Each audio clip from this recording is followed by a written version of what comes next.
What's going on, everybody?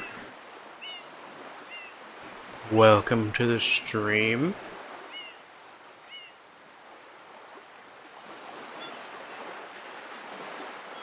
It's a very serene kind of opening to the stream. There's no music, it's just the sound of the water and the sound of the seagulls.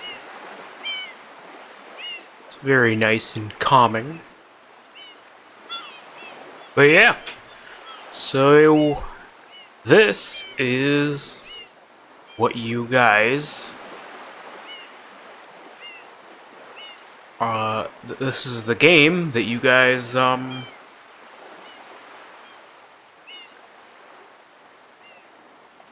made happen via the follow goal. Just trying to figure out how to word that.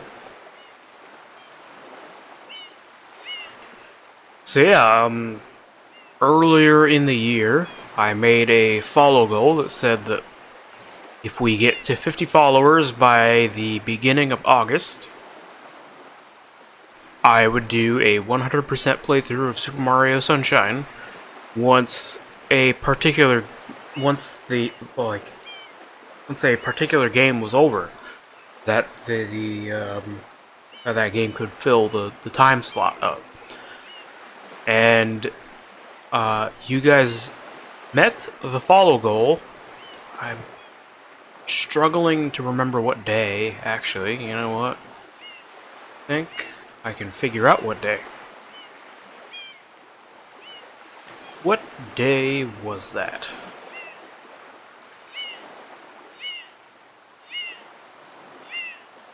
June 24th. So last month you guys met the follow goal. And it's finally happening. This is the game that I promised I would do. You guys met the goal.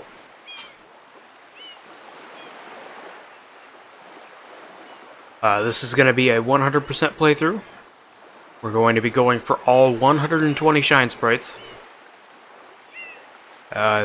This is mainly the reason why I wanted to put this behind a goal. I usually make an attempt to do as much as I can possibly do in a given game that we play. However, with Mario Sunshine, trying to get all 120 Shine Sprites it can be a chore. I'm not gonna sit here and throw a lot of shade at Mario Sunshine over this. I actually like this game a lot more than a lot of people do. Lately, this game has kind of gotten a reputation amongst the Mario fandom. And I don't think it really deserves it. This game is incredible to me. Like, playing the regular game, like not going for everything, just playing the game for the story part of it, or the campaign, I guess. This game is amazing. I love all of the levels. I just love the sort of unified tropical theme that this game has. And I love the addition of the flood mechanic. Like, to me, this is like the perfect successor to Super Mario 64. Now, that being said, trying to go for anything outside of the main story, that's when things start to get a little iffy. Don't worry, I recognize that. I recognize that trying to do everything is where it gets a little annoying. Especially when a good chunk of the Shine Sprites are locked behind a very long fetch quest. or 240 blue coins. And that's probably gonna be the most interesting part of all this, is when we go for the blue coins, but we're not gonna do that right off. We're probably gonna save that, because there's going to be certain blue coins that we won't be able to get until we make certain progress in the story anyway. So I think I'm just gonna save all of the blue coins until, like, after a certain point. Probably when we get, like, near the end.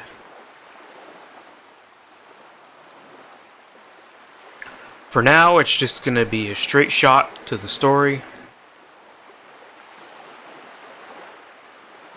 And then once we get to, like, near the end, that's probably when all of the 100% stuff will begin.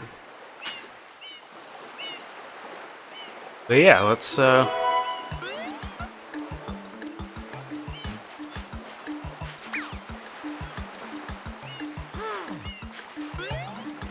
yeah, as you can see, this is not my first time going for 100%. I've done it before. And, well, let's go. Let's go to Fallout File B. And let's begin.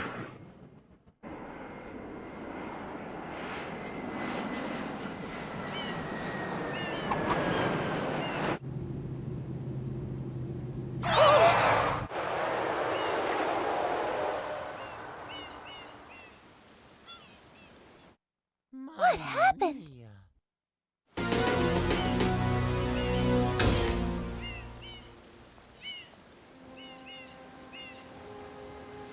What's this icky paint? Also, for some reason in this cutscene, Now, boys. Peach's earrings in certain shots are just repeats of her eyeball texture. Excuse me,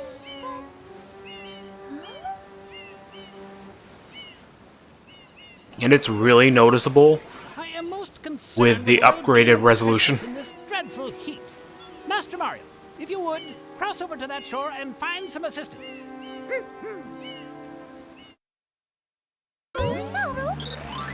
Mario, be careful. I have a bad feeling about this. So yeah, here it is. As far as the controls go, if you've played Mario 64, we've pretty much got most of the moves that he had there. He's got the triple jump. Whoops, let's see. He's got the side flip. He doesn't have the back flip yet.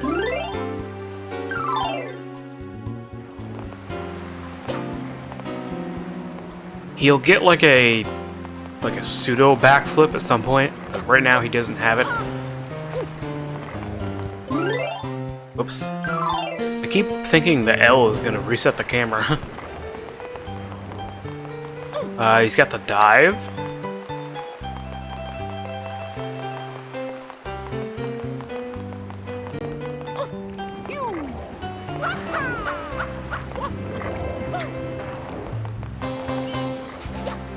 He's got the wall jump.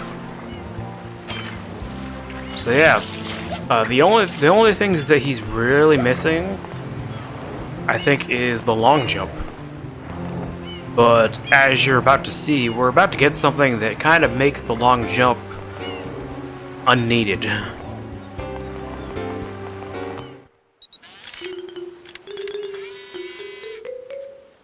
Power up complete. Thank you for purchasing this item from GAD Science Incorporated. Preparing to register customer information. Scanning and classifying subject data. Subject identified as Mario, resident of the Mushroom Kingdom. Data storage complete. I am Flood, a flash liquidizer auto-dowsing device. I hope to be of assistance. Proceeding with user instruction. Use the button to shoot water from my tank. If you press the button, you can stop and shoot. This is another awkward thing about the HD version, Stick to aim is that Press they the X edited button to they flex edited the some of gun the nozzle. clips You can then press the button to hover in the air for a short time. to make up for the fact that some of the This tank is empty. No water. controls have changed for the Switch version. Fill tank, enter a body of water, and press the button.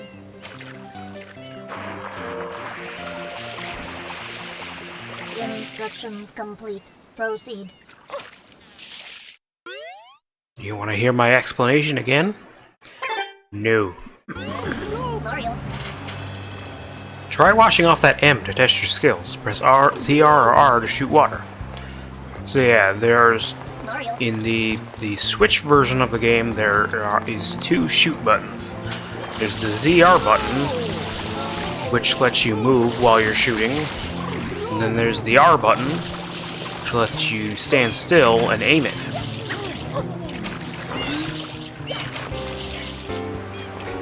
This game is also compatible with the GameCube controller, and when you use the GameCube controller, it will actually revert to the original controls for the GameCube version, Mario.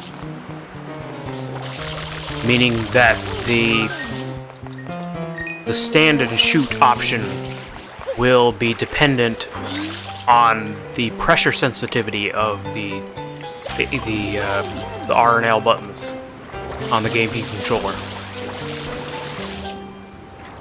So yeah, now that we have this thing, we can spray at this big pile of goop here.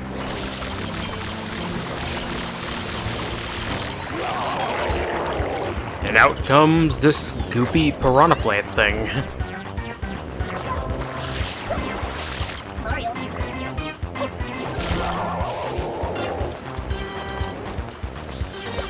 Pretty basic boss fight. You basically just have to wait until it opens its mouth and then spray it.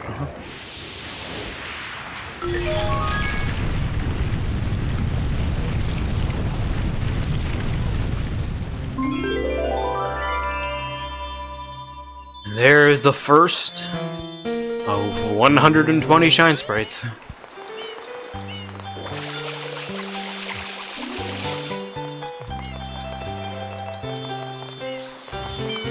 What I was doing during the boss fight was what a lot of people call like the shotgun blast.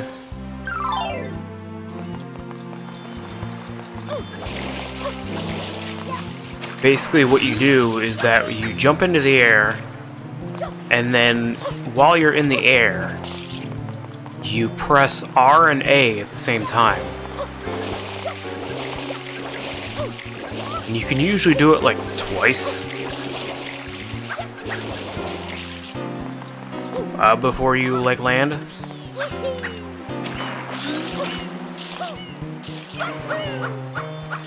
But yeah, let's get the first of many shine sprites.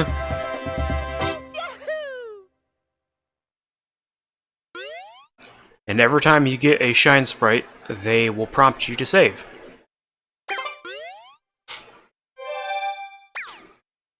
Nice work, Mario.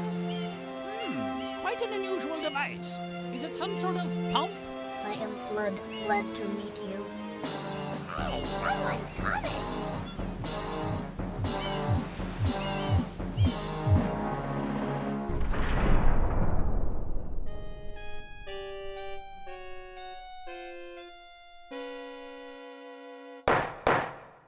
Court is now in session.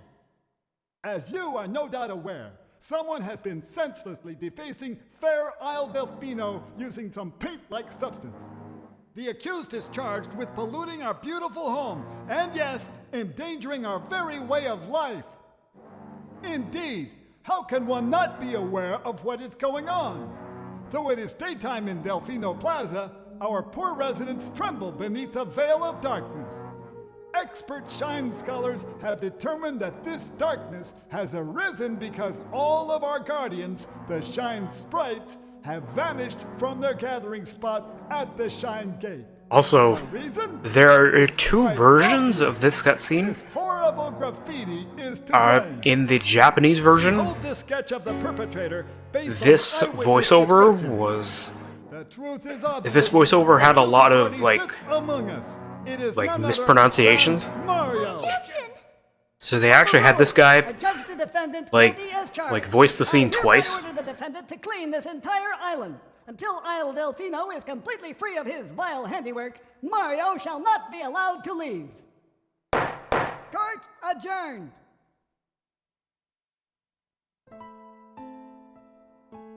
This appears to be quite a predicament, Mario. Data analysis verifies that the island's inhabitants are indeed troubled by pollution, but the pollution itself is not the main problem. Mario, you witnessed this object at the airstrip, correct? It is a shine sprite. Shine sprites are the source of power on Isle Delfino. They used to gather in great numbers at the Shine Gate, but the graffiti incident has polluted the island and most of the Shine sprites have fled. There is no longer any power to support the peaceful lifestyle of the islanders. It is most pitiable. The only way to ensure the return of the Shine sprites is to keep the island from becoming any dirtier. The perpetrator is likely at work even as we speak. And you, Mario, are being treated as a criminal. Tomorrow we must do our best to resolve this situation. Do you want to hear my explanation again? Yeah. Go straight that way. You can't miss the mess now. Your first job's to get rid of all that ugliness. And remember, we'll be watching you, pal. We'll know if you start slacking off.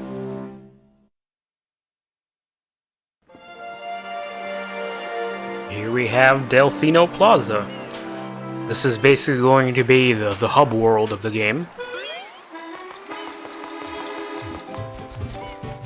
Mario.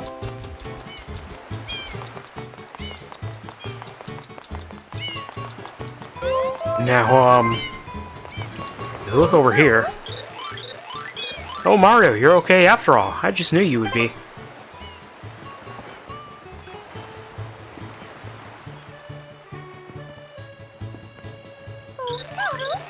Why is the sky so dark, huh? It's not sun-drenched. This is hardly my idea of a relaxing vacation, Mario. I want to go home right now. Nothing is saying you have to stay. So yeah, in here, this is one of 240 blue coins. We're not going to be touching those right now. We're gonna hold off until we clear most of the story.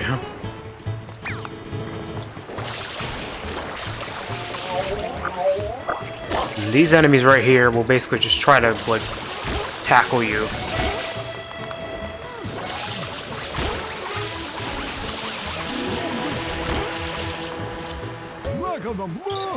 Phew, you saved me. Thanks a bundle.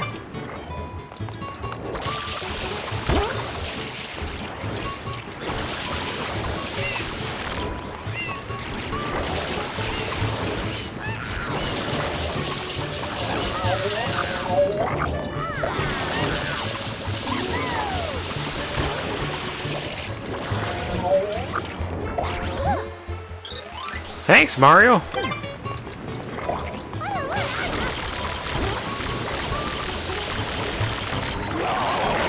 Oh, that didn't last. Alright, so we've got another one of these goopy piranhas. It's the same method. Wait until they open their mouths. And that's it.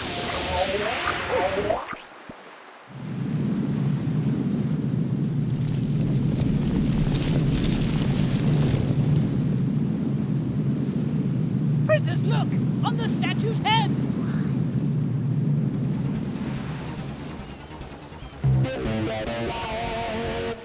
Mario?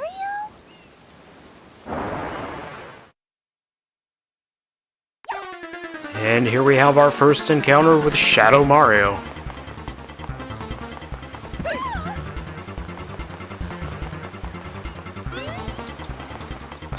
A character that never really shows up again. Outside of like a few spin-off appearances. Ow, wow, wow, not fair, completely unfair. You shouldn't be allowed to use tools like that. So yeah, Shadow Mario is weak to the flood nozzle.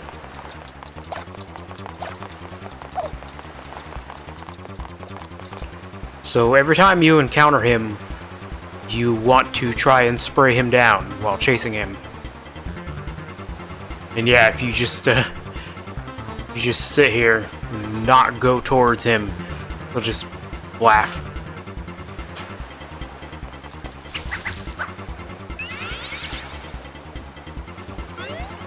Mario. He escaped into the graffiti, Mario. Try spraying it with water. And here we have the first level portal. Instead of paintings, like in Mario 64, you just take these portals that are made out of goop. And we have our first main level, Bianco Hills.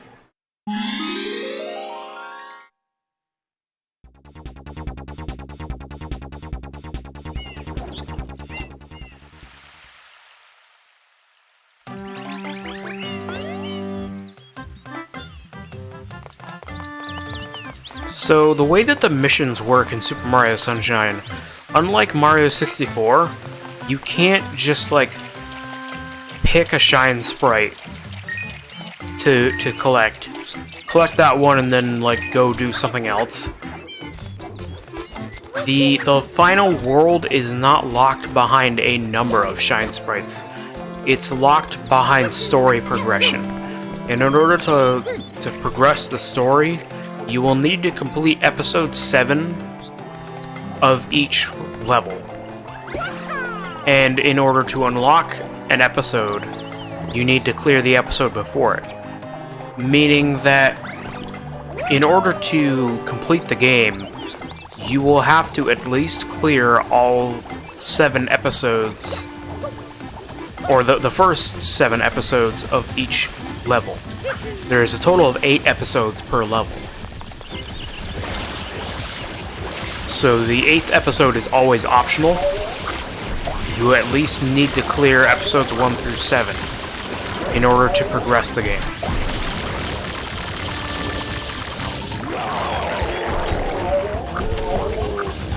And the first mission here in Bianco Hills is once again one of these goopy piranha plants.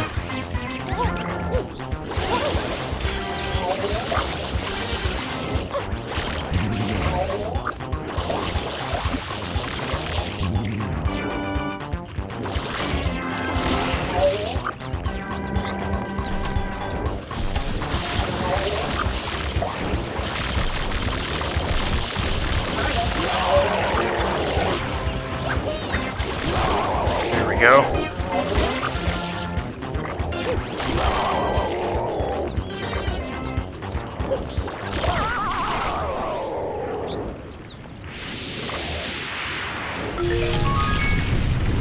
Trust me, the missions are gonna get a lot more interesting than just fight the goopy piranha plant again. Though this guy will be a reoccurring boss. And if you want to refill your life meter, just go and find a coin and collect it.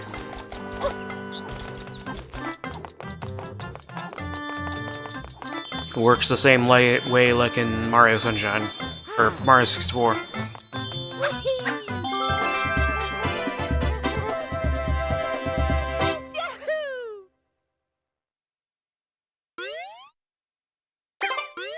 Alright. It's 2 down. Only 118 to go. So, we're just gonna keep going back into Bianco Hills until we clear the 7th episode.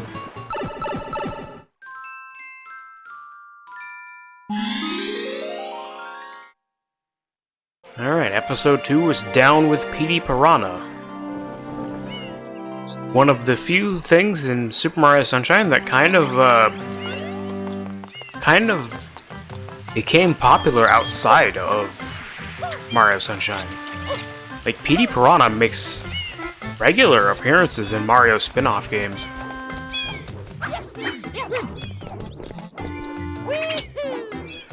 Oh yes, a new ability that Mario has in this game is the spin jump. Basically, like, think about it like the spin attack in Zelda, specifically the 3D Zelda games, where the idea is to just spin the control stick and then hit the jump button, and Mario will do the spin jump.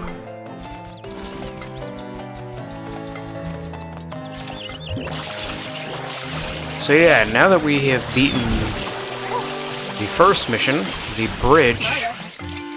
Oh no, the bridge is still out.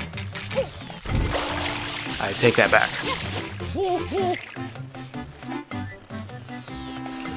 So this is kind of the most interesting part here, is that this part of the level is accessible during the first mission.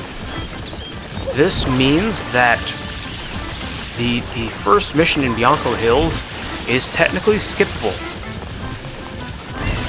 Because if you clear the Petey Piranha mission, you will unlock episode 3. Meaning you'll be able to unlock the rest of the episodes. Obviously, we can't skip the first mission because we're going for all of the Shine Sprites. But yeah, if you don't want to do the first mission, you don't actually have to. Because Petey Piranha is available during the first mission. I was gonna see if I could somehow... There we go. It's a bit of a shortcut there.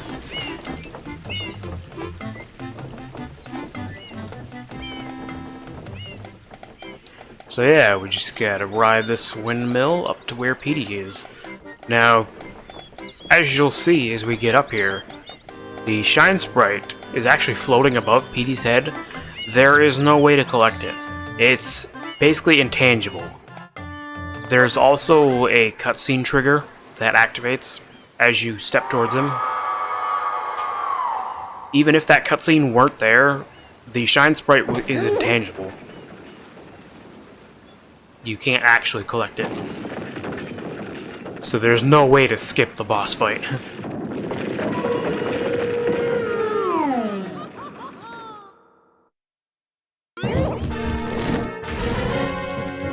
Alright. So here we have Petey Piranha. He kind of follows the same gimmick that the other Piranha Plant bosses do. You basically just gotta wait for him to open his mouth and then spray it. And then when he falls over, you ground pound his belly.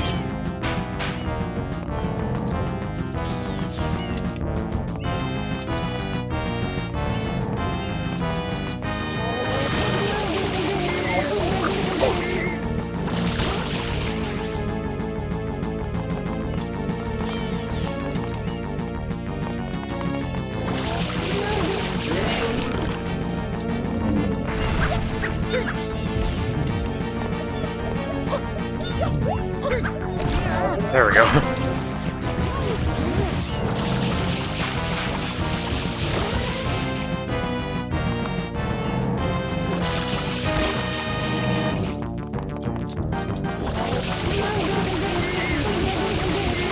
And you just want to do this 3 times until he's beaten.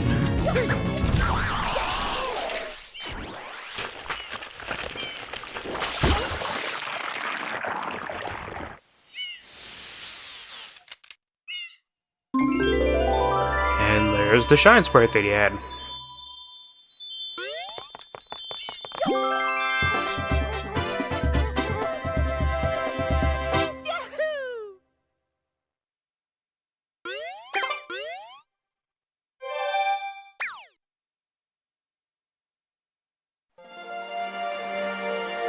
And once you collect a certain amount of shine sprites, other levels will begin to open up. But we're not going to worry about that right now.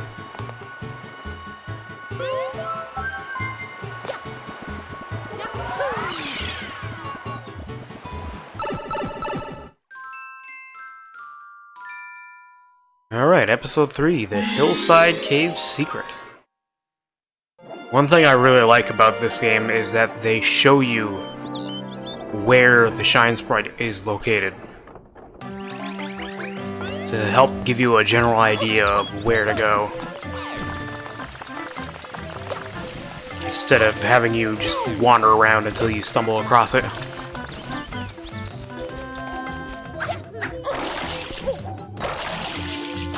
Whoops.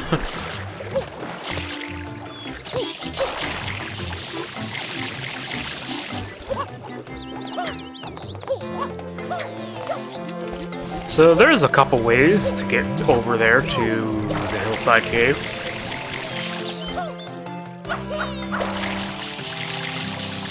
So my preferred method is to take this way.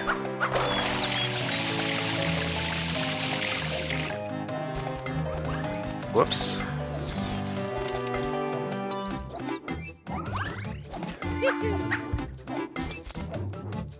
This little, like, pillar right here is actually, you can actually wall jump off of it.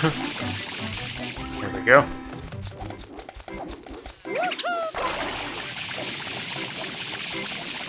So once we go into the Hillside Cave here,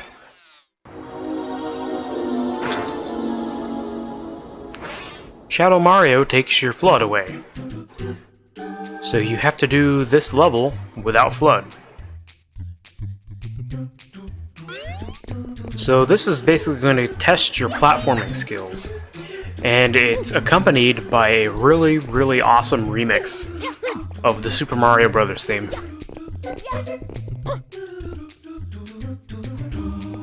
Like, this is incredibly catchy, and it's one of the most memorable parts of the game.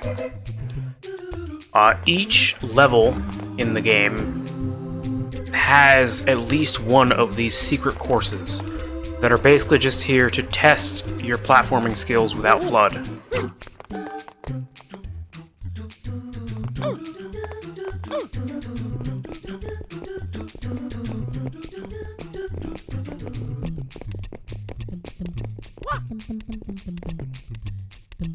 Now this is definitely like a trickier part here.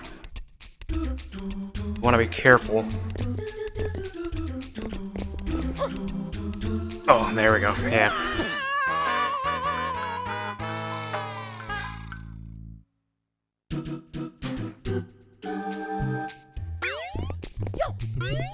So, if there's one thing that can be a little troubling about this game, is that sometimes the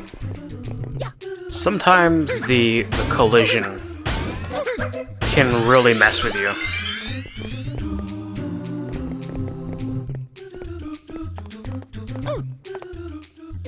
Like, Mario slips off of things in ways that you don't really expect.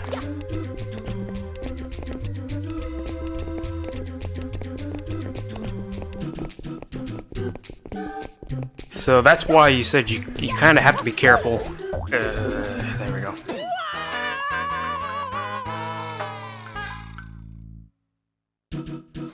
I was hoping to get a double jump there, but it didn't happen. I'm still getting like a handle on the controls. It's been a good while since I've played this.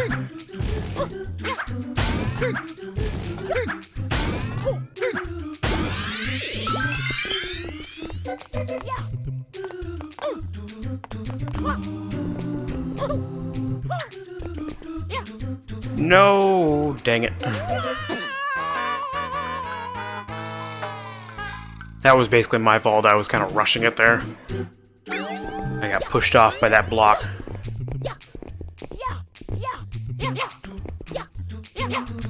Yeah, if you ever lose a life, these secret levels usually have at least one hidden one-up somewhere.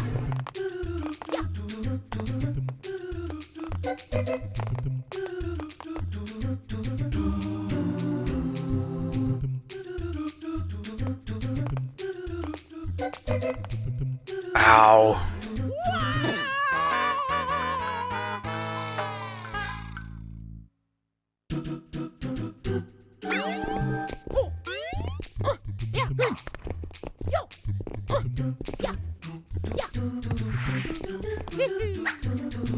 That's what I was trying to do right there. When I fell off that time, I was trying to prepare for a side flip and then I was going to do a dive, but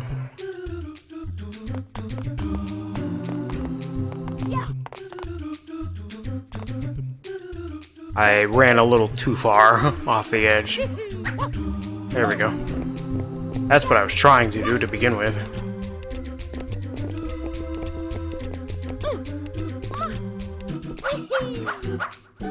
There we go. I'm gonna try and grab this. There we go.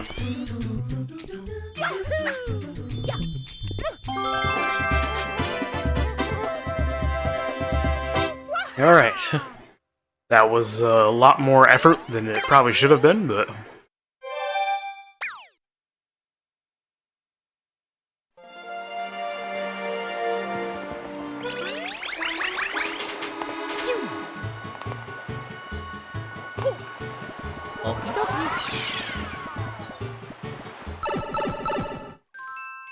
Alright, next we have the Red Coins of Windmill Village.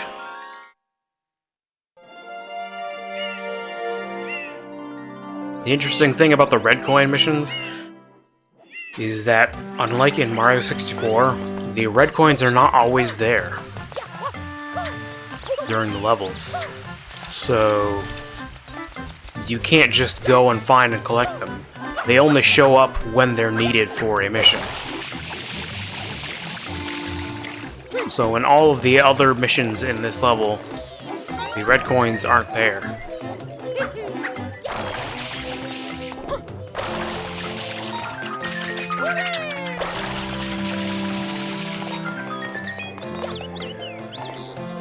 Ah, dang it.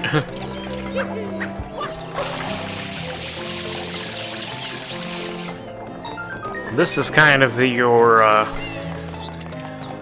practice red coin mission. Later red coin missions are going to get a lot more hectic. A lot of them are timed. But for this first one, they kind of want to ease you into it. Mario.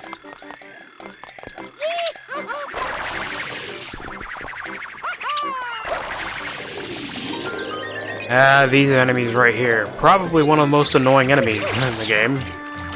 They're gonna try to run into you.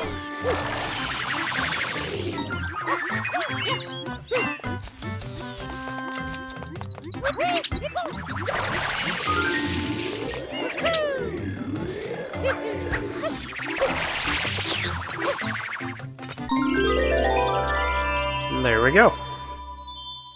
Collected all the red coins. Now the Shine Sprite has showed up here. Oh, I can't believe I missed that. Dang it.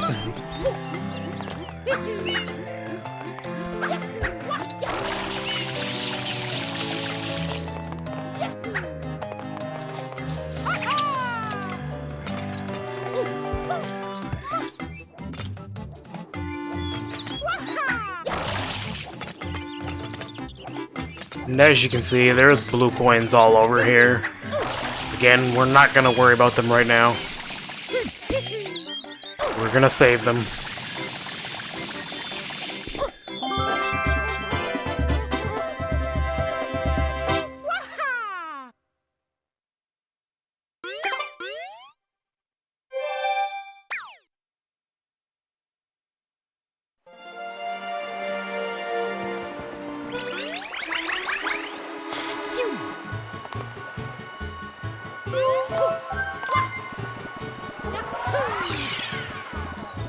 Okay, so next we have a rematch.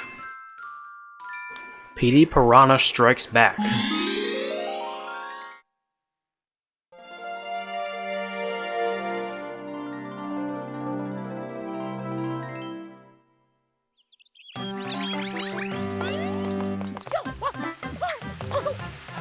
So yeah, Petey Piranha is back. He's in a brand new location. Now everything is all covered in goop.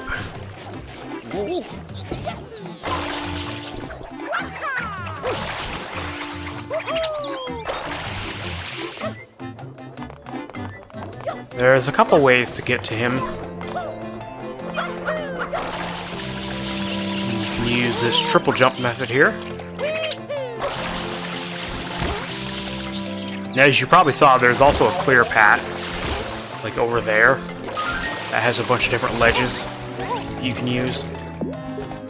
In order to start the Petey Piranha fight,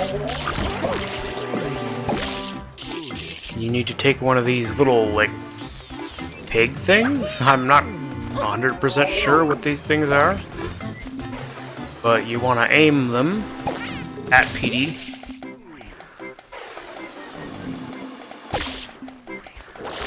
I'm sure these things have like a name, but I'm not 100% sure what they are.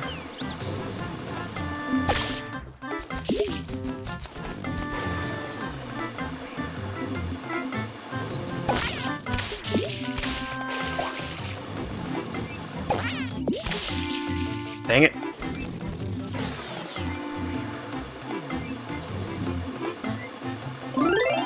Whoops. There we go. That works.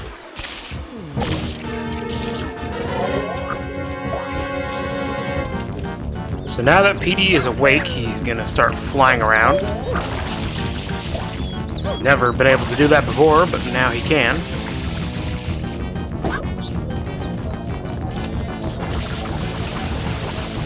You want to try and shoot him out of the air.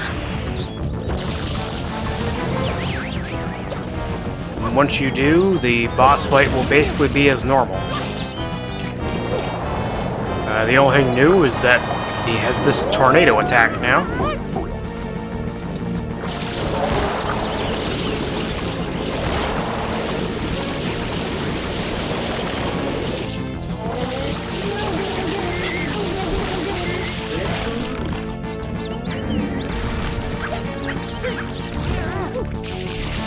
So in this version of the fight, every time you hurt him by stomping on his belly, he's gonna take flight again.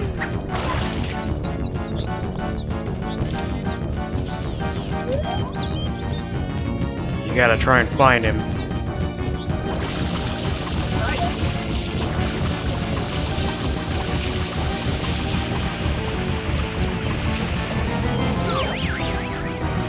There we go.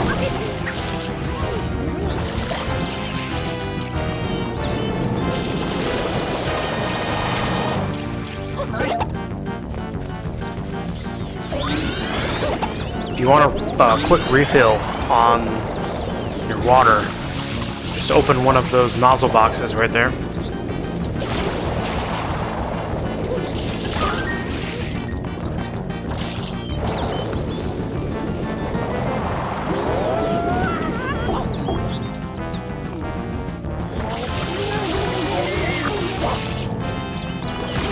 Dang it.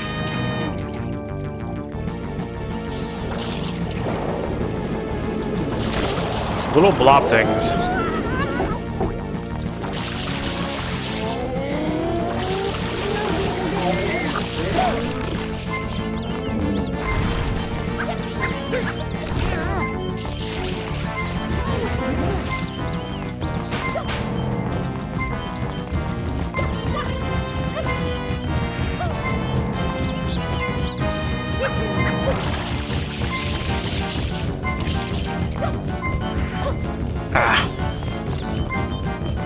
Trying to do the side flip. There we go.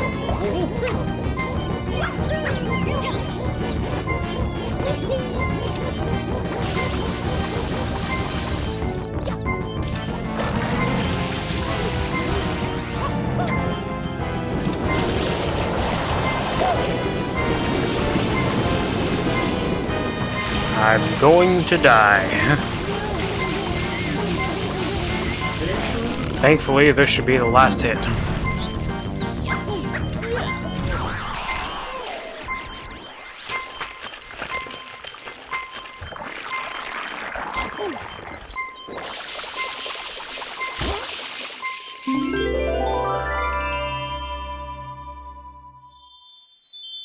One little touch I like in this is that when Mario is close to death, his sound effects all change to be a lot more underwhelming.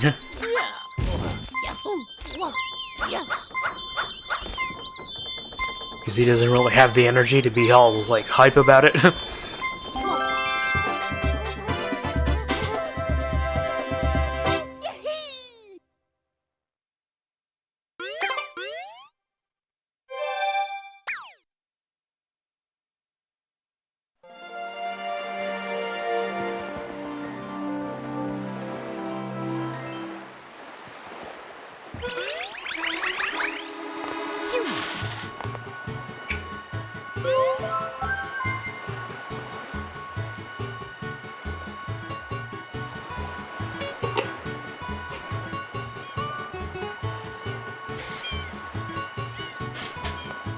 Alright.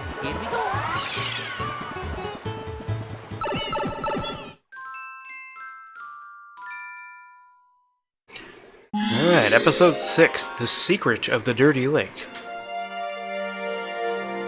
Yeah, that is definitely a dirty lake, alright.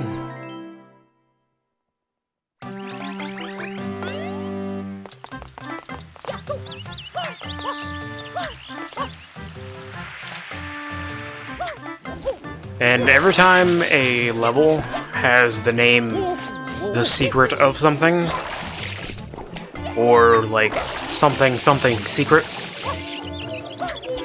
that means it's going to be one of the Floodless levels.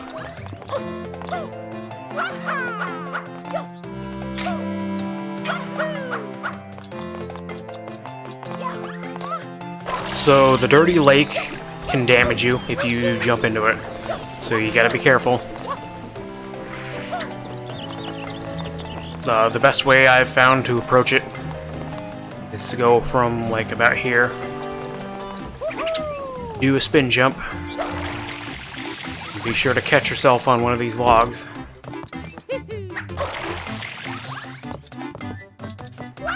Once you jump into this part, it's safe.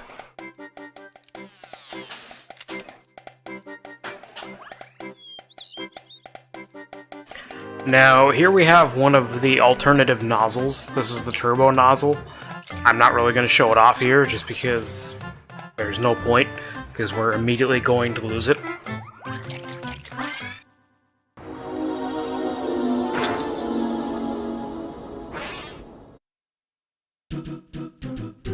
Alright, so here we have the secret of the dirty lake. This is where the sort of red and blue flip panels get their start. Mario Galaxy and the 3D Land style games really love these types of platforms that flip on a pattern.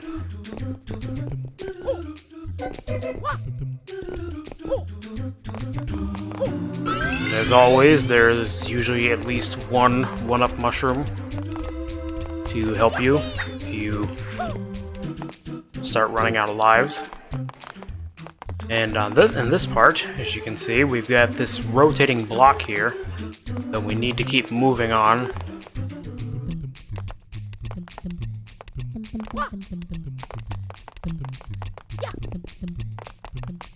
And then we've got a second one here that's going to go upwards. And this one is definitely the scariest one, just because of how high you're going with it, and the fact that it kind of twists at angles. It's not too bad. This is definitely the part that gets scary. Is that now the platforming is going to get a little bit more precarious. And you still have to deal with the pattern. Yeah, you gotta be careful with the slide.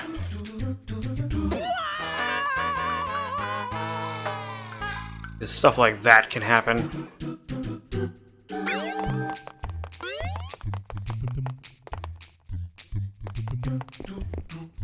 That part up there is definitely what I consider the scariest part of this particular secret course.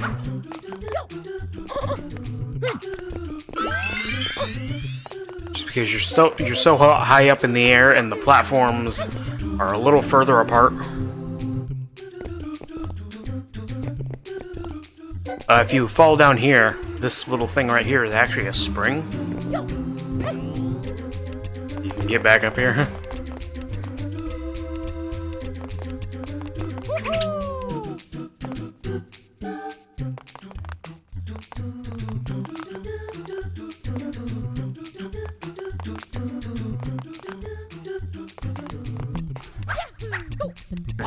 Ah, dang it.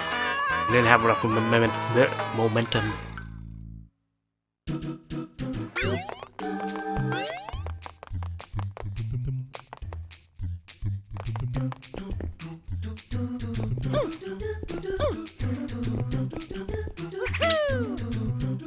There we go, that works.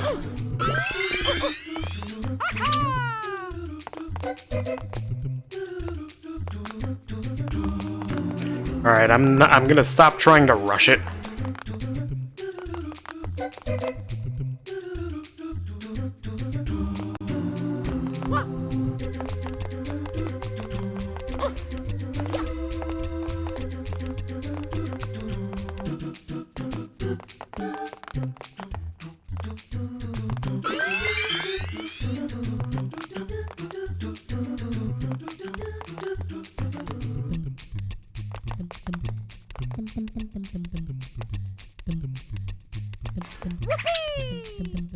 Alright.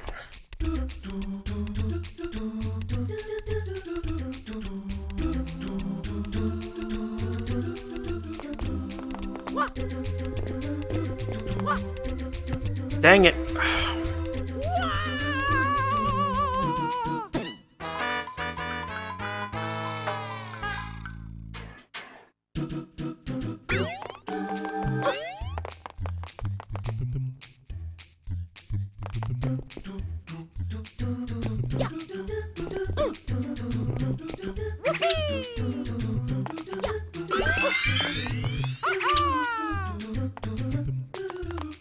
That's what I should have done right there, trying to get across that platform.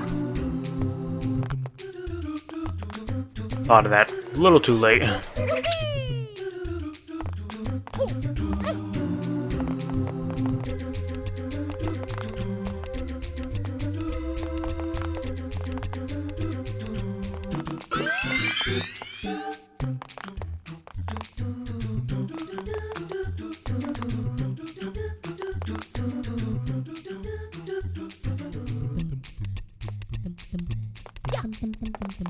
Okay. I think I'm gonna start using a lot more spin jumps to cross this. Oh no! Okay, that was the one time I shouldn't have done the spin jump. Okay, there we go. Ooh.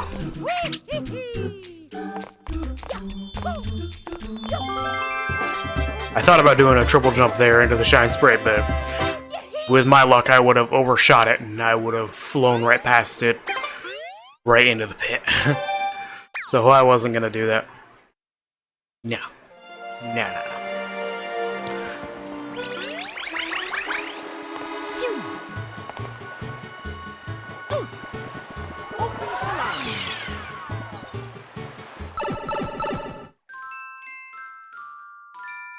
Okay, episode 7, Shadow Mario on the Loose.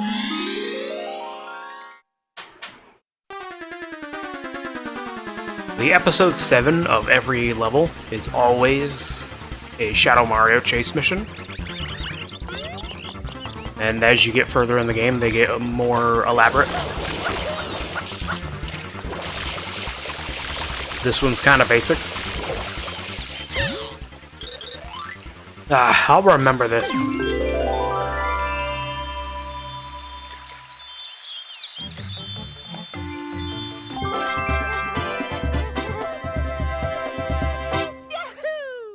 There we go.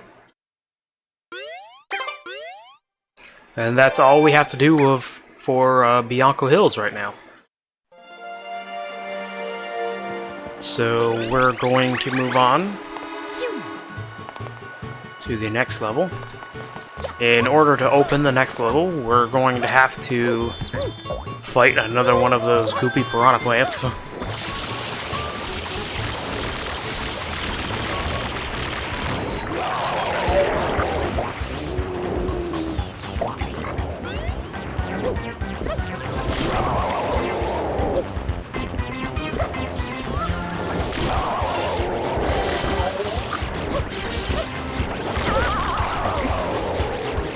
This one kind of tries to fake you out. Seems like it's going to die, but then it comes back.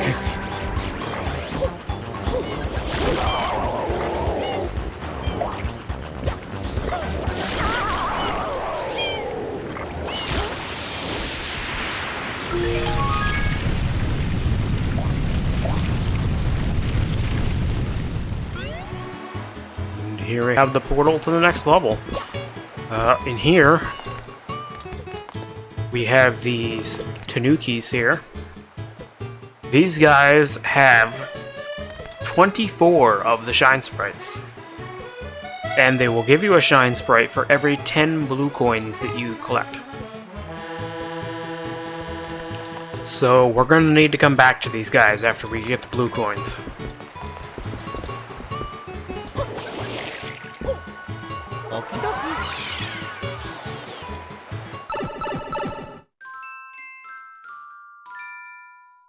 Alright, Ricco Harbor Episode 1, Gooper Blooper Breaks Out.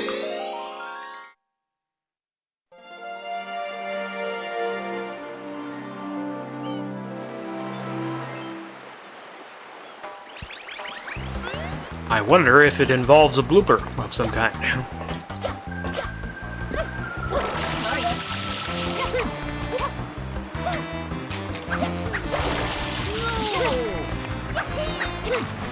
There's a couple ways to get over there. If you want, you can also go over to this little section over there and wall jump up there. That's one thing I actually really like about this game, is that there's a lot of different ways to get to where you need to go. It's kind of the same fun thing that Mario 64 had, where there was really a lot of ways to approach your objectives.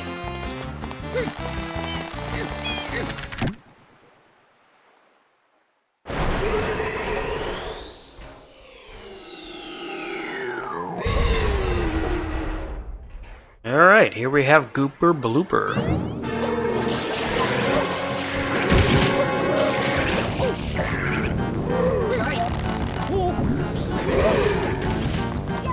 Now,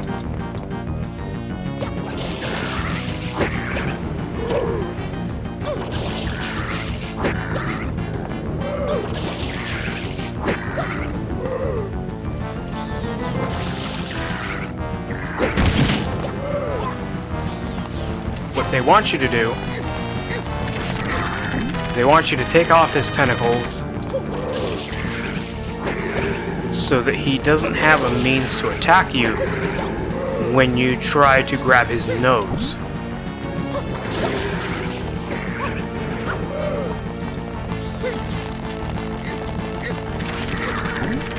You don't actually have to take off all of the tentacles, though.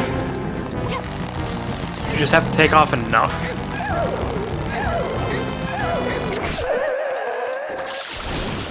And this is another boss that tries to fake you out.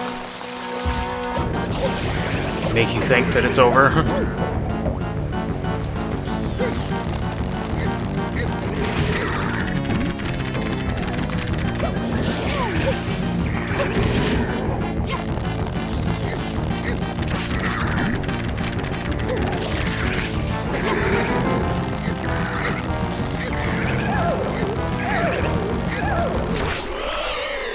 And there we go.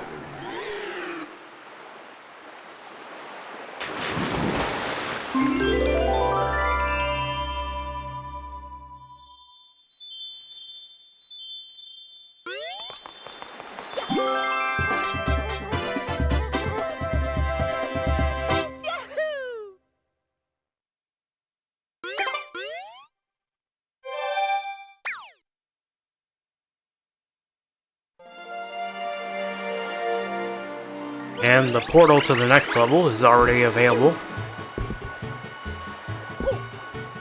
But we're not gonna worry about that right now.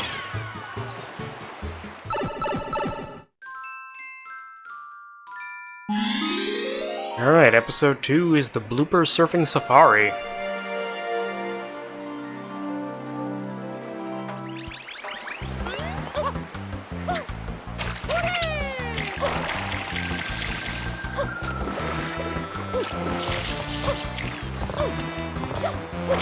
So we've got 3 bloopers here. You have the green one, which is the slowest, but it has the best traction. We have the fastest one, which has the worst traction, and then we have like the middle ground. I personally always just go for the green one.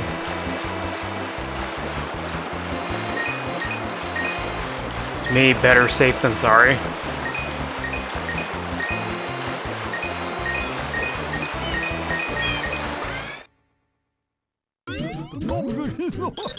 Wahoo! You want to go for a ride, bud? Go ahead and jump on the blooper you like the best. Go on. Show me some super blooper surfing and win yourself a prize.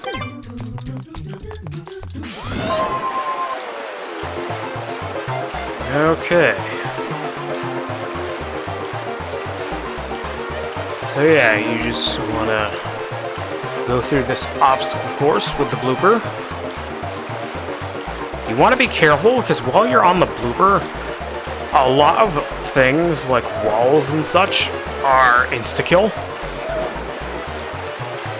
So you want to make sure you don't run into anything.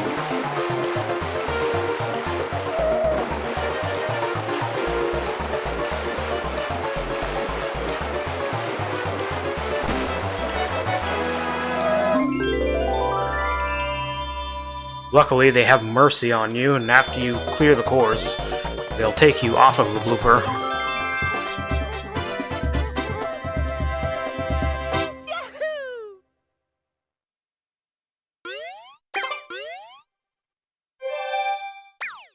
They're not going to have that level of mercy in the next level that we have to use those bloopers.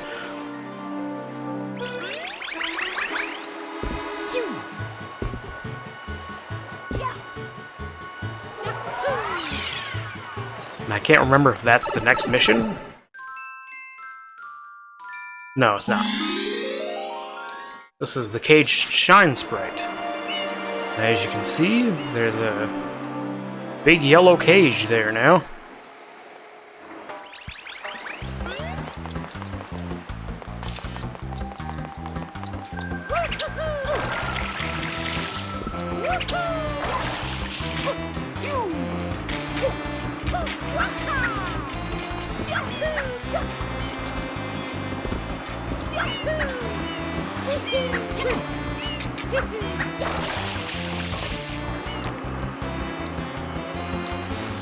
Now, let me see, how do I want to approach? How do I want to approach this?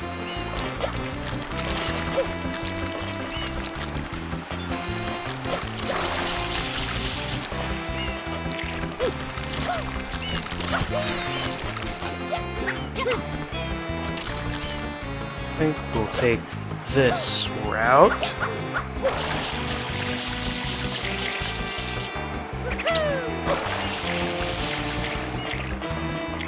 There we go.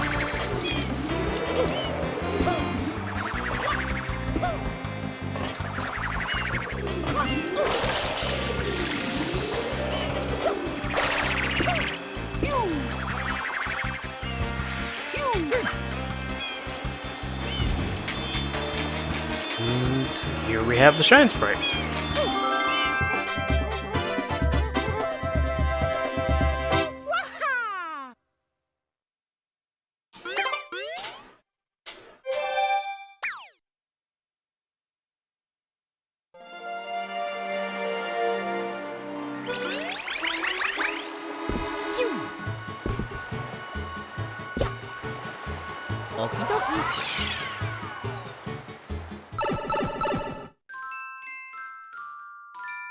Secret of Rico Tower.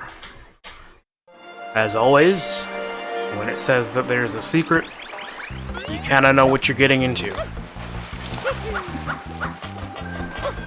There's some sort of entrance in the level, and when you go into it, you're gonna lose your flood.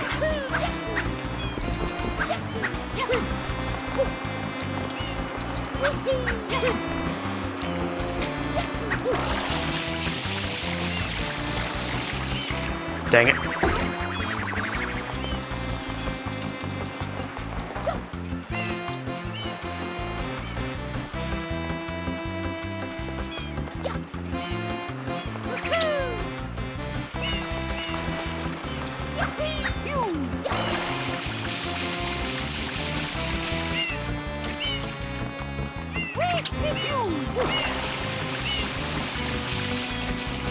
There we go.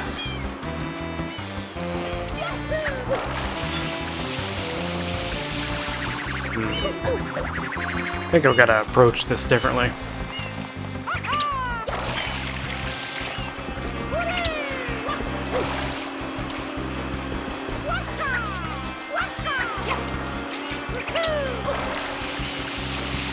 Can't see. There we go. Oh, jeez. Thanks, blooper. Mario, get out!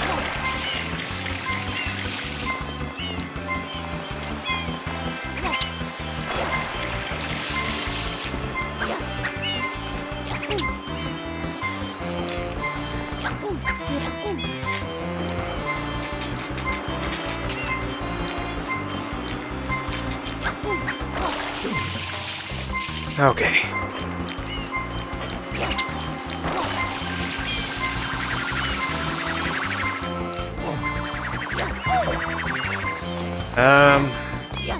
Grab this.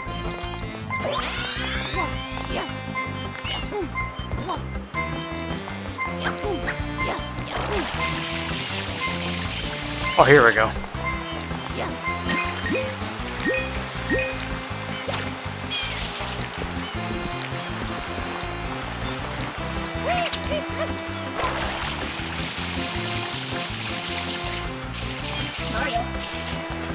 This works.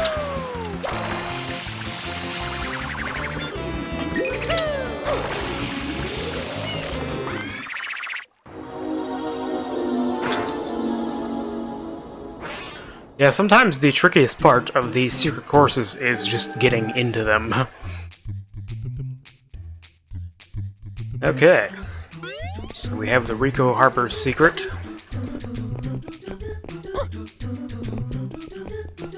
This level actually was brought back in Super Mario Galaxy 2.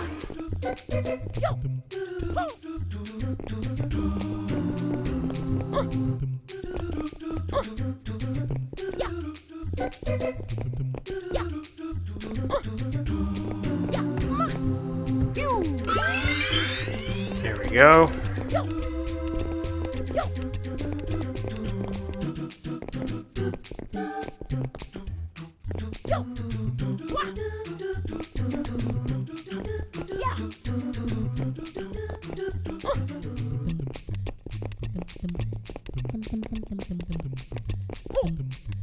Don't be intimidated by how, like, differently these platforms are twisting. Just wait until they're a flat surface. Just jump across. It may look intimidating, but it's not too bad. Again, you just kind of have to just wait until they're flat. And even then, the slopes here are not nearly as punishing as they would seem.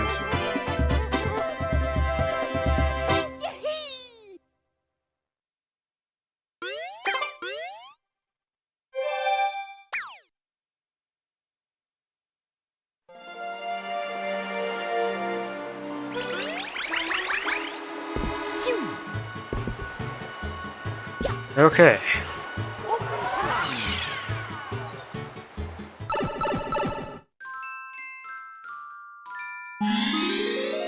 Here we have Gooper Blooper Returns.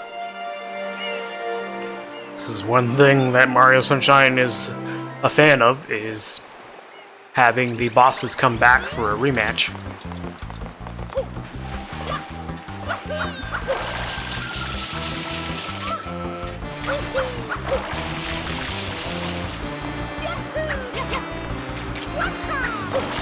But instead of being over here by fruit machines, he's up here on the helipad.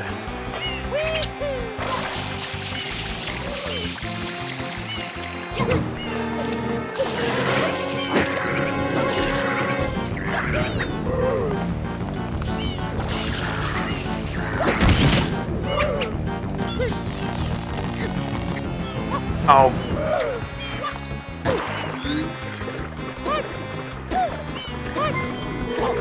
Mario, why are you not jumping? I'm hitting the B button.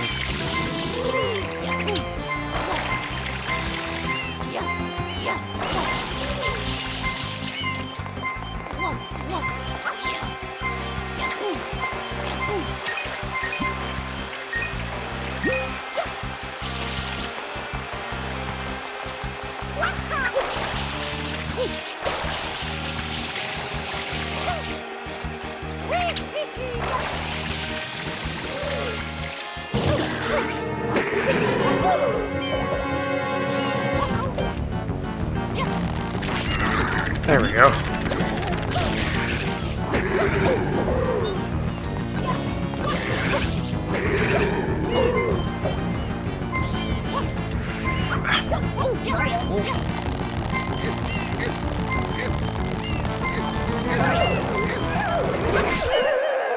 Well, that works.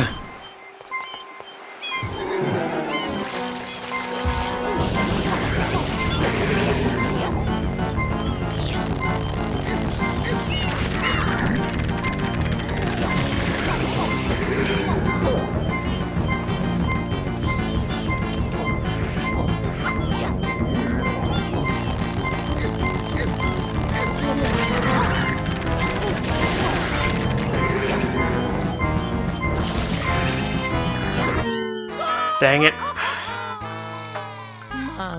I don't normally have this much trouble with Gooper Blooper.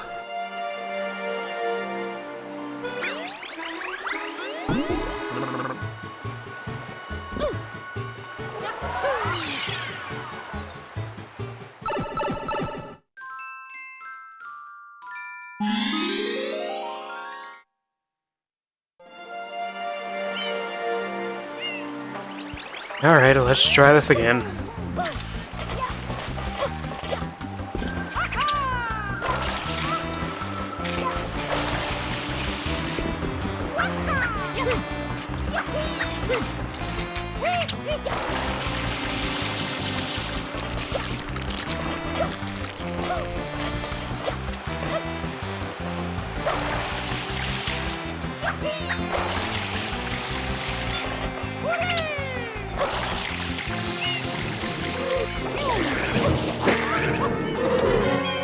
Oh, I didn't want to dive.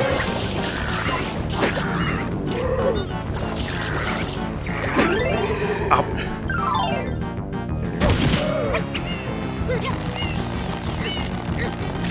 That map button is way too easy to hit by accident.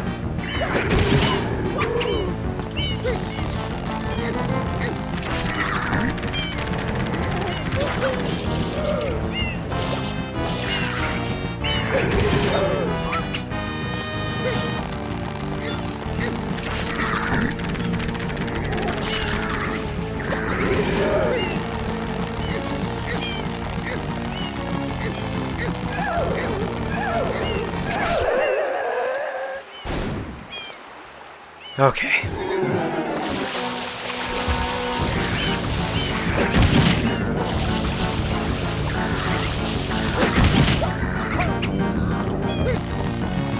No, no, no, no.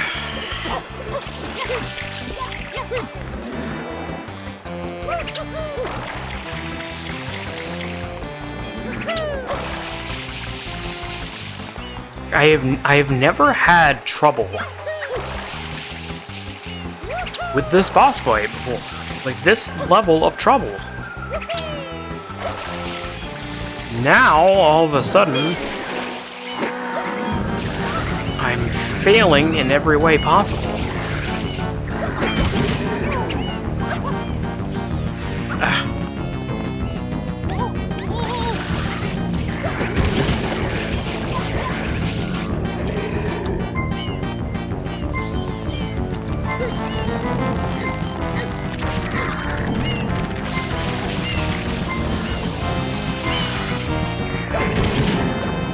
I'm not grabbing those. I've learned my lesson. I'm not grabbing them when they're that close to the edge.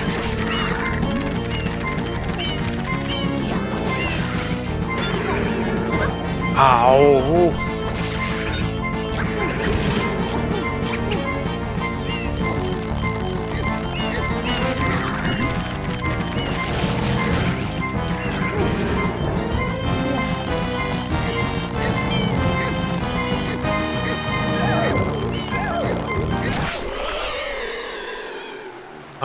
I've never had that much trouble with Gooper Blooper before.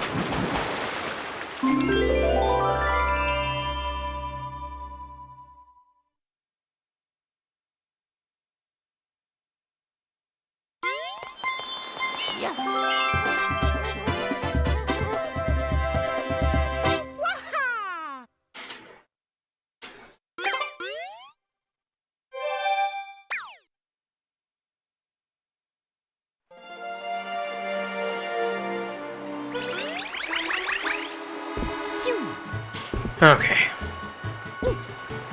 Believe it or not, that's not going to be the last time we're going to see him either.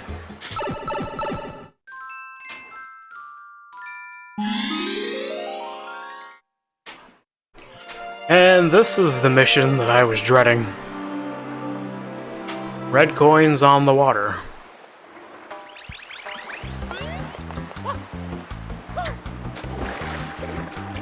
So this is the beginning of timed red coin missions.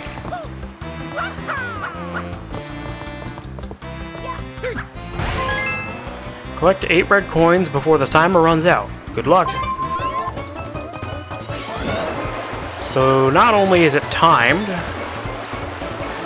it's also atop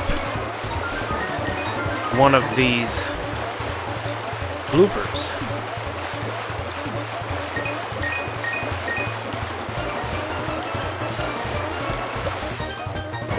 And as previously established, you do not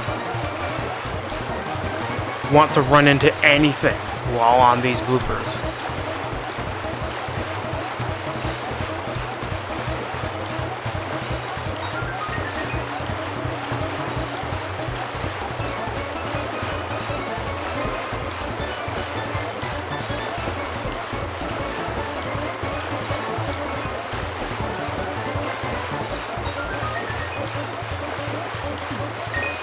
So I'm just gonna be very cautious about this.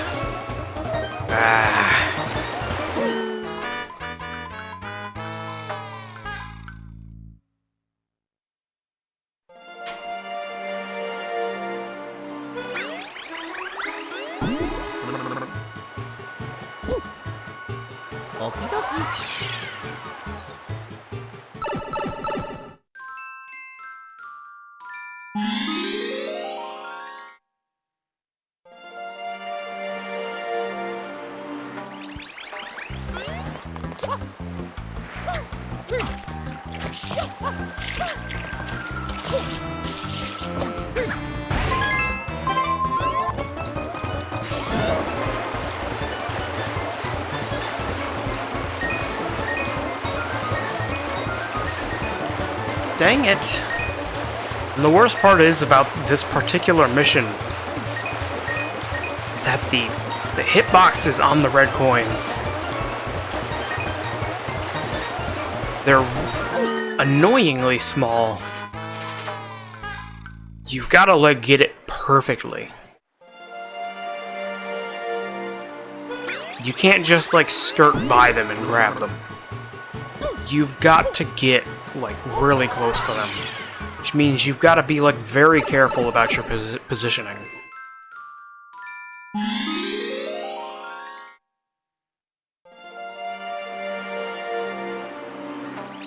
Of the, like, the main story missions, this is definitely one of the more annoying ones.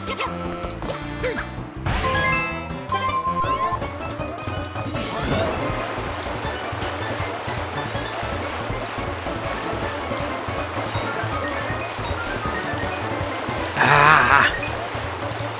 The turning on the bloopers is not the best either.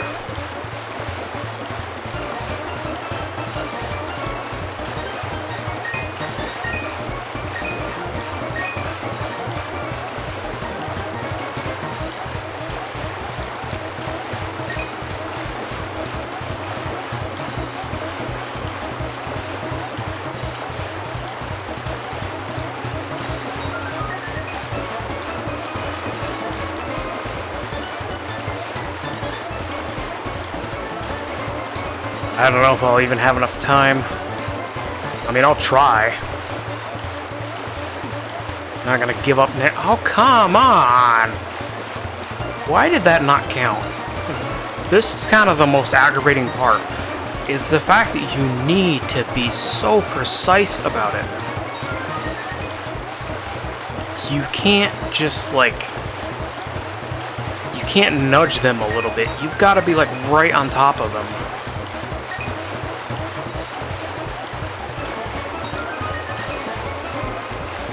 This is definitely the most annoying one right there. That one too.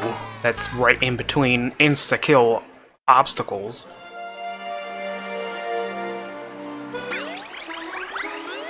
Yeah, this right here is definitely the most annoying mission of the main story.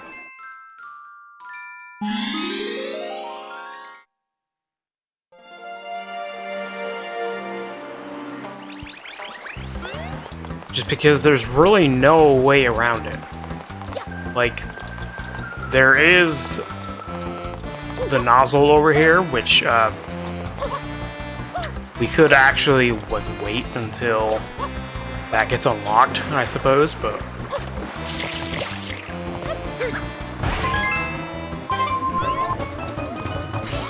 it's just this is the way they intend you to do the mission. But it feels like the controls are constantly fighting you.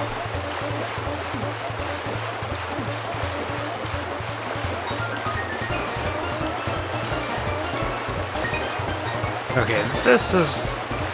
I'm gonna slow down here. I'm gonna see if maybe that helps.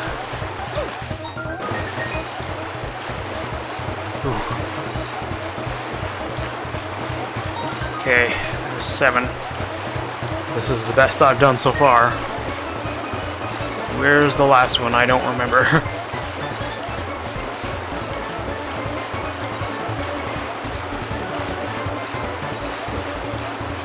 Where's the last one?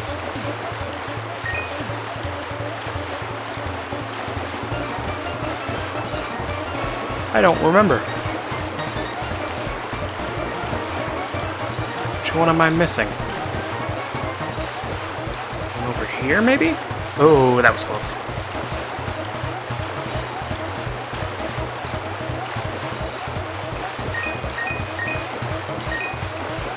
Oh man, I do not remember which one I'm missing. It's gotta be like over here somewhere, I would think. Oh, it's right there. Okay, I see it.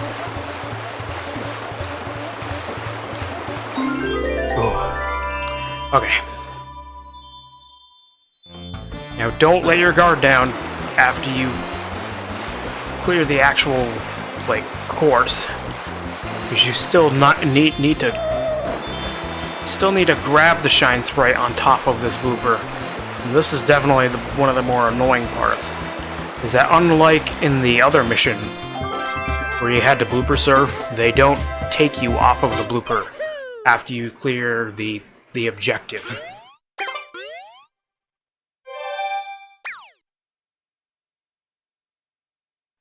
But yeah, that is definitely probably one of the, if not the most aggravating of the main story missions.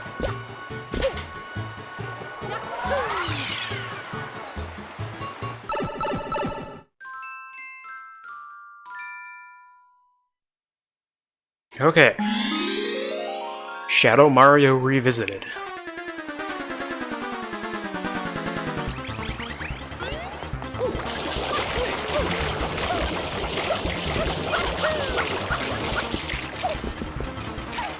Dang it. There we go.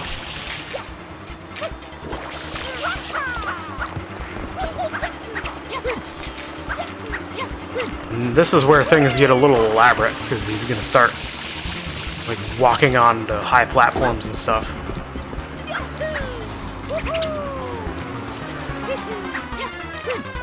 And it's gonna be a little hard to like end the mission quickly. There are people who can do it. Like, I've seen speedrunners end these missions really fast.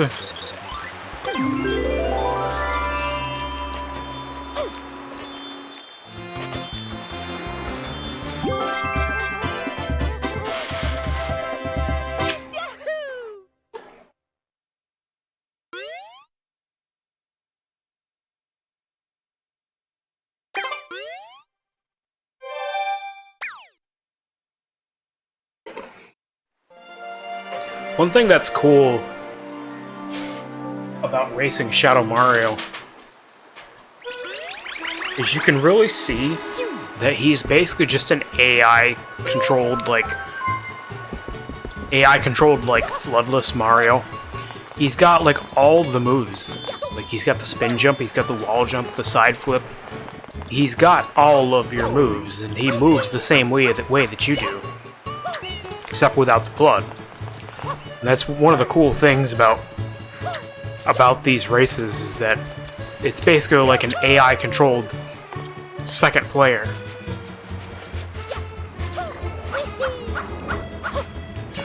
Alright, now that we've cleared the Shadow Mario mission of Ricco Harbor, we can move on to the next level.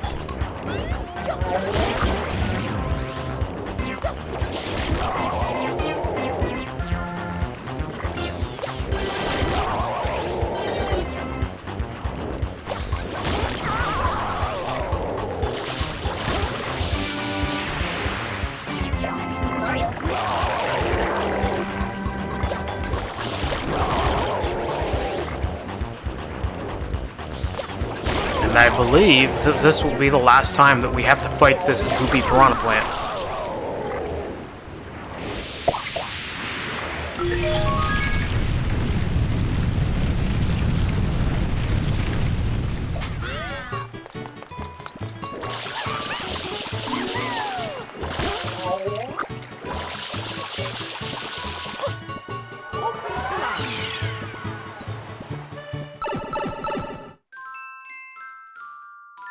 Okay, Gelato Beach. Dune Bud Sandcastle Secret.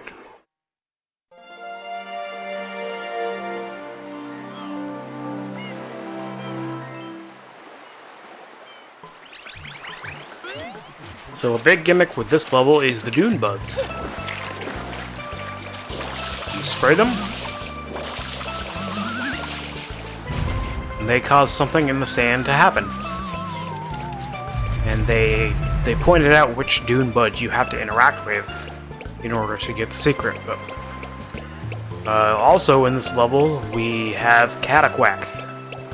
Cataquacks have kind of become an infamous Mario enemy, because if you walk up to them, they will fling you into the air. Funny enough, they're not really infamous for what they do to Mario, but what they will do in a later mission.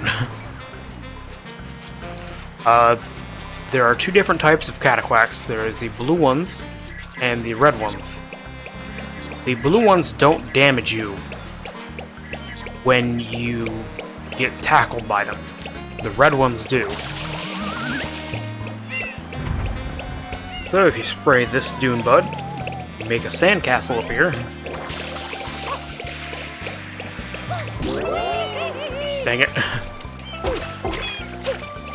And you just gotta walk into the sandcastle before it disappears. Fitting enough for a sandcastle secret. There's a lot of sand here. So the sand blocks in the secret levels, they are basically disappearing platforms. Once you step on them, they will start to slowly dissipate until they disappear completely, and you can no longer use them.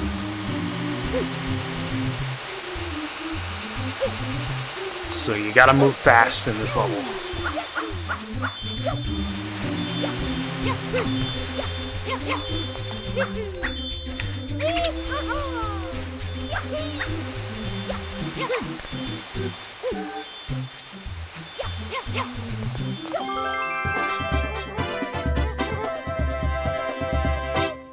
There we go.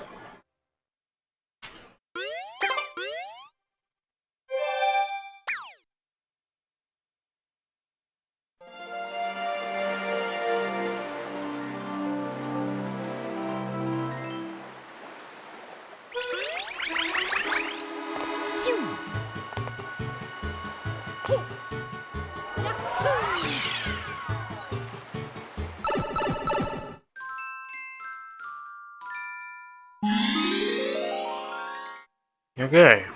Mirror Madness Tilt Slam Bam.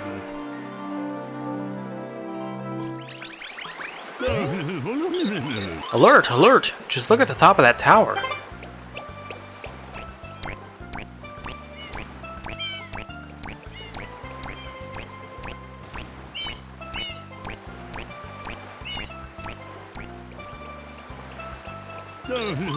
Some weird thing is curled up on the tower to take a nap. This could endanger the legendary Sandbird egg.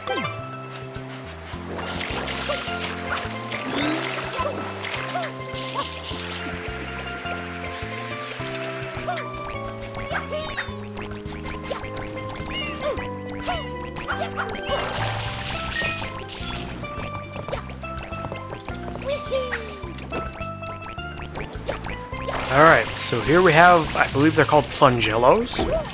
Whoops. If I can actually get to one.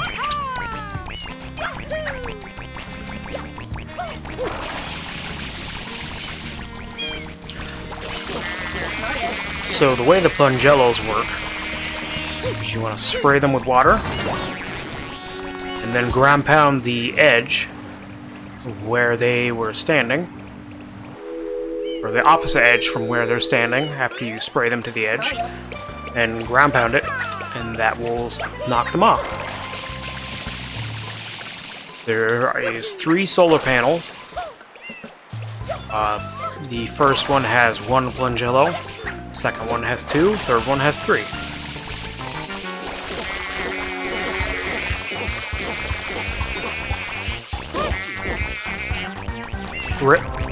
Freightar Plays? I always like this game. Welcome to the stream. This has always been like one of my favorite Mario games, and I don't like quite have the same negative opinion that a lot of people do about it. Like I've always held this game in higher regard than a lot of people do.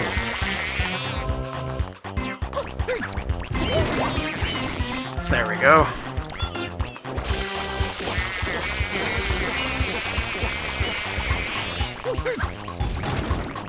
Dang it. Didn't do that right. You kind of have to wait until you get enough. Actually, I know what I'm doing wrong. I'm not getting to the edge of the solar panel enough. There we go. But yeah, welcome to the stream, Freightar Plays. Mario.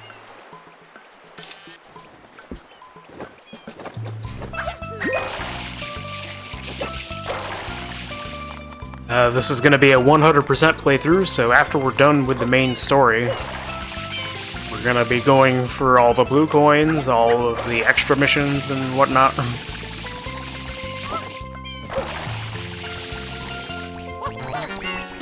Alright, this is definitely the most annoying one, just because you've got 3 of these guys to deal with.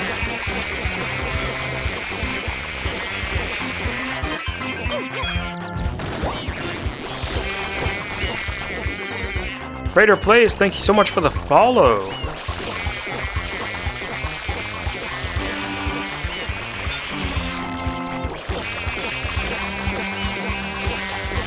Uh-oh, I'm running out of water. This is not good. I'm gonna have to go get some more water.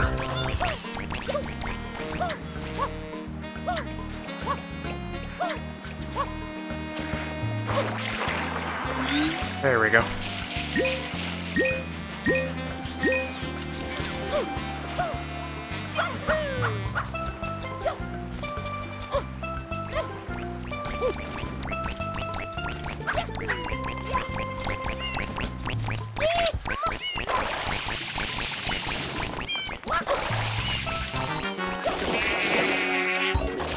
All right.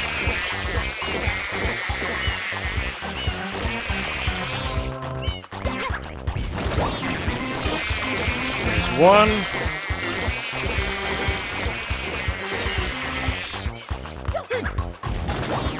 There we go.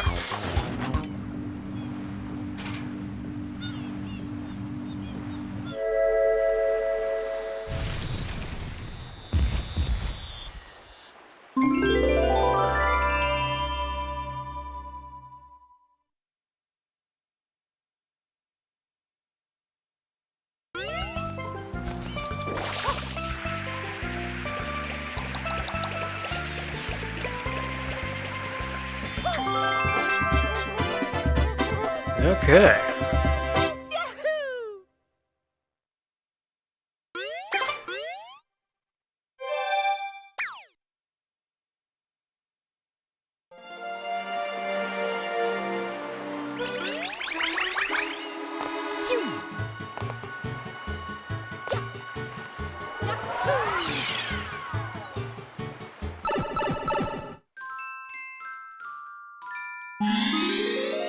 Alright, the next mission, Wiggler Ahoy, full steam ahead. That Wiggler did not take very kindly to being knocked off that tower. So now he's going on a rampage.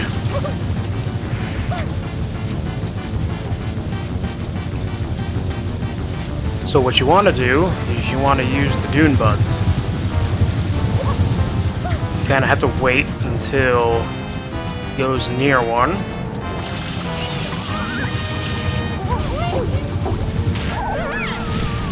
And once he gets near one, it will knock him over.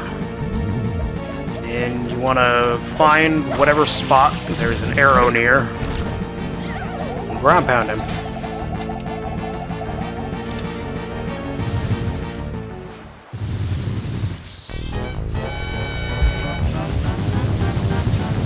One thing I like about this fight is that the further you get in it, the faster the music goes.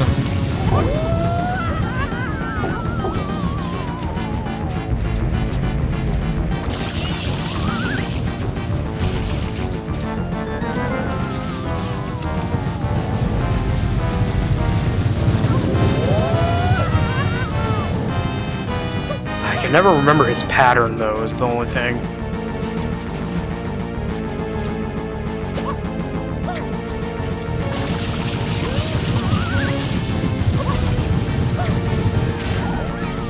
There we go.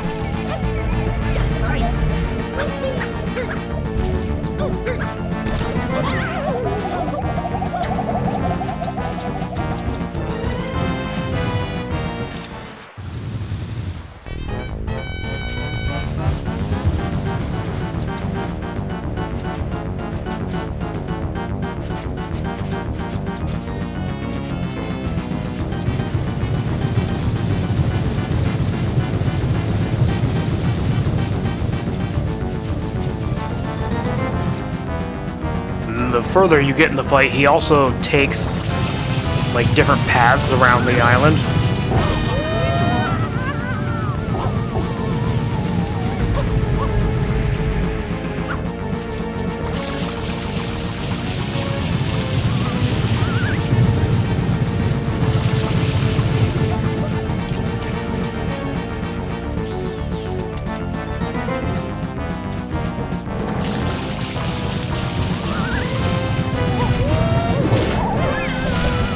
There we go.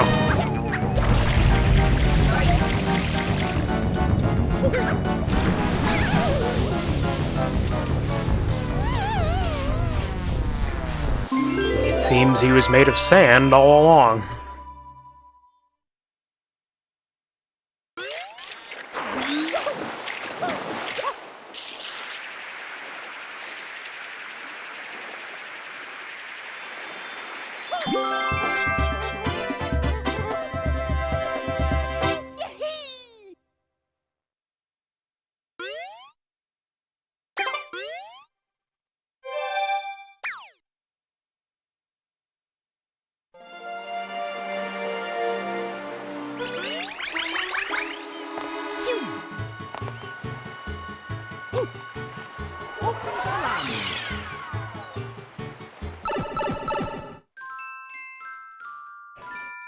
Okay, episode 4, The Sandbird is Born.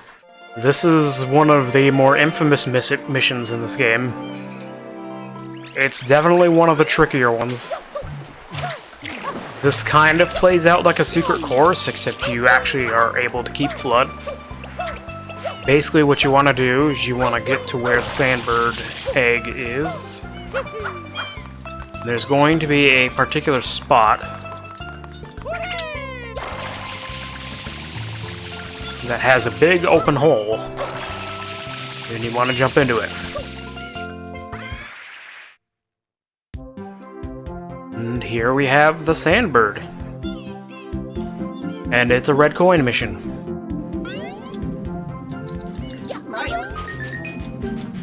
So most of the red coins are on the Sandbird itself.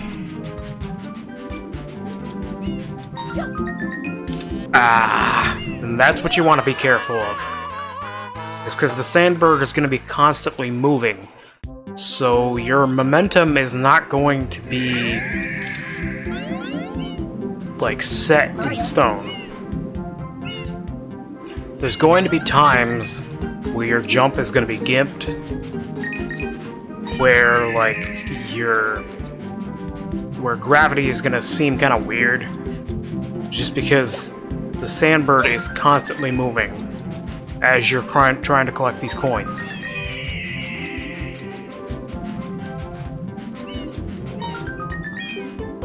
And as you can see, he does have a couple of blue coins on him. We're not going to worry about them until later.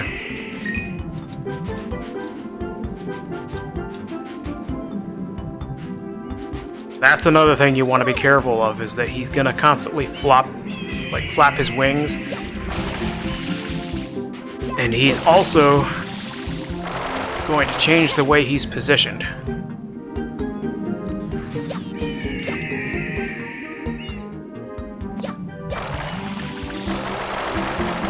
This is what makes this mission so infamous, is that he's constantly moving and changing the way he's situated. And this is basically not only a red coin mission, but just a game of survival. Because the 8th red coin is going to be on a platform here. That's actually on this platform over here. And you basically have to collect the 7 red coins that are on the Sandbird, and then survive until you get to this platform.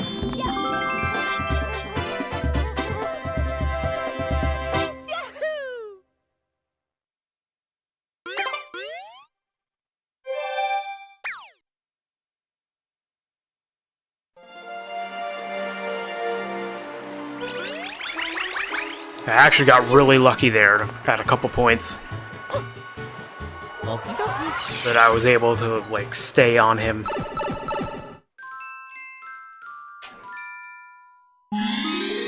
Okay.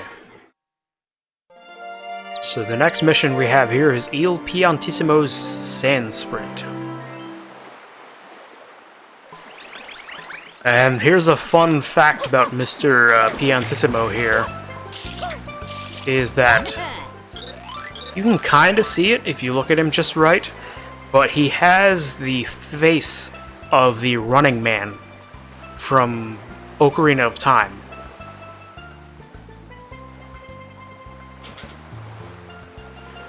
So yeah, I am Il Piantissimo, and now we shall race to that flag. This is the first of, I think, 3 Piantissimo missions. It is a race to the finish flag, and only one can triumph. By the way, the current record is 35 seconds. Are you at the ready? Then get set, and go!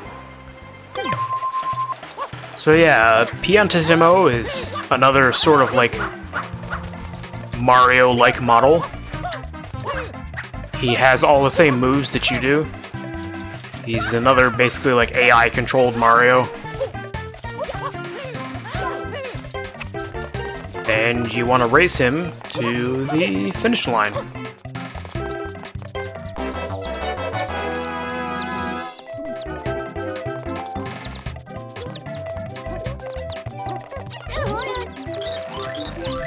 Phew, ha! You're pretty good. You have some speed. You've grown ever so slightly in my esteem. Slightly. We will meet again, and goodbye.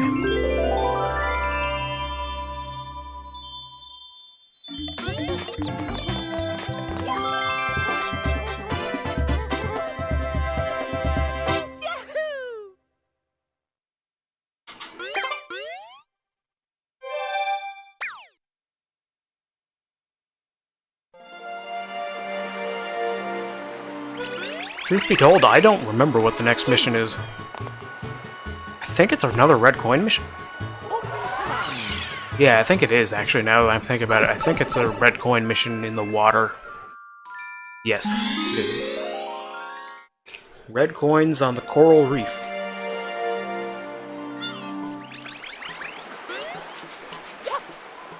So this is a pretty interesting one. So, this is where we first have to deal with Mario Sunshine's swimming controls. And funny enough, despite the game revolving around a tropical setting and a lot of water, I would say that Mario Sunshine probably has the worst swimming controls of the 3D Mario games. Like, it's not terrible. Like, it's... I only say worst compared to like the rest of the games. Like, it's not bad, it's doable, but it's just not very, like, I don't know, there's a lot of points where it feels very unwieldy. It's not nearly as free-flowing as the swimming in Mario 64 and Mario Galaxy. It's kind of... It feels, honestly, it feels more like swimming in a 2D Mario game. Where you kind of... There's only like 2 ways to go, up or down. And then beyond that, it's kind of just... It's very stiff.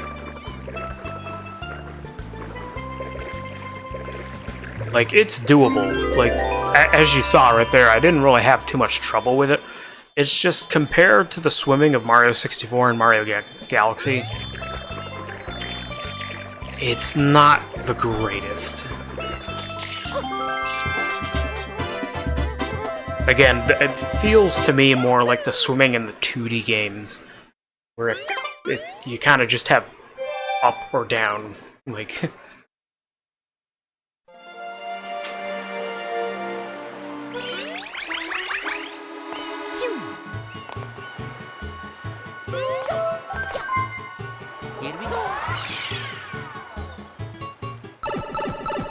Okay, so next we have the Shadow Mario mission. It's Shadow Mario after him. Same general concept as the rest of them. You want to chase him and spray him down.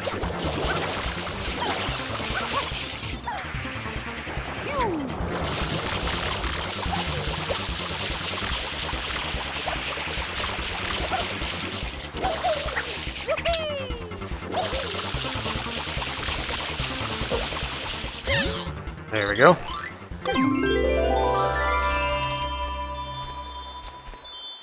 I didn't give him the chance, but if you give him the chance, he'll actually like head towards this area, and he'll wall jump up here.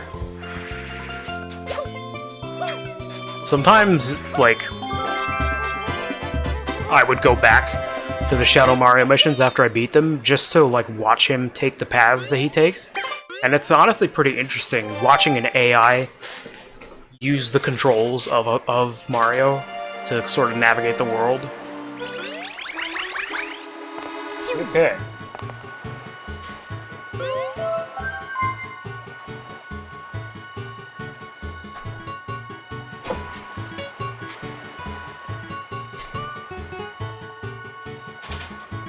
So now that we've cleared the Shadow Mario mission of Gelato Beach, we can head on to the next level. Now, if you read the little news articles down on the bottom screen there, you can see that Princess Peach was kidnapped. So now it's kind of business as usual in a Mario game. And you've probably noticed this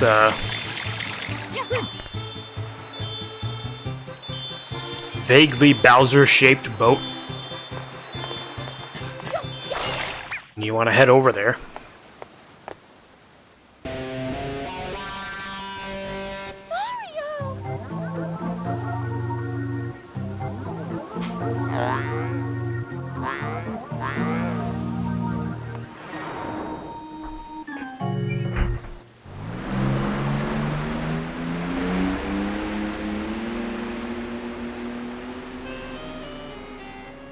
That is Peanut Island. The villain's secret hideout must be there.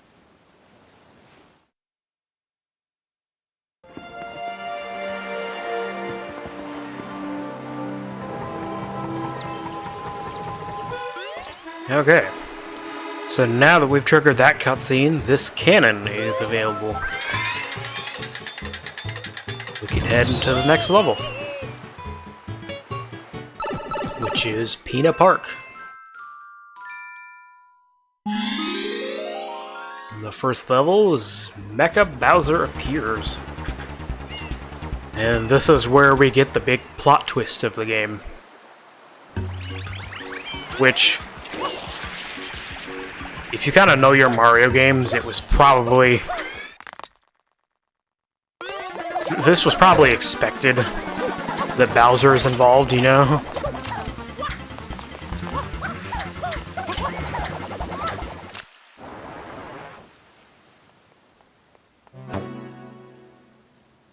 But we're not only going to learn that Bowser is involved, we're also going to learn who Shadow Mario is exactly.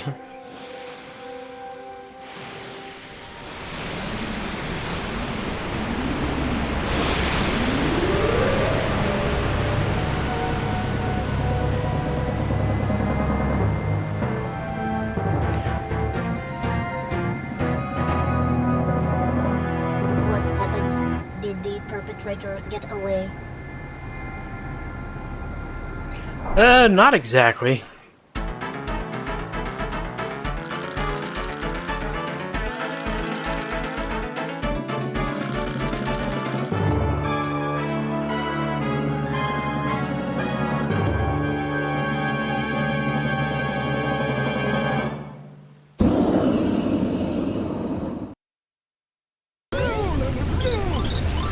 Amazing! What a spectacle! Is this a new show of ours? You guys are great. Whoever hired you needs a raise. I love how you play the fearless hero when he's like a bad version of you, but you both look the same and stuff. Well, as director of this park, I want to ensure your success.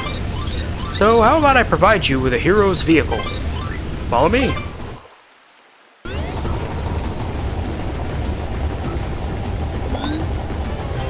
So yeah, while we're riding here on this roller coaster, you can collect these rockets, and you want to try and fire them at Mecha Bowser.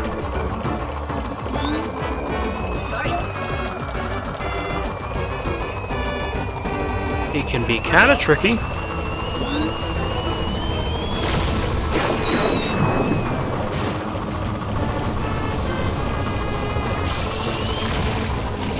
If a bullet bill approaches you, the best thing to do is to just spray it with water. Whoops. And when you're reaching the fire here, you want to do the same thing, just use the water.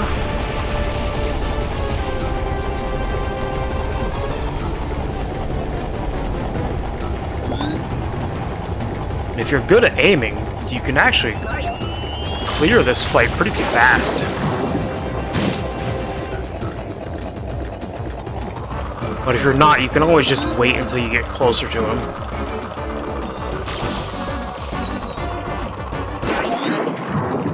There we go.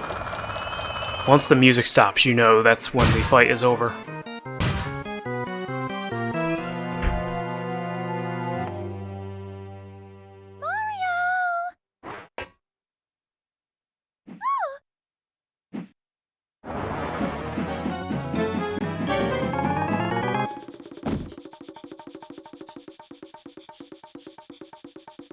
And here we have the debut of Bowser Jr. This is his first game. I won't, you bad man. I won't let you take Mama Peach away. Mama Peach? I'm your mama? Yeah, Papa told me all about it. He told me And after Mario Sunshine, Shadow Mario kind of gets forgotten about as Bowser Jr.'s secret identity. So the graffiti, that was you? Like, the only time it's ever been really acknowledged since this game and Mario Golf All my wishes come true. is Strange old man Smash who Brothers. gave it to me. A strange old man in a white coat. Other than that, Shadow Mario has kind of been forgotten about, Papa told which is me kind of disappointing. I've always liked Shadow Mario. He never fights fair. He said, Junior, you gotta try to outsmart Mario. so I tried to get Mario sent to prison. But they didn't lock him up, and now he came to steal Mama Peach again.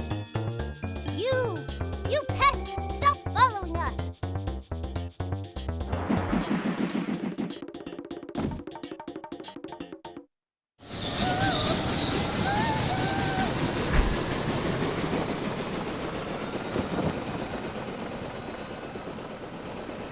No, not again.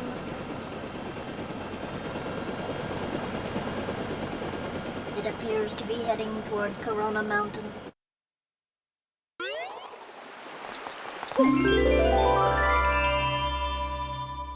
Okay. Well, at least Bowser Jr. was nice enough to leave a Shine Sprite.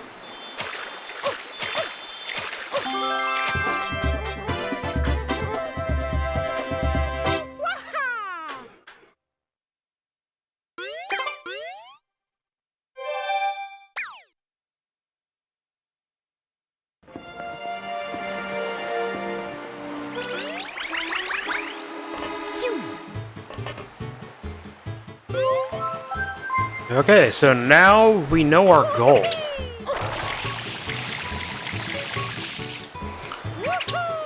So, Bowser Jr. was headed towards Corona Mountain. If we head up here to where Corona Mountain is, you notice that the entrance is blocked off.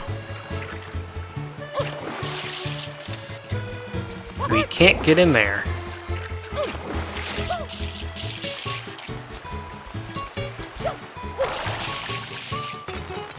So we need something to happen that will open that gate. This is kind of the end goal, is that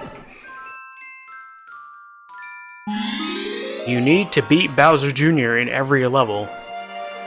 And once you do that, he will do something to Delfino Plaza that will inadvertently open up the pathway to Corona Mountain.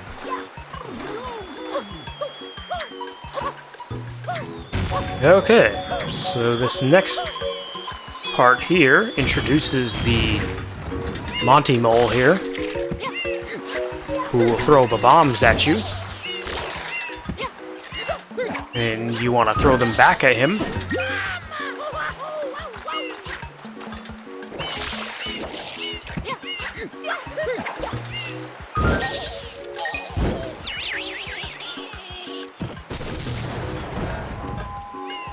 And after you do that, his little cannon here will become an entrance.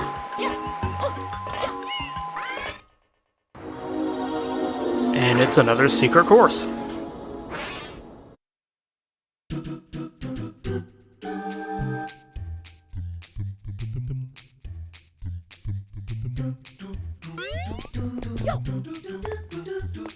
So we saw these types of blocks in one of the Bianco Hills secret missions. These blocks that kind of disappear in a pattern. This is the first time that you really have to use them for platforming.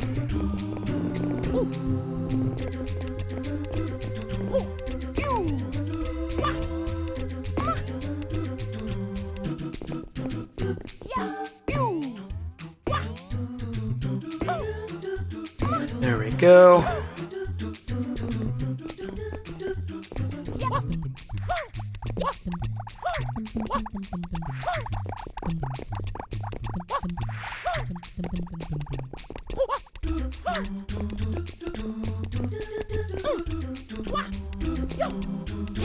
Oh man, it's a good thing I had enough momentum there. My triple jump didn't work the way I wanted it to.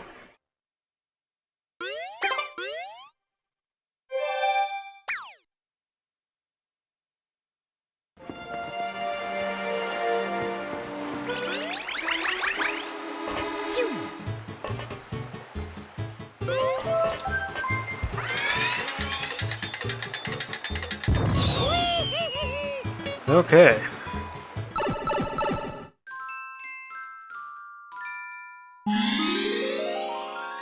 We've got a red coin mission next. This one is actually not timed.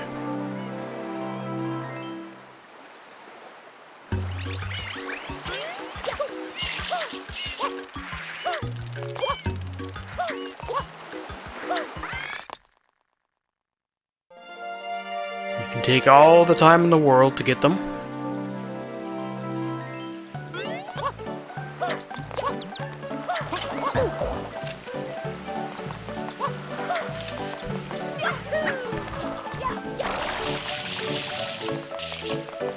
Which is good because it involves these pirate ships here. And they can be kind of tricky.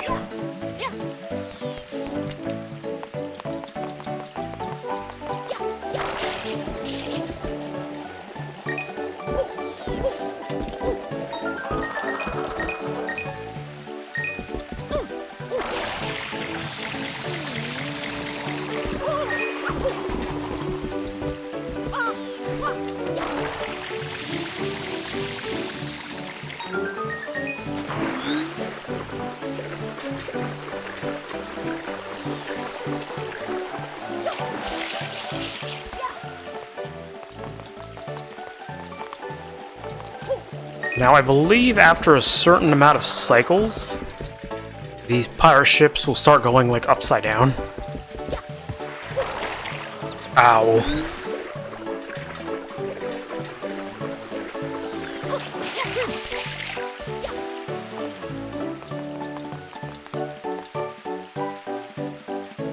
I think it might have just happened there, actually.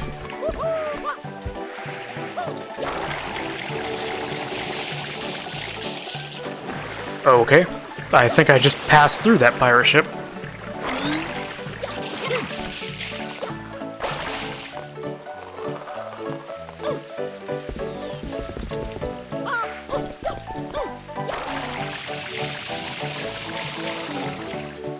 Dang it. This is one of the tricky parts about the hover nozzle, is that when you use it, your momentum kind of starts stalling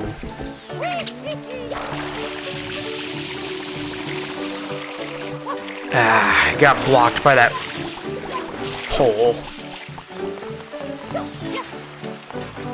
Alright, I'm gonna go this way. I think the rest of the red coins are in other locations that aren't the pirate ships anyway.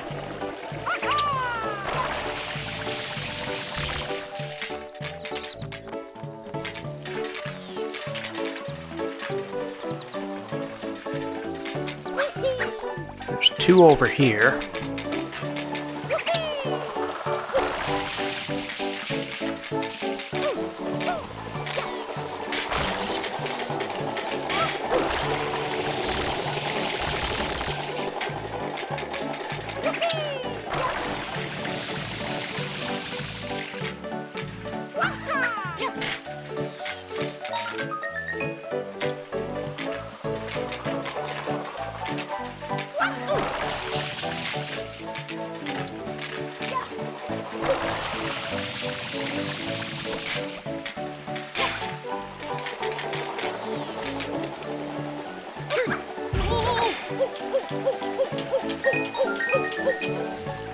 There we go.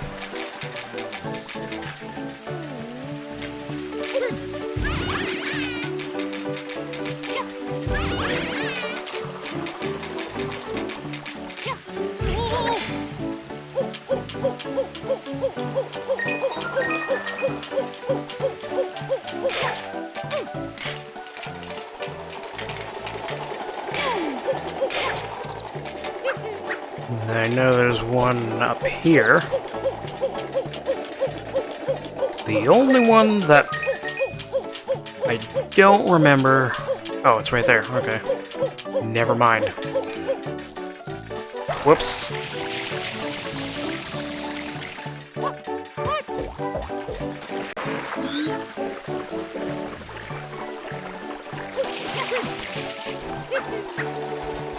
When you're underneath those great platforms there, you want to use the B button if you want to knock off those enemies. I just tried to use the Y button, which is what you use to let go. But yeah, you want to use the B button. And that will kick them off.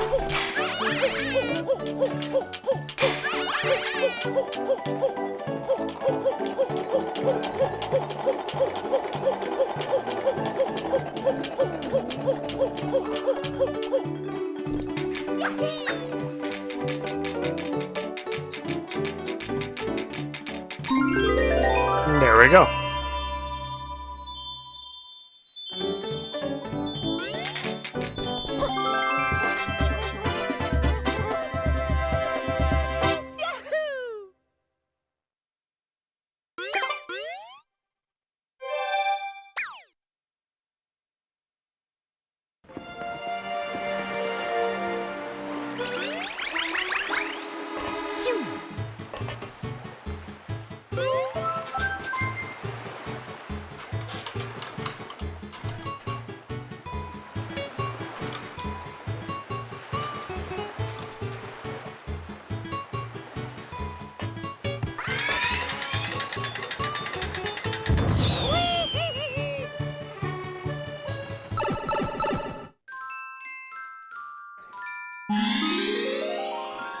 Okay, so this next mission is pretty interesting.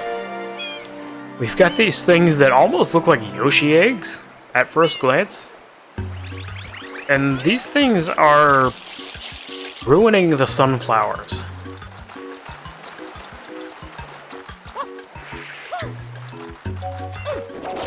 And you want to spray them.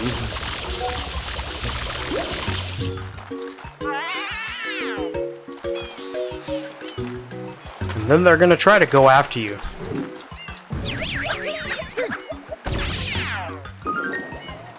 Once they bury themselves in the sand like that, we just want to ground pound them, and that'll defeat them.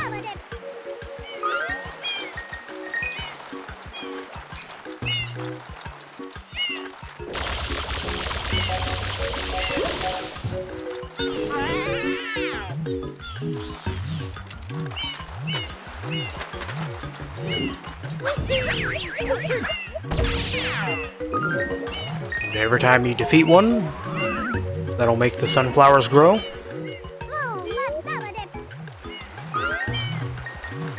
And these sentient sunflowers will like start to come back to life.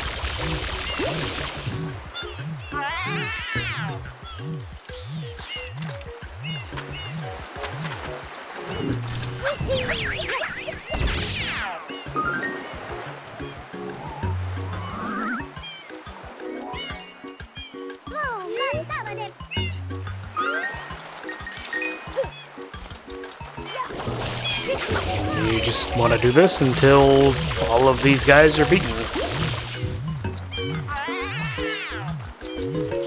And I believe it has to be in sand that these guys like ground pound into. I don't think it can be the grass, so you gotta lead them into the sand.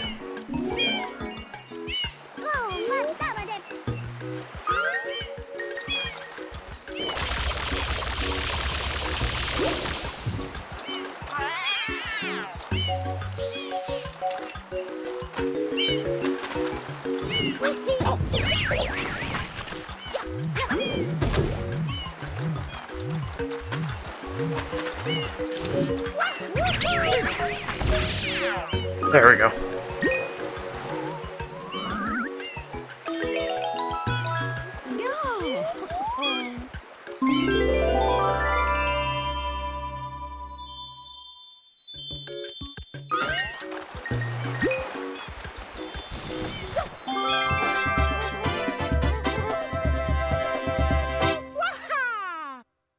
Now, it's very fitting that after you defeat these very Yoshi Egg-looking enemies, that Shadow Mario starts carrying around an actual Yoshi Egg.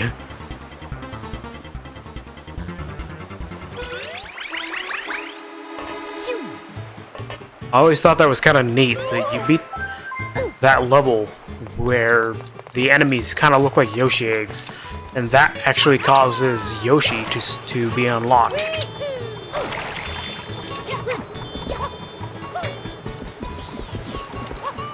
So, same typical Shadow Mario procedure. You want to spray him down.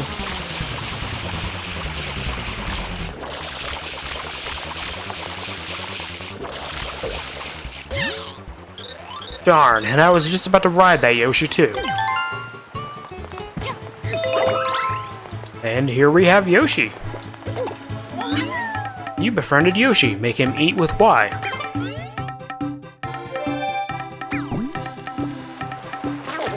And there is no green Yoshi. The only time you see a green Yoshi is if Yoshi is running out of juice.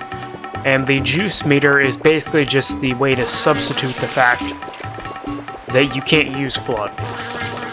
It has all the same properties as Flood's water.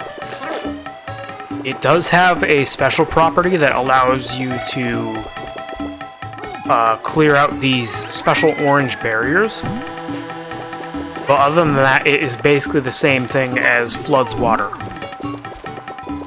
Another thing that Yoshi can do, aside from being able to triple jump, just like you, he can also flutter in the air. He still has the spin jump, too.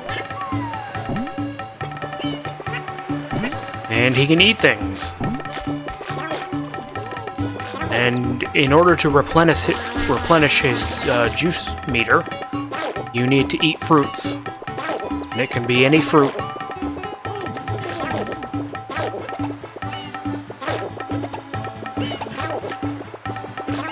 And depending on the fruit that you give him, he will change color. So durians and peppers will make him purple. Melons and I believe bananas make him pink. Pineapples and pears will make him orange. It's just a cosmetic change. There's nothing special. Well, actually, I take it back. There is actually different things. There is actually like one difference between the colors. when you spray enemies with Yoshi's juice, it will make these special Yoshi platforms. Depending on the color of your Yoshi, the platforms will move differently. And there's actually going to be one mission where we will need to use the Yoshi platforms in order to get to a Shine Sprite.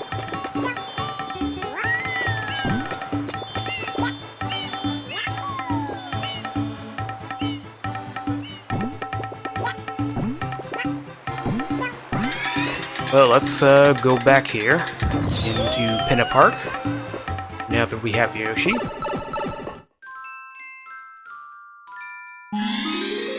And much like the later 2D Mario games, you can't just take Yoshi everywhere with you.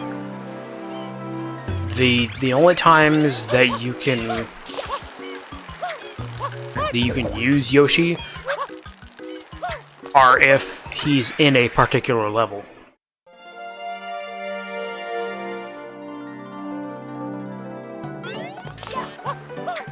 So here we have the runaway Ferris wheel. The objective here is that there is one of these big Koopas up here near this particular amusement park ride.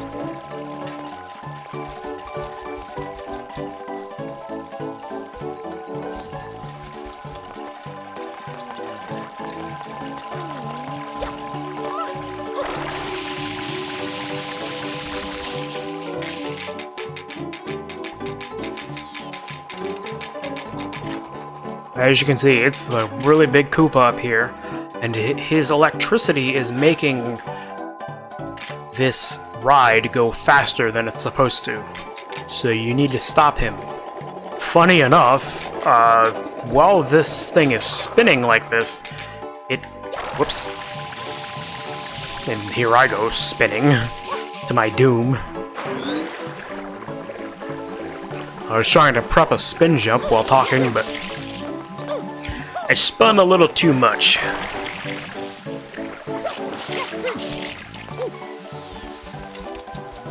Anyway, let me get back up there. And as you can see back there, this is the way that they want you to go, through this big elaborate platforming section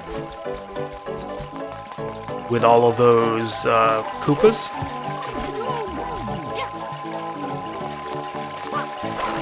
But as you can probably see, as I'm hovering through here, when this ride is spinning like this, it doesn't actually have any collision. So you can just hover right through it and make it here like this.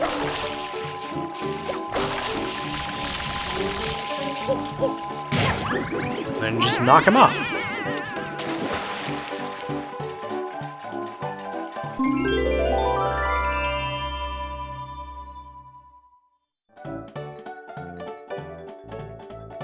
Now the ride will slow down, and you can make it to that Shine Sprite up there.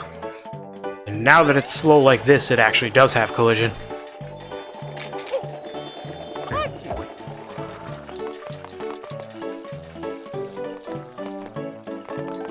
So I think I'm gonna go over here to this side. Uh-oh. Ooh, oh, dang it. Thought I saved it. There we go. Okay.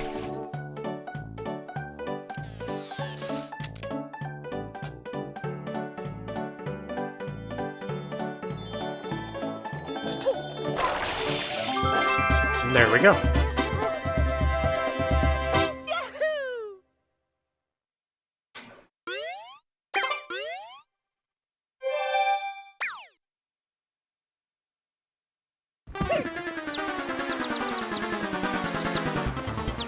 And would you look at that?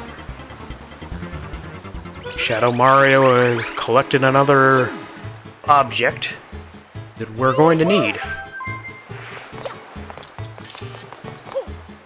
It's another flood nozzle. You've probably seen the boxes. In fact, this particular nozzle we were able to collect in Bianco Hills during the Dirty Lake secret. But there was just no point because the mission was going to take away Flood anyway.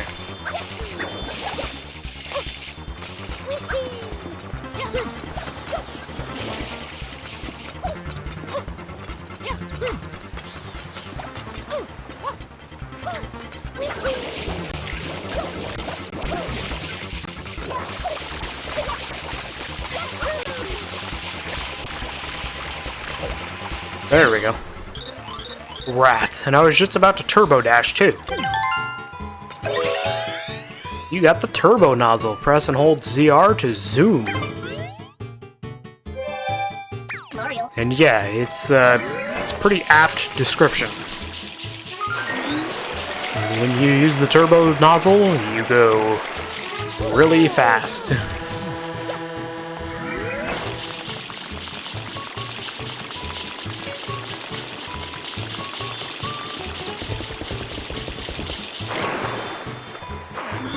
Now, the thing is that while you have the turbo nozzle, you can no longer use the hover nozzle. They don't stack. So if you want the hover nozzle, you've got to go back here and open up the blue box.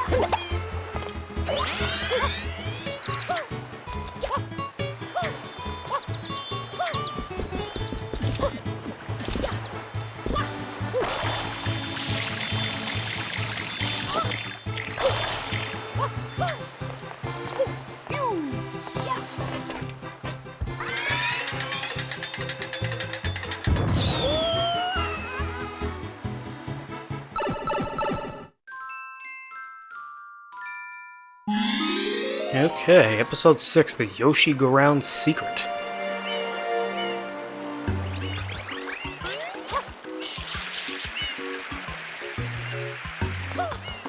This is our first actual mission involving Yoshi.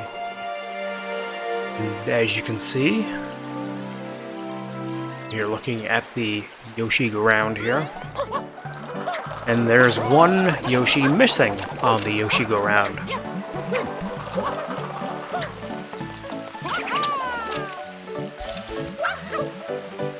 Yoshi's back here. He wants a pineapple, which I think is up here. Yes. Luckily, I believe this is the color that we will need. Dang. I was hoping to do a trick shot there where I would throw the fruit at Yoshi and he would get it. Because you only need the fruit to go near Yoshi in order for him to collect it. Like that.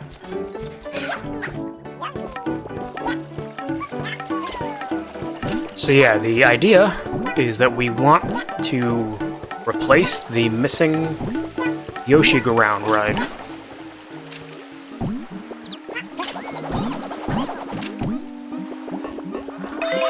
Like that. Also, one thing I haven't mentioned about Yoshi yet is that in this game, he cannot go into water. He cannot swim. If you bring him into water, he will immediately disappear. The reason for this is actually pretty interesting. It's because, and you can kind of get a hint of this when Yoshi disappears, when you bring him into the water. The Yoshis in Isle Delfino are creations of Bowser Jr. They are made of paint. And you kind of get a look at that when they fall into the water, because they kind of dissipate the same way that paint does in this game.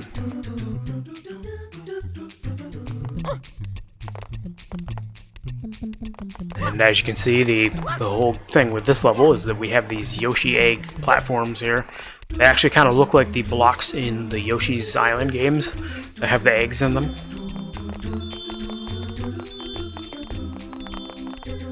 It makes me think most of Yoshi's Story, because the block in that game is like really big. And then, oh jeez, I thought I jumped there, but...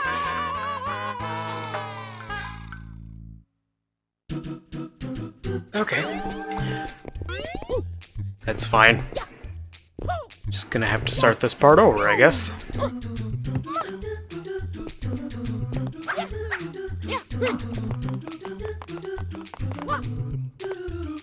This is fine.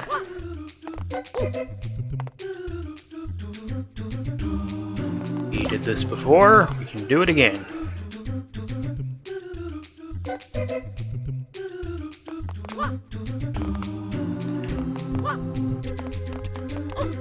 Oh. I jumped, but it was like right at the edge of that platform. And me falling off the platform kind of... It took priority over the jump. I can't remember. Is there a hidden one up in these screws? I guess they're more like nails. This is a coin.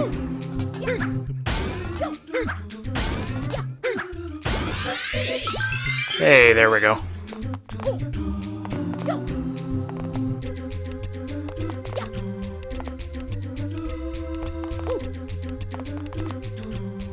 There's one little problem I have with this game. It doesn't happen like often enough to where it like really bothers me. But we've seen it a couple of times. The physics in this game can be a little wonky sometimes. It's not like a deal breaker. It doesn't happen often enough to where it really bothers me. It's just every once in a while, Mario feels like he trips on nothing. It's just, I think it just has, like, right there, like, there, I don't know, that was just weird to me. And that happens, like, not a lot. Like, often, but not often enough to where it really bothers me. It's just, it's one thing you just gotta be a little careful of when you play this game, is that sometimes the physics are gonna work against you.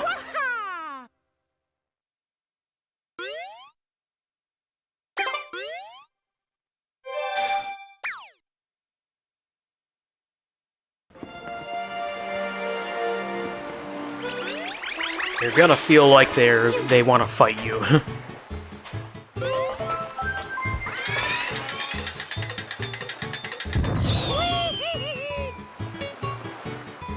Okay, I don't actually remember what the next mission is. Oh, that was episode 6. Whoops. I forgot which number we were on.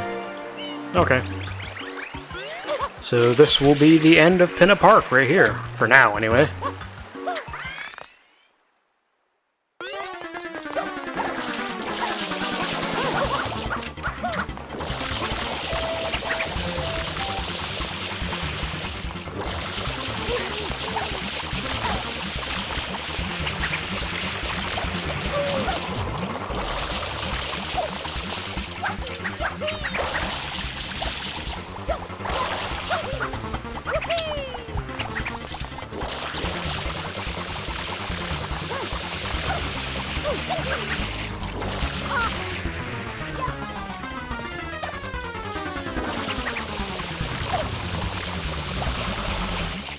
Oh wow, he's taking a lot more damage than I was expecting him to.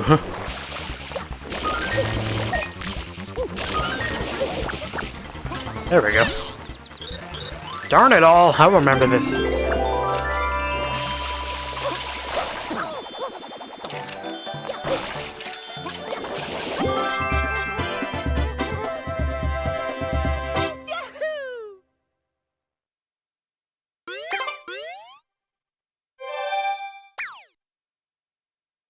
Okay.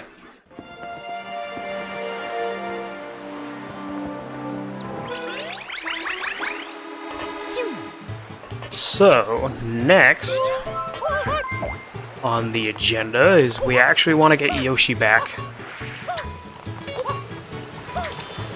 He's actually going to be the key to getting to the next level.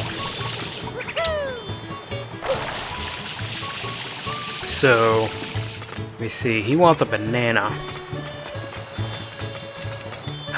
Is there a banana nearby? I don't think there is.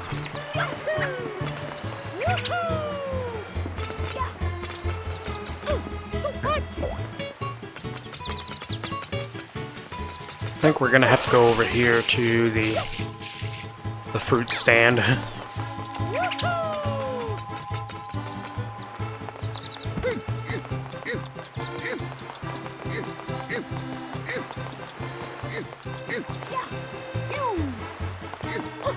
Also, these must be really heavy bananas, because Mario sounds like he's struggling every time he carries any sort of fruit.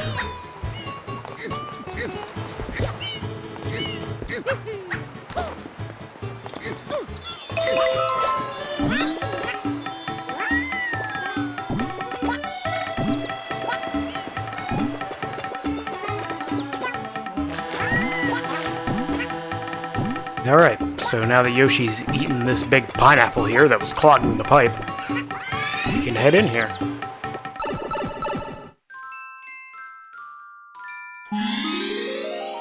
Now we have Serena Beach, which is kind of 2 levels in one.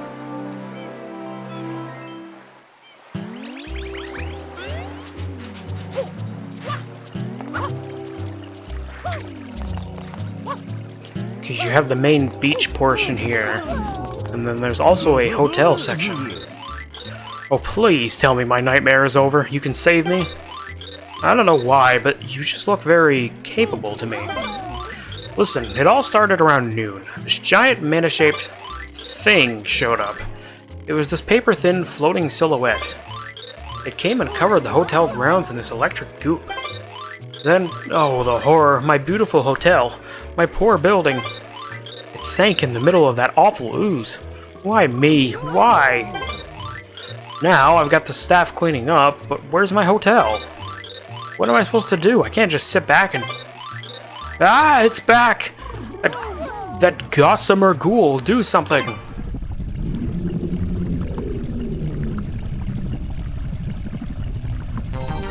So, of all things, I believe that this is supposed to be a reference to Stephen King's The Shining.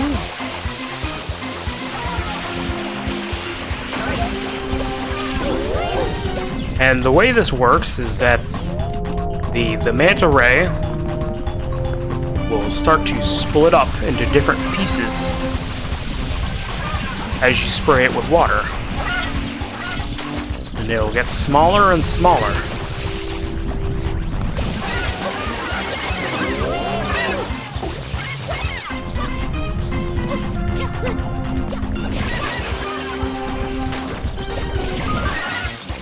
It's just really weird that a Mario game, of all things, is referencing a Stephen King book.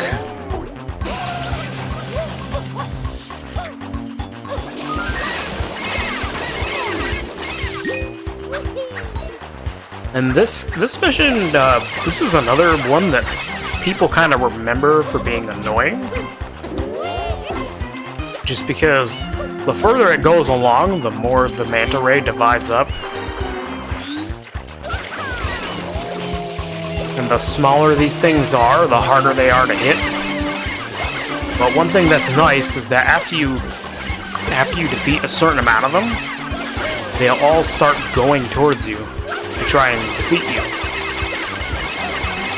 And that's when they become the easiest to hit.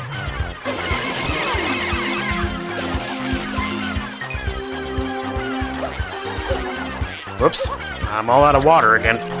Yeah, the shotgun blast, as people call it, actually does a number on your water meter.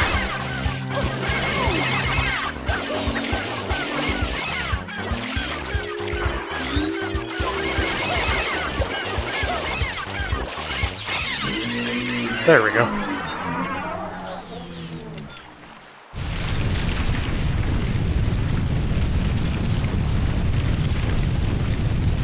So yeah, we started this level with a boss fight, which I guess is kind of the same way that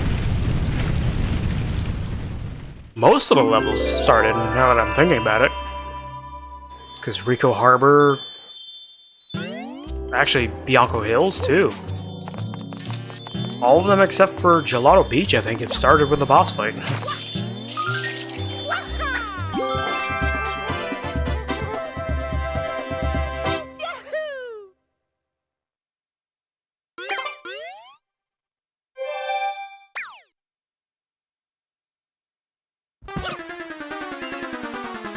Okay, and here's our last nozzle.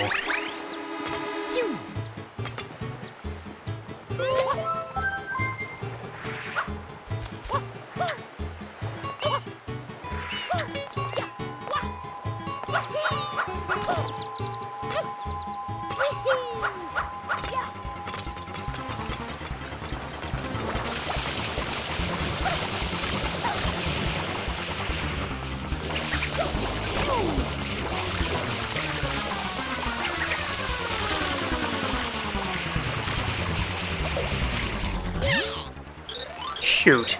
And I was just about to rocket jump too. You got the rocket nozzle. Power up with ZR and blast off. Mario. So yeah. Now we can do like a super jump.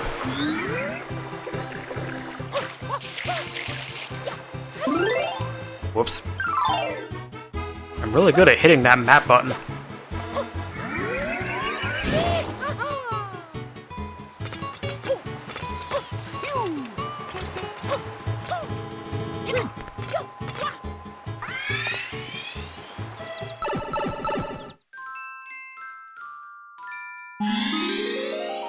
Okay, the hotel lobby's secret. You can probably imagine what this is gonna be.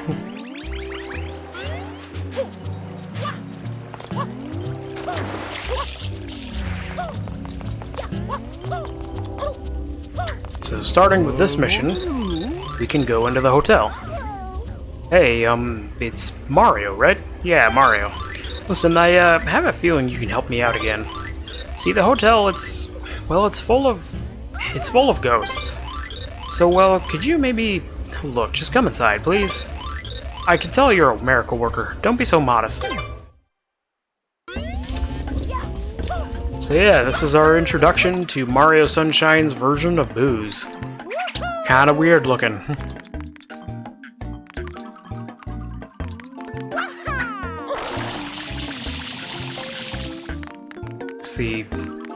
Let's see if I can make it up here without having to use those,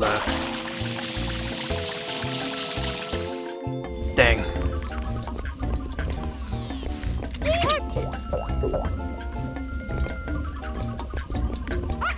So what you're supposed to do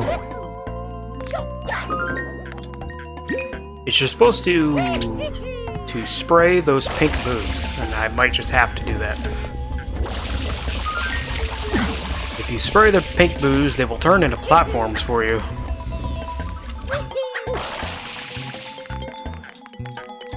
And that's how they want you to get up through here, because they've blocked off everything else.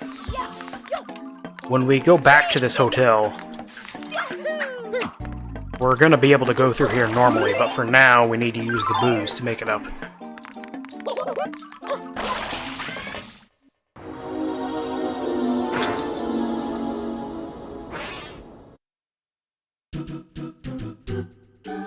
Okay.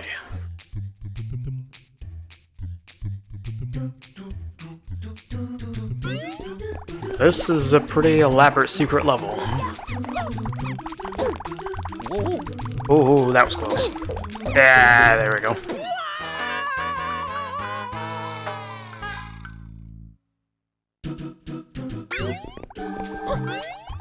So these guys right here, they're called the Strollin' Stews. They're basically this game's equivalent to the Goombas. They're a very basic enemy.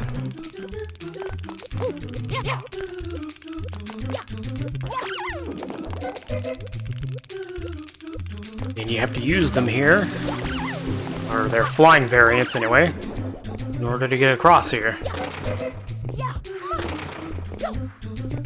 And here we have these brick blocks here that we need to break with wall jumps.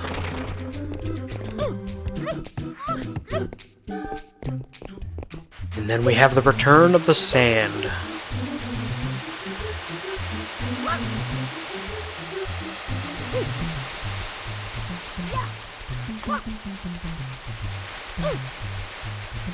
Now you might be wondering, why is there all those sand platforms down there? Like, what's the point of those? Well, we're actually going to be coming back to all of these secret missions later, because they actually hold a secondary mission. Ooh, okay.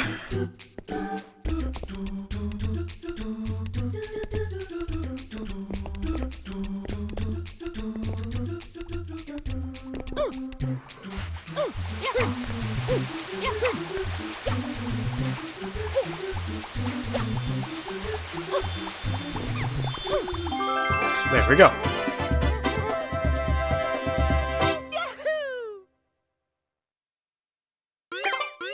Now, the Shadow Mario will no longer interrupt in Delfino Plaza until you clear all of his missions. We have gotten all of the extra power-ups. Now we basically just need to start clearing the levels.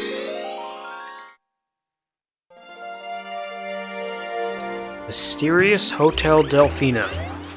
This is a very memorable mission, because this basically takes you through most of the hotel.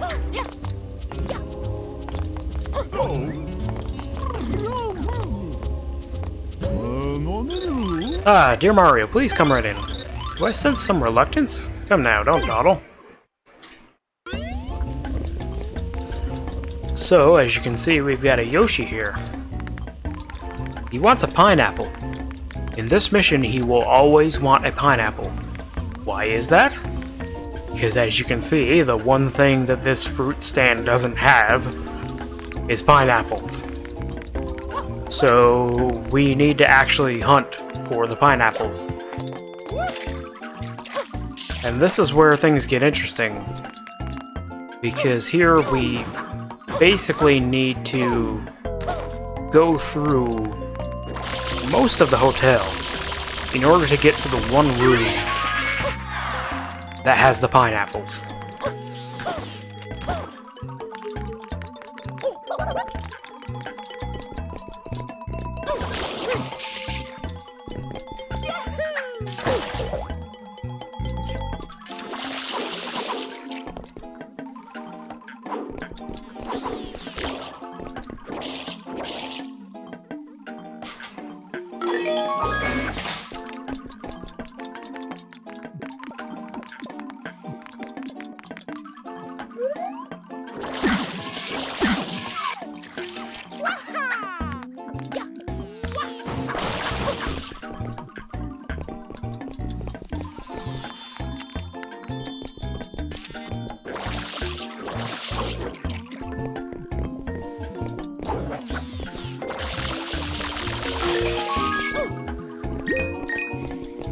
Yeah, and as you can see, we're going through a lot of the hotel rooms in weird orders.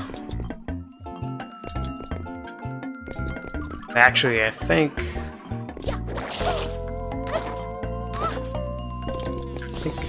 we actually need to ground pound this tile here.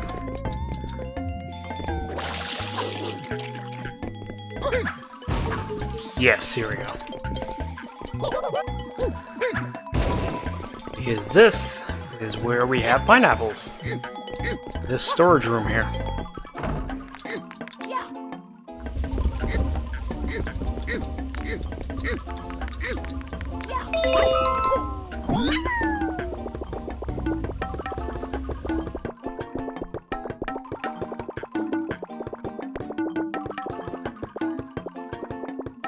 Okay.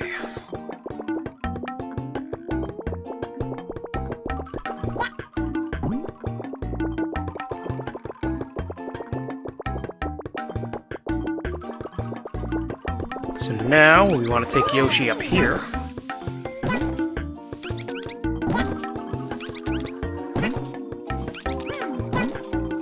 There we go. And you need to look for... There's a particular area that's going to have a destroyable floor. I think it's right here. Okay, I was wrong. That just takes you back to the middle there.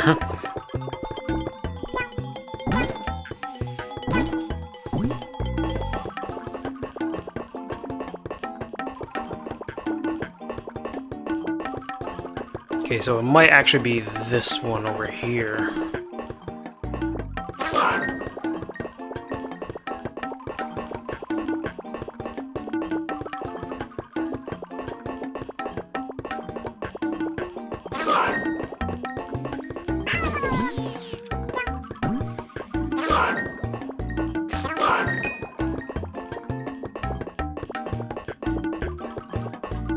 Whoops. Going the wrong way.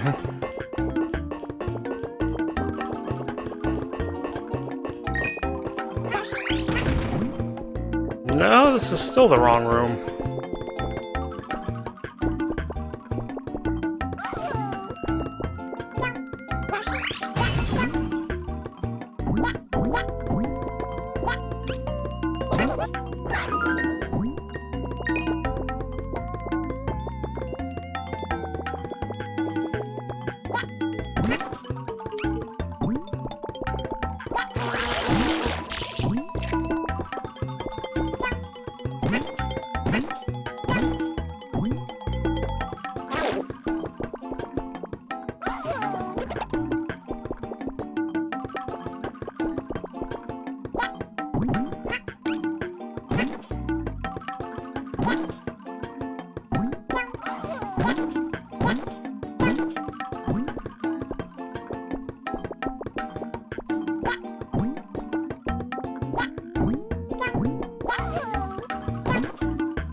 The worst part is you can't open doors with Yoshi.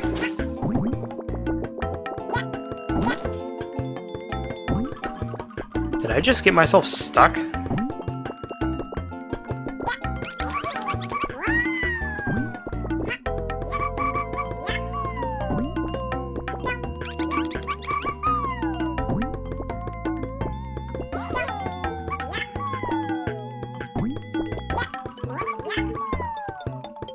Oh, come on. Maybe if I could... There we go.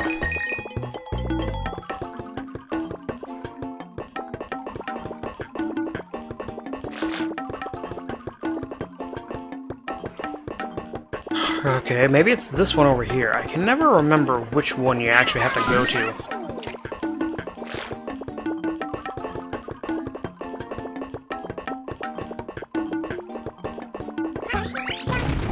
Okay, it's that one.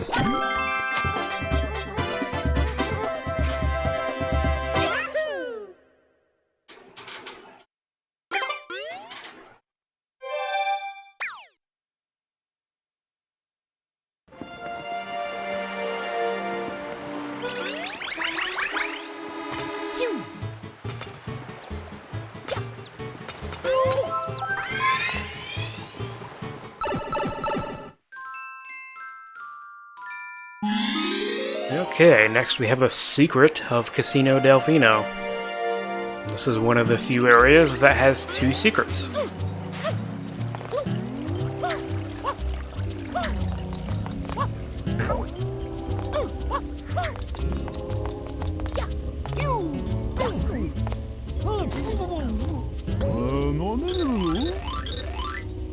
Oh no, Mario, you really should drop by the casino. I'll let my boys know you're coming. Go on now. Encouraging Mario to gamble?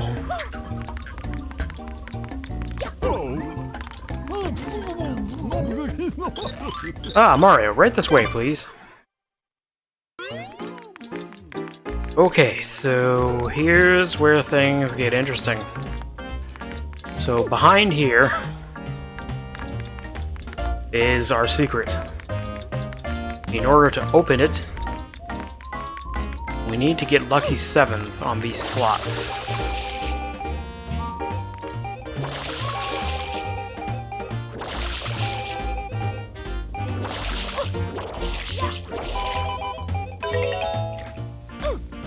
Okay, there's one.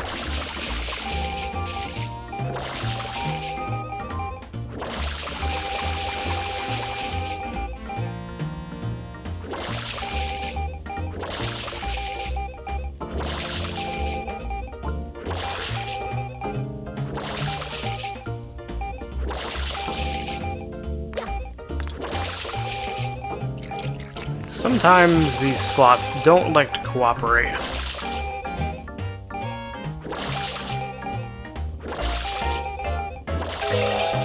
Oh, I had it.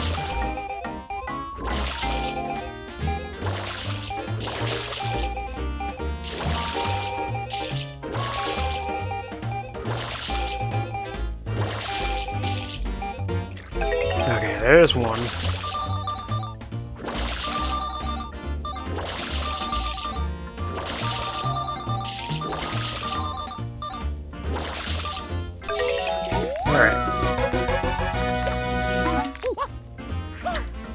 Now this next one is a little more interesting because these slots all move at the same time.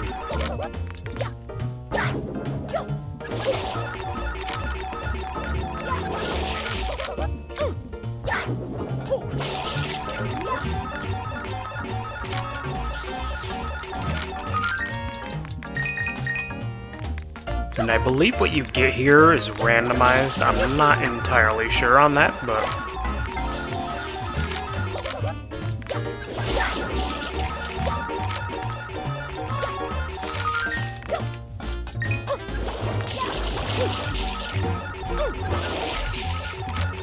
yeah, because after you spray it once,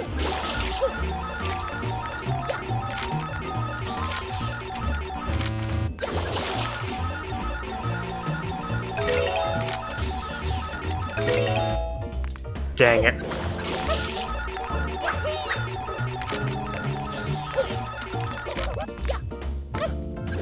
After you spray it once, it doesn't seem like you can influence it again, so I think what you get is entirely random.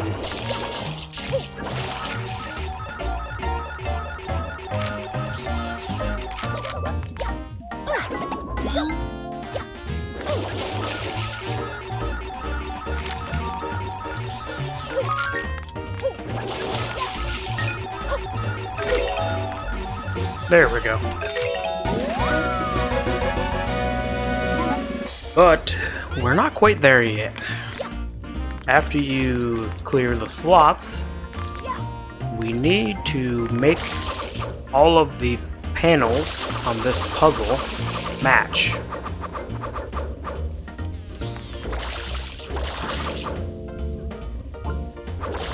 As you can see, there's a warp pipe behind this thing.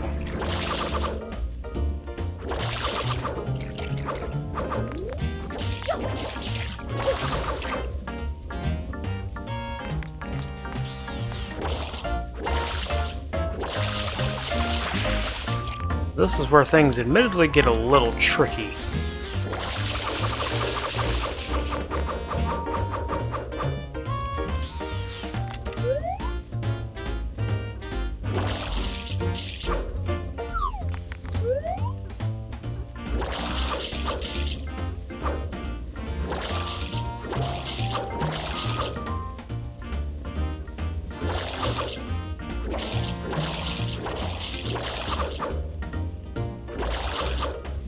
You can't shoot like a perfect stream of water.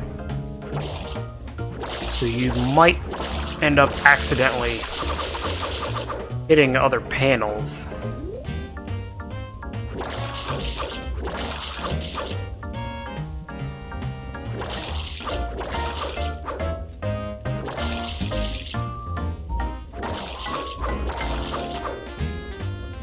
trying to flip them.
Ah, there we go.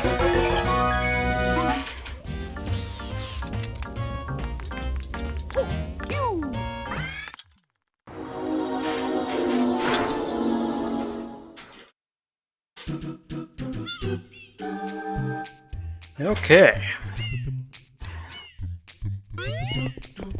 Now we gotta deal with a lot of these pushing blocks.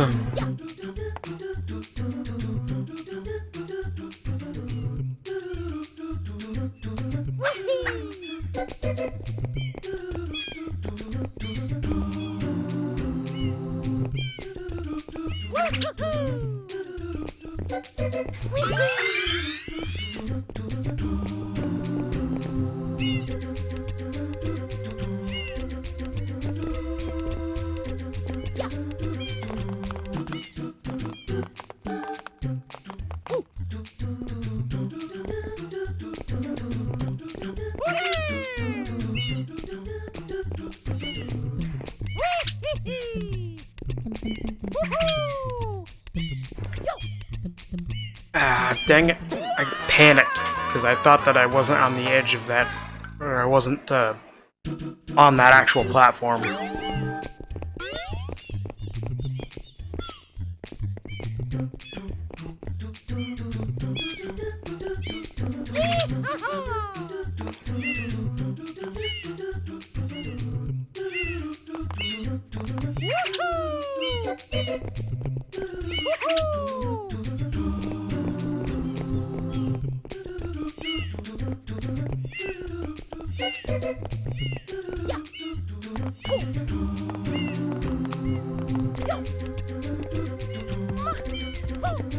Oh, that was close.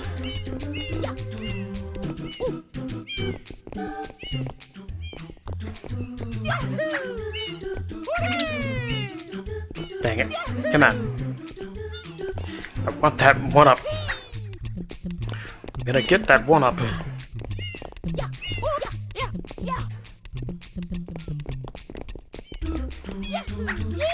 Okay, fine. I won't get the one up.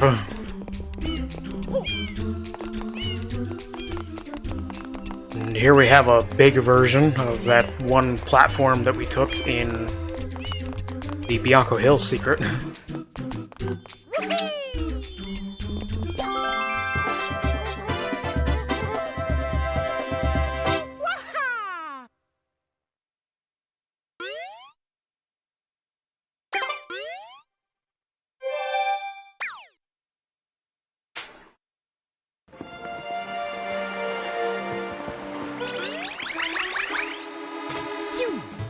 Okay.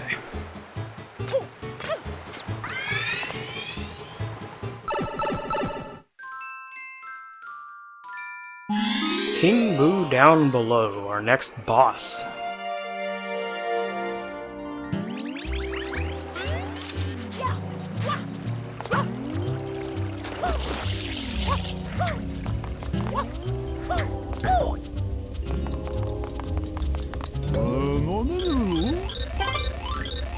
Actually, I must admit that unfortunately the casino's closed today. You see, there are creepy sounds coming from the basement. Did we trick you? I mean, ask you for your help? Oh, thank you. Wow, way to be upfront about that. Ah, Mario, right this way, please. Okay, so what you have to do here is just hit this purple button. And that will take you down to where the boss is.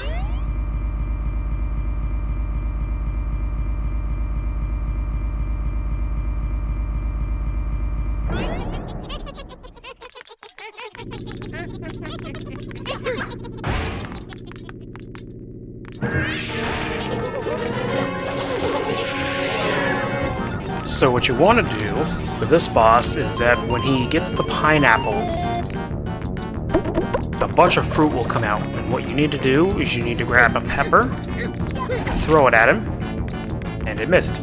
Okay? What you need to do is get a pepper, and throw it at him, and then throw a regular fruit at him, and that will damage him.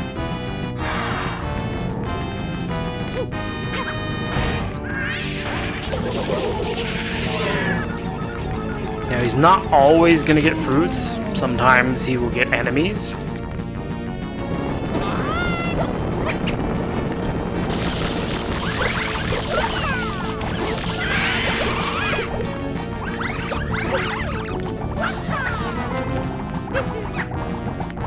And I think the enemies that he gets are random.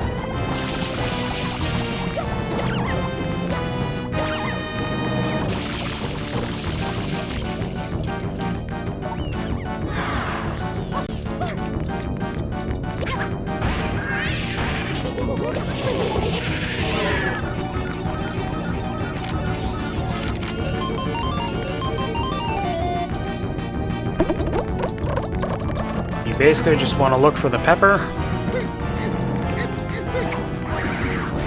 and you just grab any other type of fruit.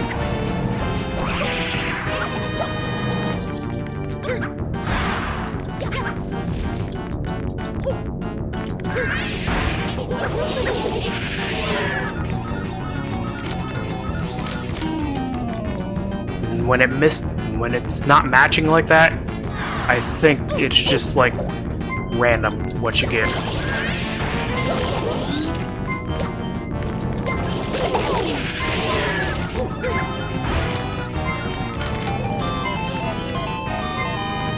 I'm actually okay with that, because I'm kind of running low on health.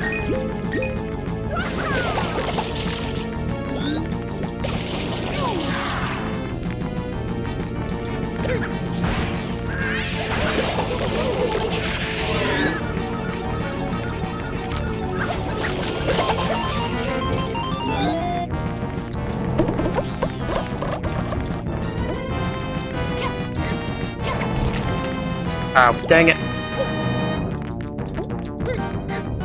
I think it specifically needs to hit his tongue.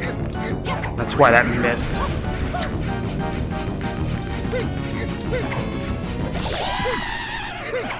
There we go.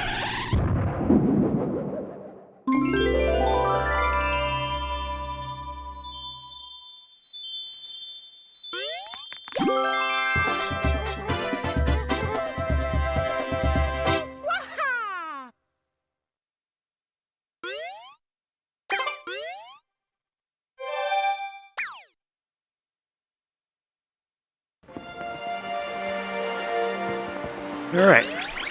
Now, this next mission... I think this is the cleanup mission next.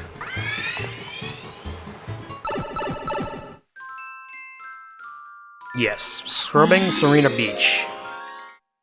The electric goop is back.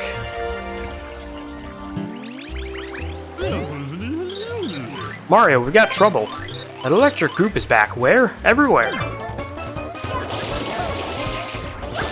So yeah, without any warning, you're kind of just thrown into this timed mission.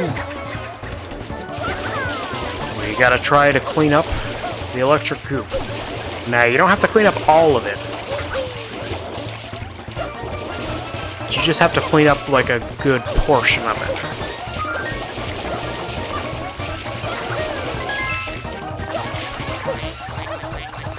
Whoops, I'm out of water.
Okay, maybe I was misremembering. Maybe you do need to clean up all of it.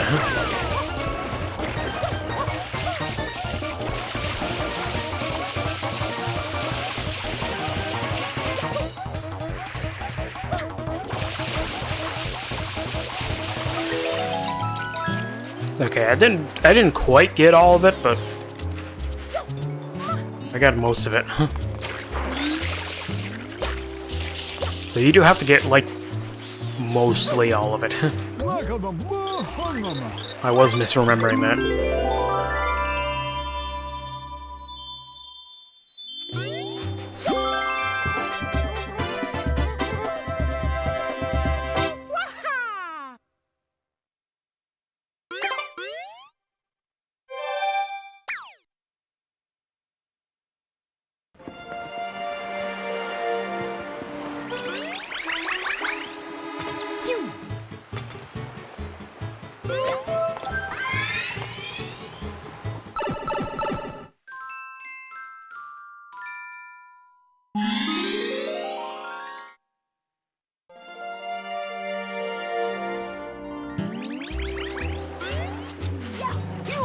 Okay, Shadow Mario checks in. This is a pretty interesting version of the Shadow Mario mission, because he's actually going to have copies that are made out of booze.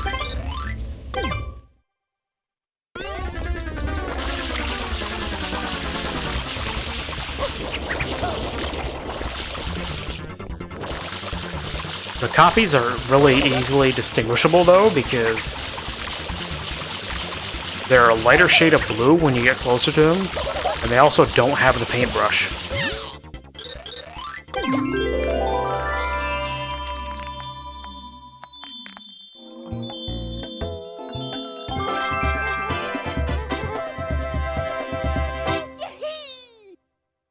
Alright.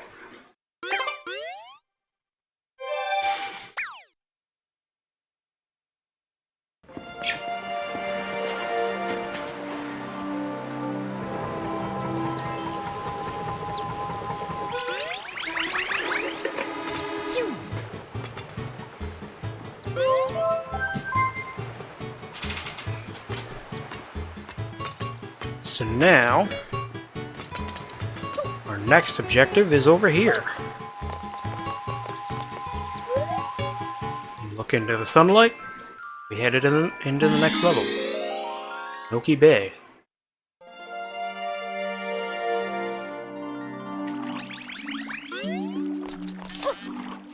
So the gimmick with this level, at least this first level here, this first mission, is that most of the ground and platforms and stuff are gone. They're covered up by goop.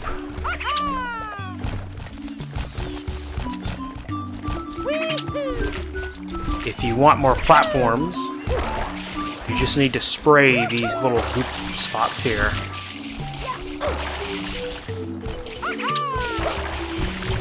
They will form platforms for you.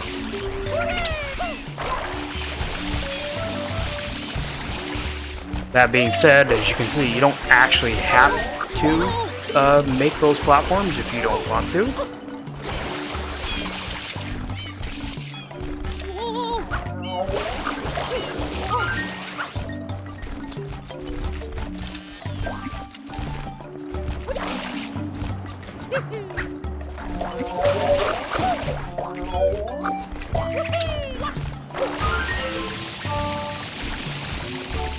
Dang it.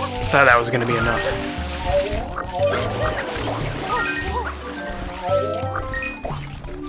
I'm feeling old watching this game. Hey, Larry. Is this one of your, like, childhood games? It was one of mine, too.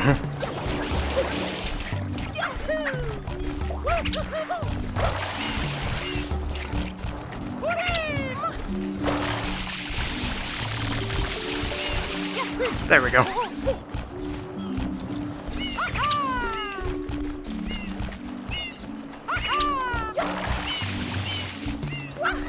I'm actually running out of water. This is not good.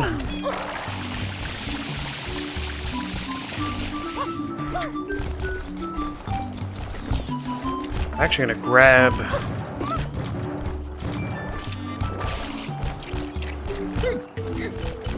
grab this and bring it down here.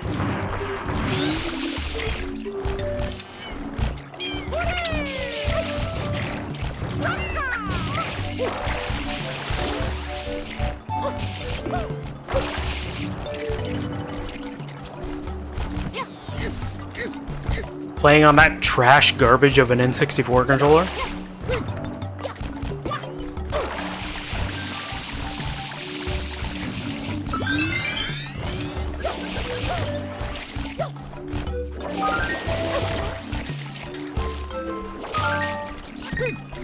Oh, come on, you don't like the three-pronged N64 controller?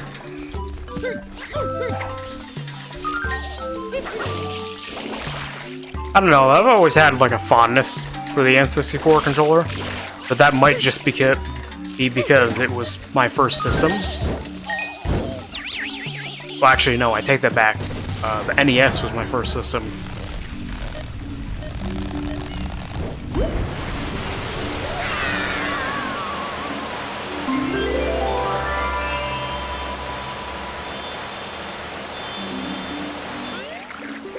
Like, the N64 was my first game system that I have, like, real memories with. Like, I remember playing on the NES, and I remember playing on the Super Nintendo, but those were when I was, like, really, really young. I don't quite remember them as well as my memories with the N64.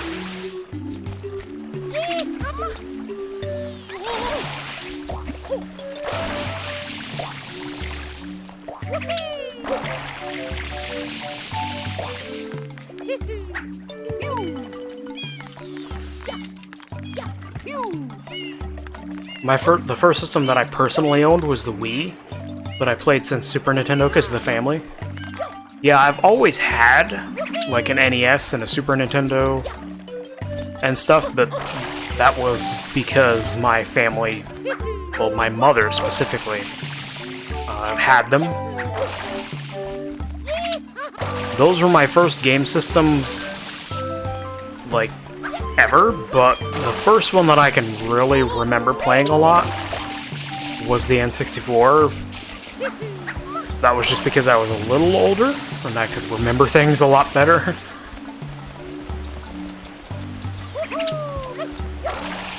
I have, like, faint memories of the NES and Super Nintendo, but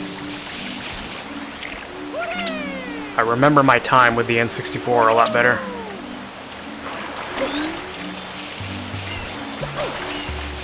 I actually really miss my NES. It was one of the, like, the VCR models of NES that were, like, prone to breaking down. And ours did. Ours broke down. But yeah, I've always had this weird little soft spot for the N64 controller. Like, the analog stick is not the greatest, mind you. Like, I acknowledge that. But it was, like, one of the first ones, so I kind of gave it a pass.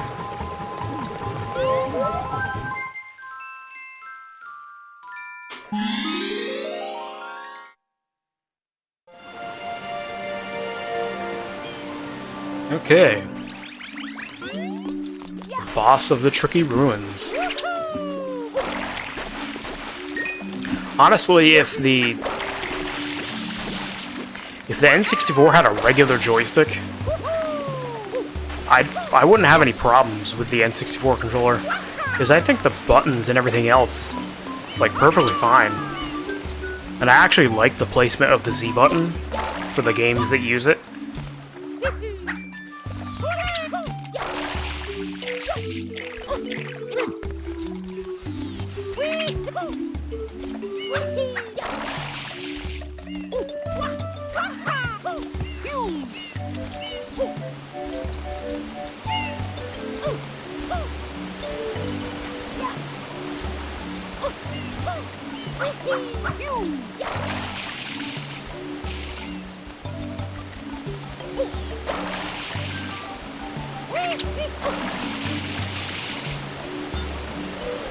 Okay.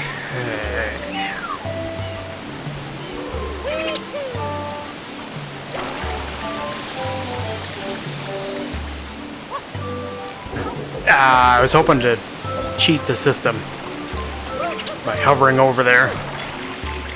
Oh well. So what you're actually supposed to do is spray these little blocks here. And then you're kind of timed to get up these ruins before everything goes back to normal.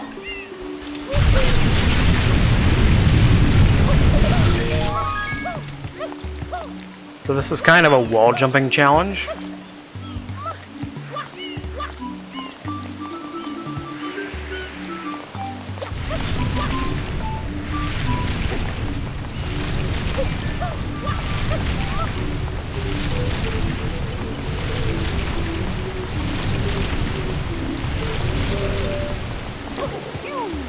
And once we get up here, you can see that good old Gooper Blooper is back.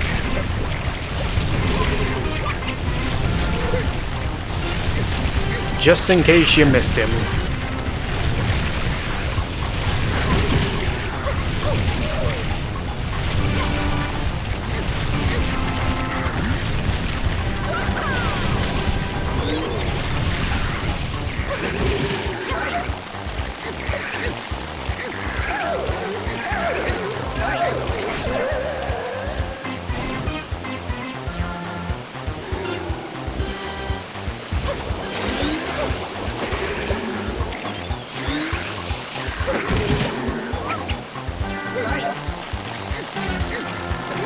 Dang it, I was hoping to cheat it.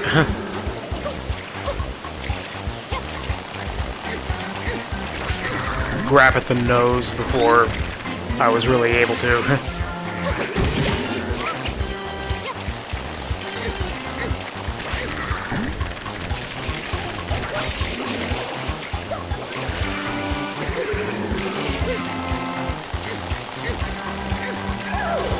There we go.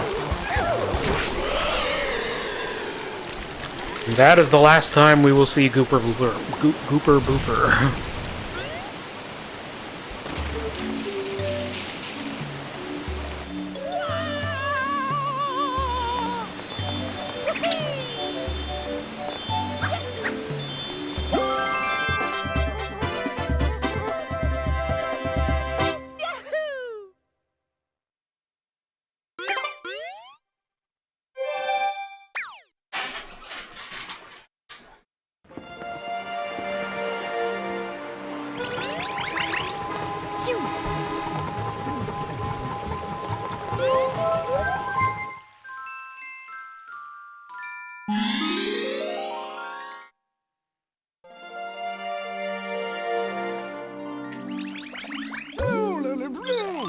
I've got it. Yes, I surely do have it. What have I got? Why, the answer to our polluted ocean problem, of course. And the answer is you. You must go to the ocean floor. Of course, that is impossible for you at the moment. Therefore, I've made an area for you to hone your skills. Boop bop boop bop. Okay, I guess I'm not allowed to read that text box. Wear this and you can stay underwater for much, much longer. Use that flood to move around and get red coins. But don't overdo it. If you run low on air, then here's what you do. Just grab some regular coins to refill your meter, okay? Now shall we get started?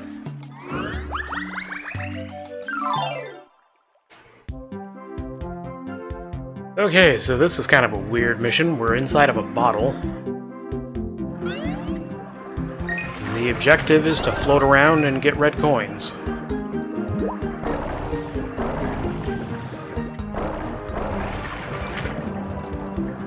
And there are certain, spots in this bottle that will make you, fly upwards.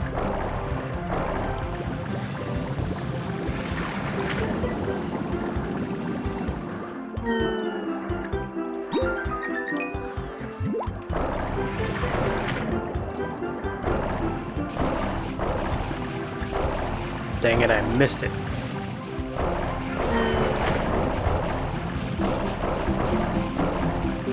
I missed it again.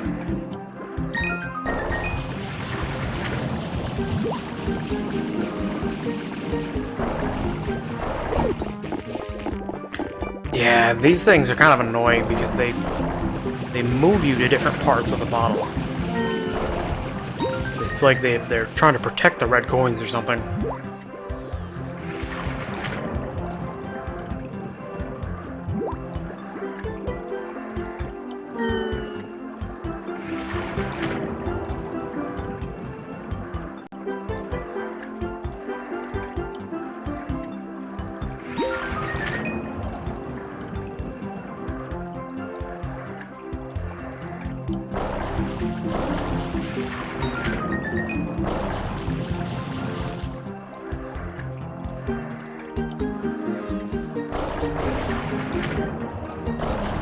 Come on. There we go.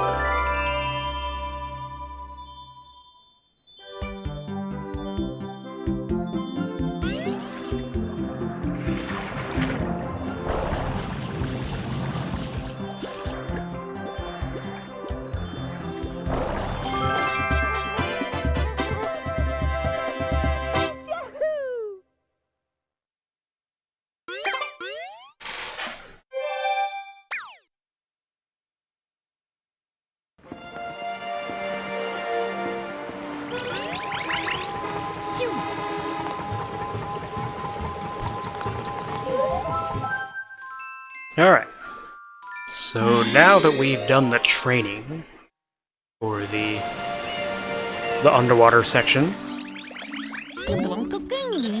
Oh Mario, you're finally setting out for the ocean's bottom. Grandpa's waiting for you up top. Oh, don't forget to wear this. You can use this rope as a shortcut to reach Grandpa.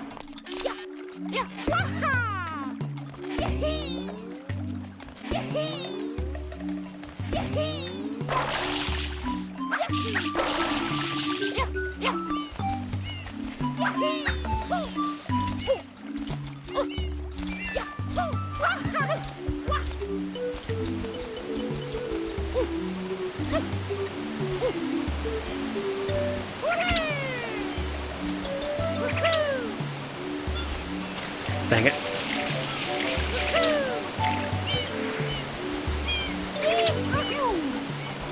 There we go.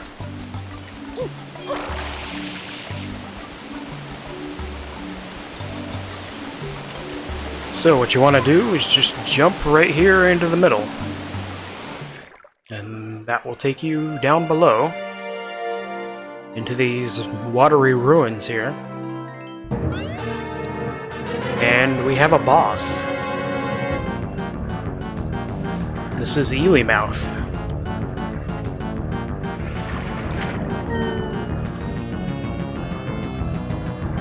Mario. My sensors show highly toxic materials approaching.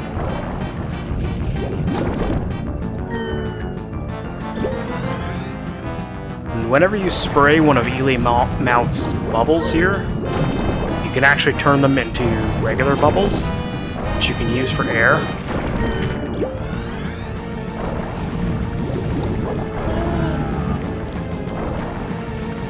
So whenever Elimouth opens his mouth, You need to spray his teeth. We're basically going to be his dentist.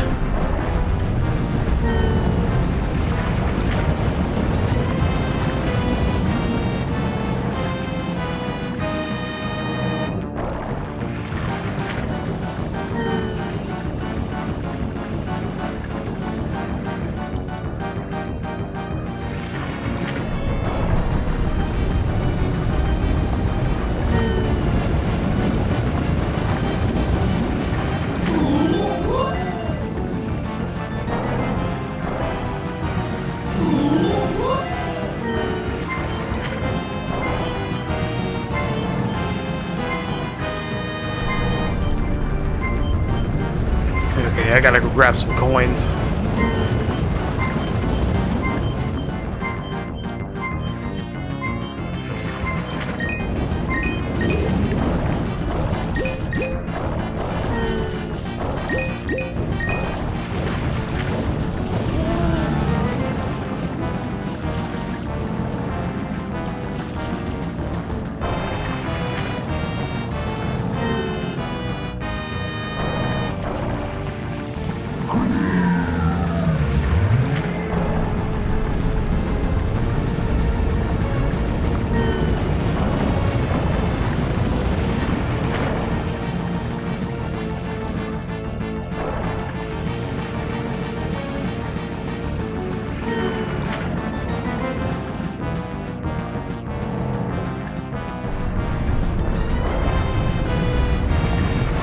This boss is admittedly like a little finicky. Just because when you're using the hover nozzle underwater, you kind of go forward a little bit. Also, yeah, Eely Mouth had a shine spray in his tooth. That's kind of interesting. But yeah, you kind of like inch forward a little bit as you're using the hover nozzle underwater.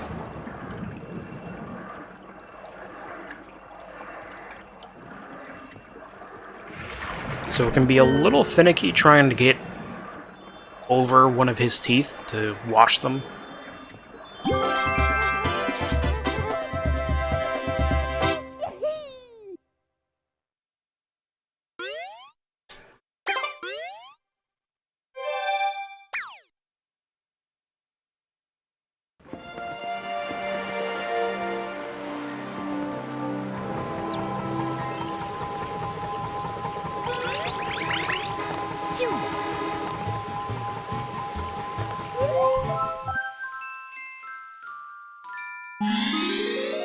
Okay, so we have El Piantissimo again.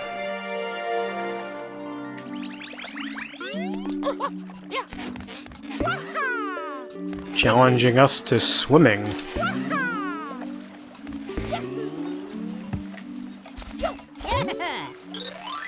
Ho ho, foolish man, I am El Piantissimo. Yes, that is me. And now I challenge you to a race to that flag.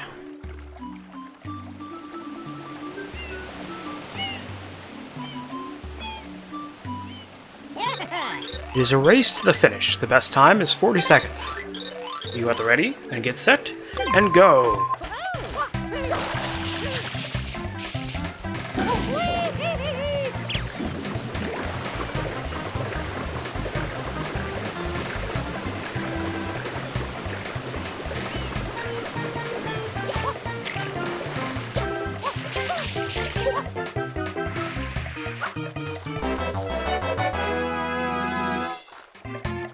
Well, that was easy.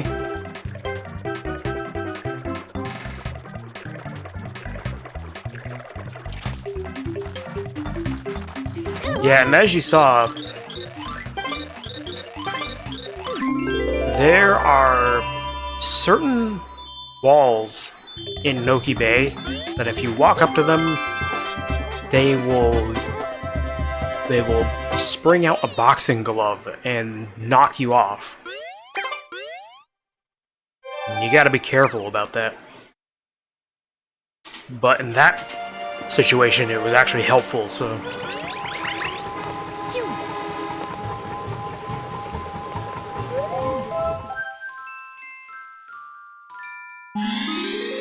Okay, episode 6, The Shell's Secret.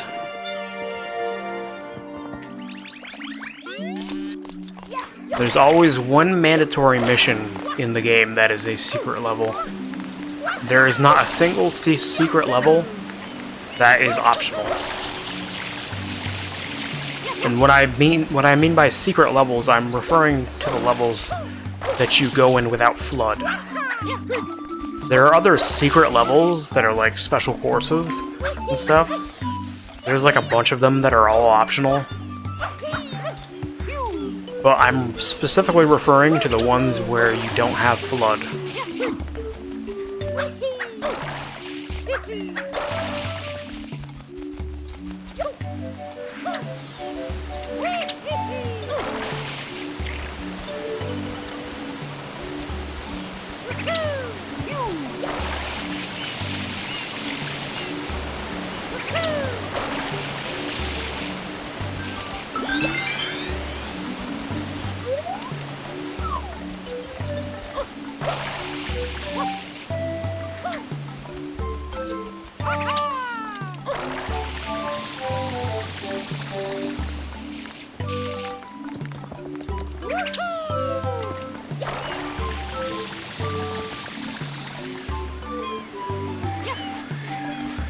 Dang it.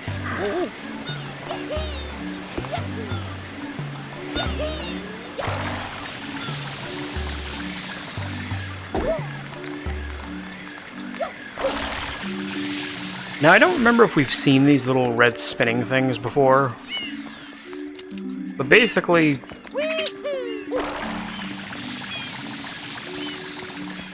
you don't want to touch them because they will electrocute you.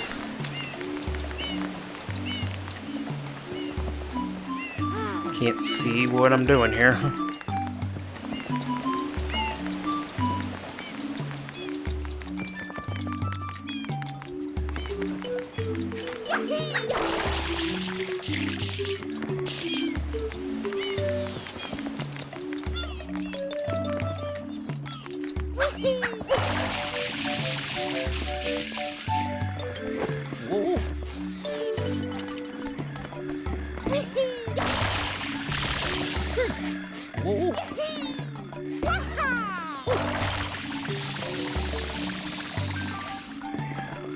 See if I can land on that.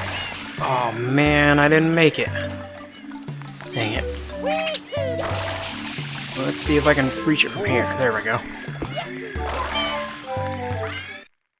That works. Yeah, you get the idea. Shadow Mario takes the FLUDD.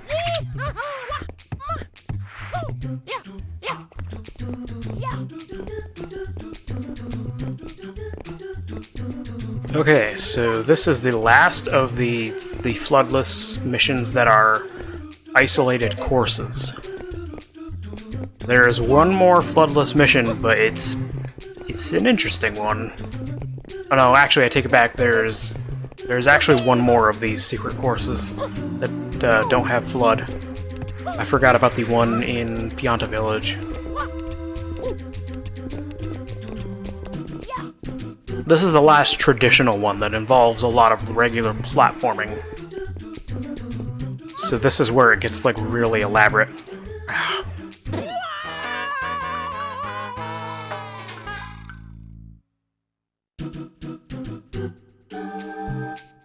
There is one more secret course in Pianta Village, the last like main level, but it's not a traditional platforming level.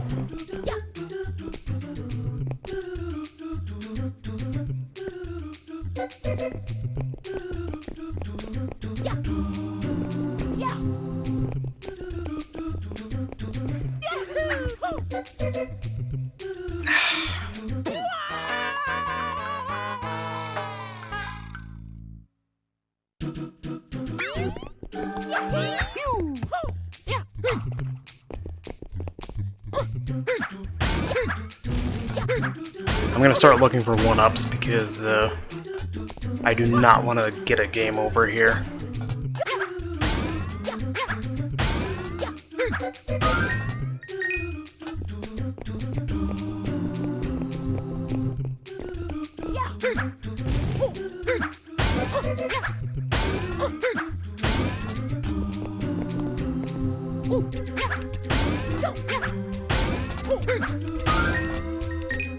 Okay, maybe there isn't one hidden in the nails this time.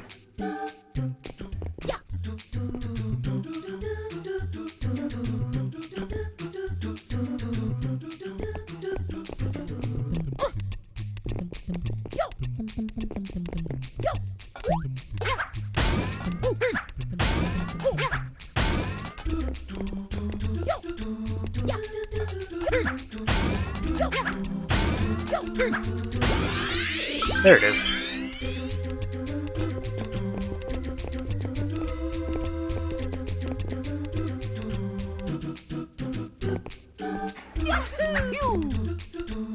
Ah. How did I get up there before?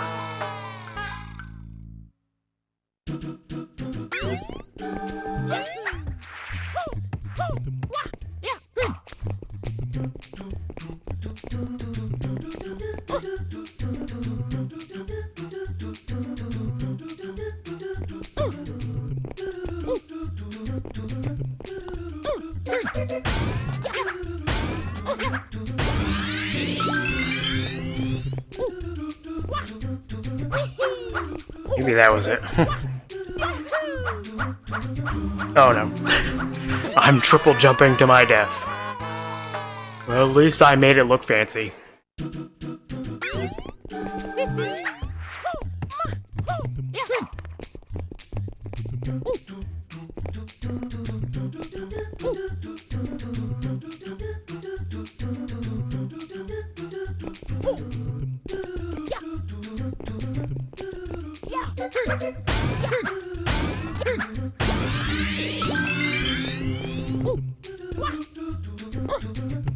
Oh, why, Triple Jump? Why did you betray me? I believed in you.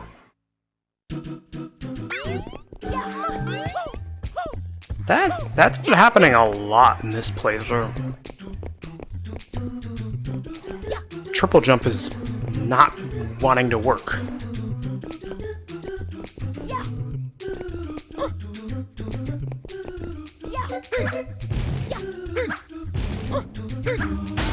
There we go.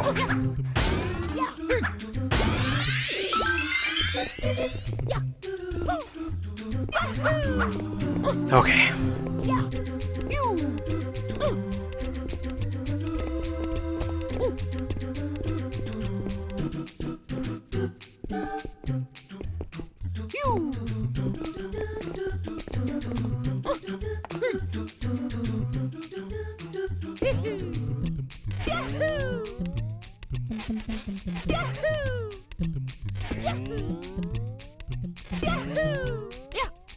Ooh, that was close.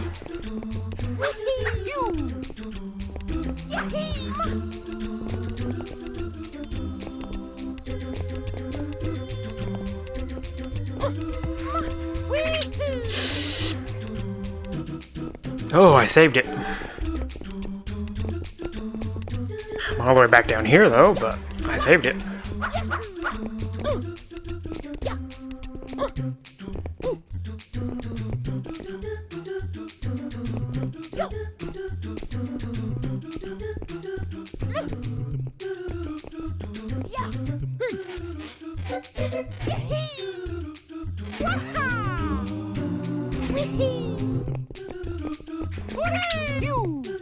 No, not that way, Mario.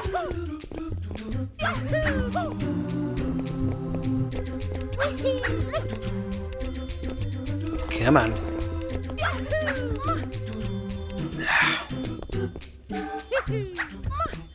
No, not that way, Mario. I want you to go to the left.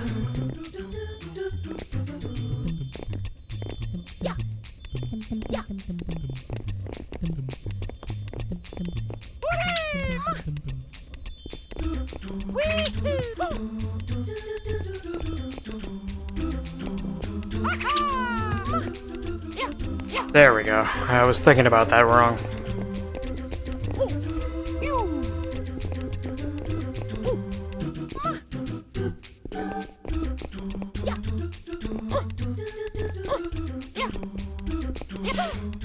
Ooh, that was close.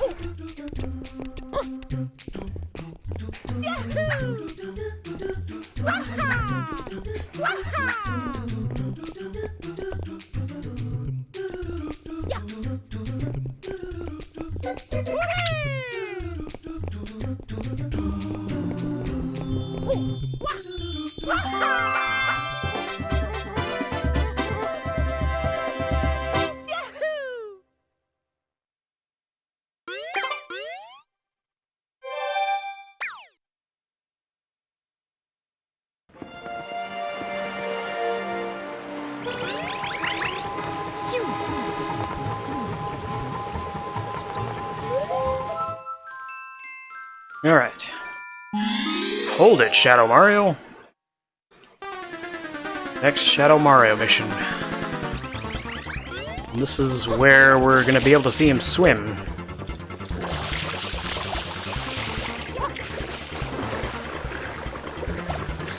So he doesn't like being sprayed with the flood.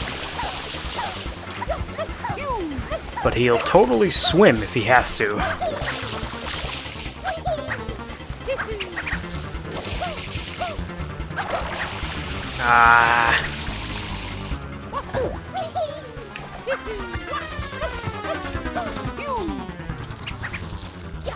Alright, where'd he go?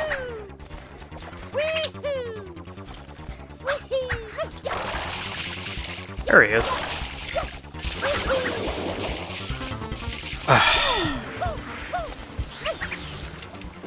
That backflip move has hurt me more than it has helped me.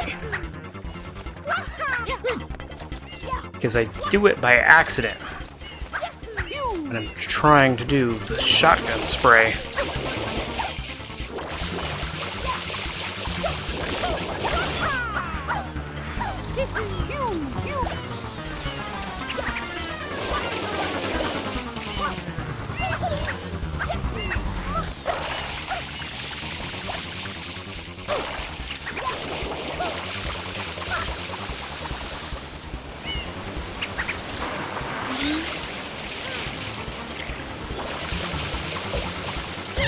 Ah, there we go.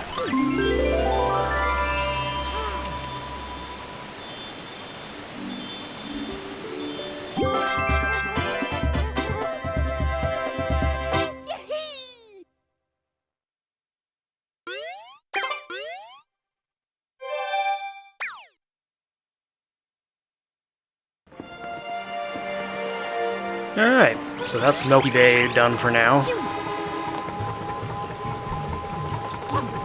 Till we go after all the extra stuff.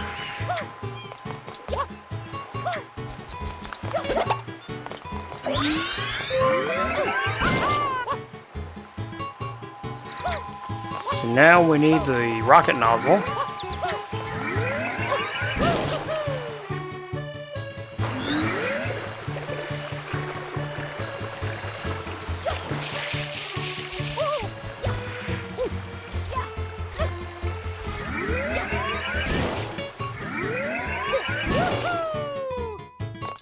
Because here's the last level.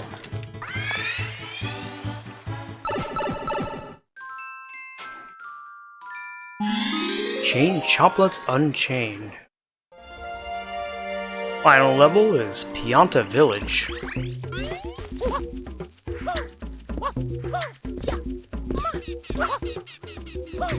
And the neat gimmick with Pianta Village is that it alternates between day and night, depending on the mission. So what you want to do with the chain choplets is you want to shoot them into the water.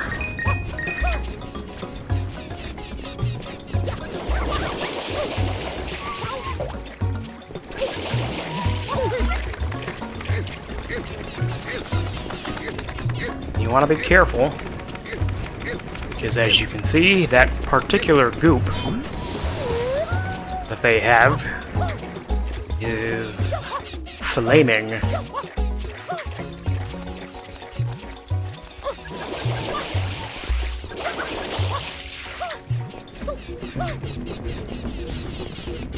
That's kind of going to be the gimmick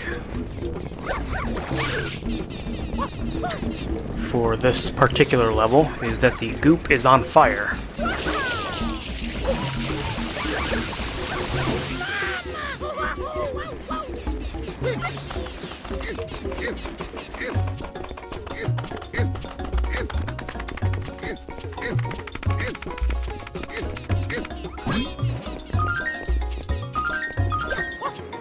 I can't believe I missed the water.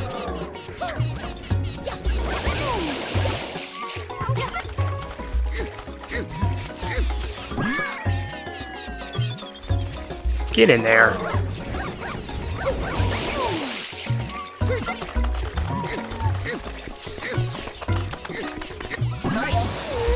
Remember, always be kind to your pets. This is true.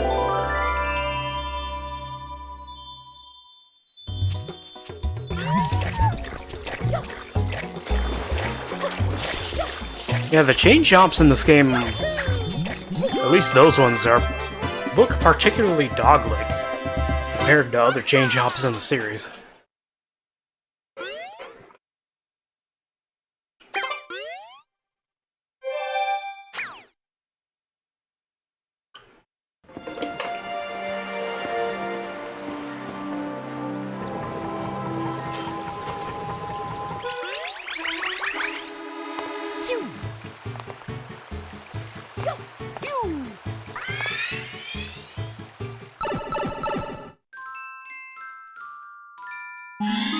Alright, and we're immediately getting into an Il Piantissimo mission, the last one.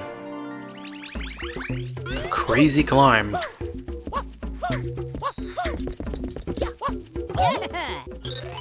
It's me, Il Piantissimo, and now listen, see that flag over there?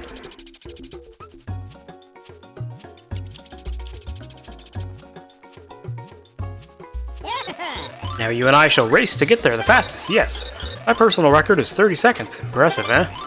Are you at the ready? Then get set and go!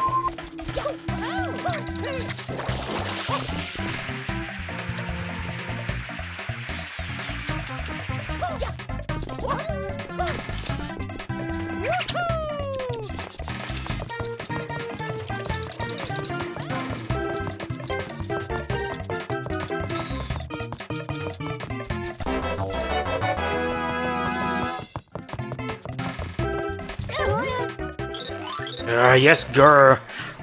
That was not so bad. You were quick, yes? I suppose maybe I underestimated you a small bit. Perhaps.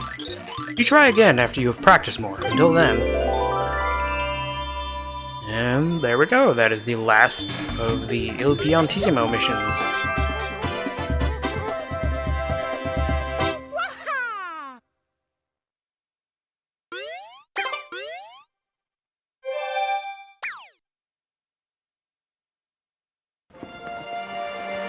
Now, this next mission is pretty interesting.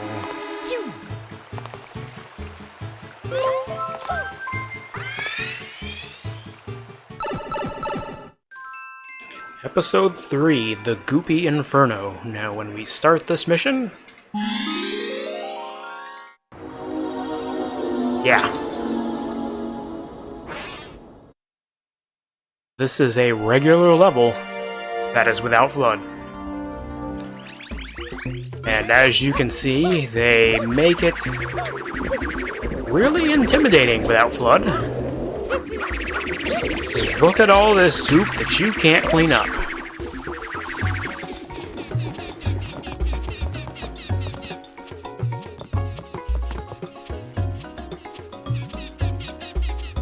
Now, where you want to get to, as you can see, is like over there. But the goop makes it a problem.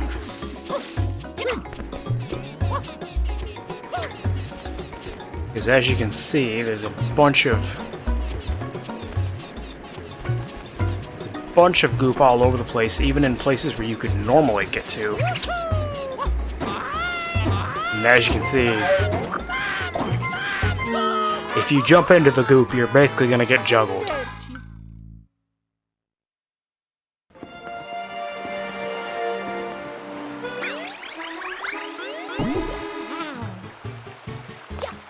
So it's a bad idea.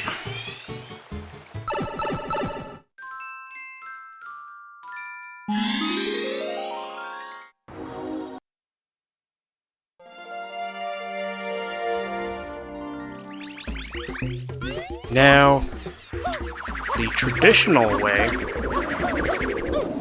to complete this level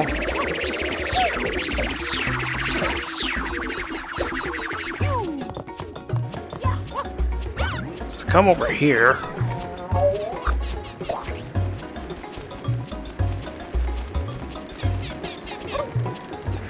and you want to go into here, this little hole right here. And you basically need to platform underneath the level and get back to where you need to be to get Flood.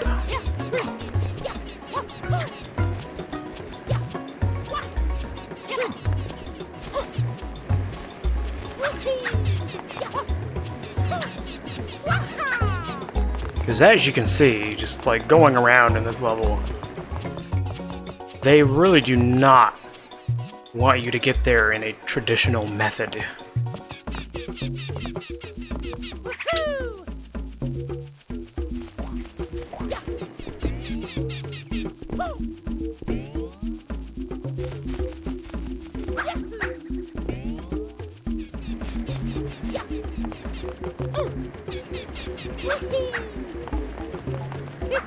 And I've always been curious if there are ways to get there without going underneath the level.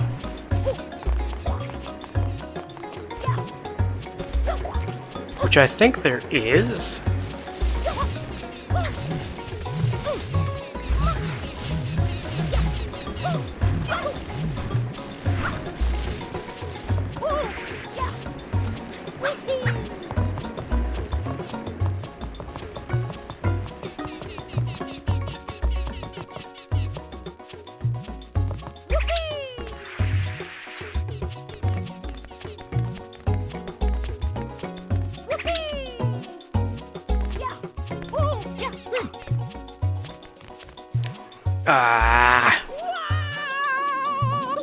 The collision on those leaves is weird.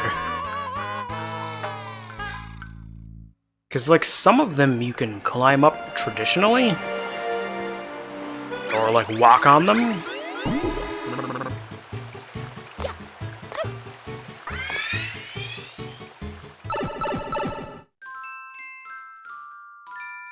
Some of them are like steep.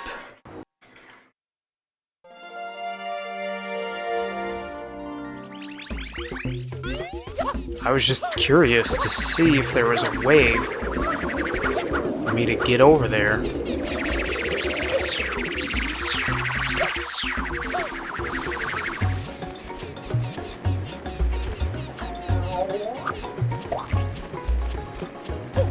Okay, that was weird.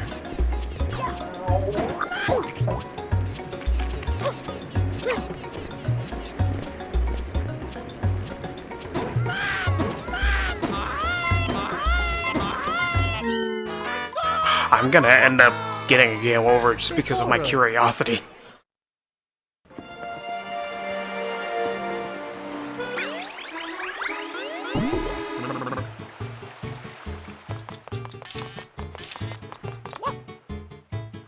There is over here.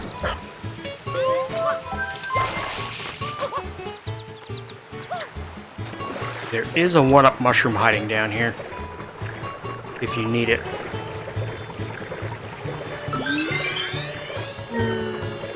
And it will respawn every time you exit a level.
Get up there, Mario. Okay, really? Thank you.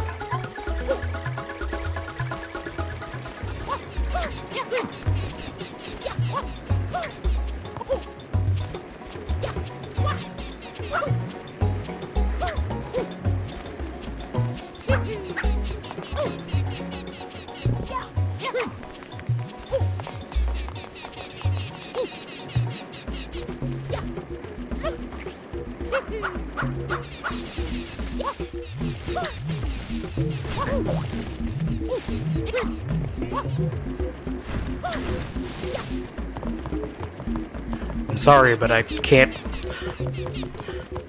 get this leaf out of my head.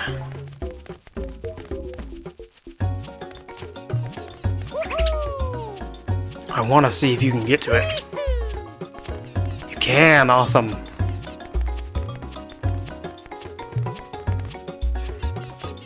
Now, if I jump from this leaf, I wonder if I can make it there.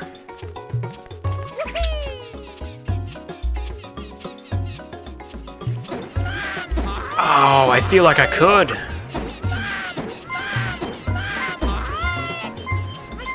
Oh, I did. Oh, just barely. I'm alive.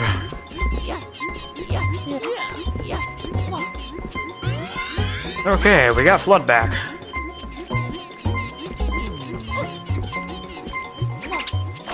And we're barely alive.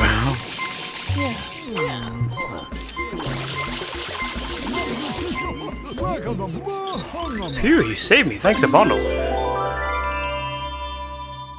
And there we go. That was not the way you're supposed to do that level, but it worked.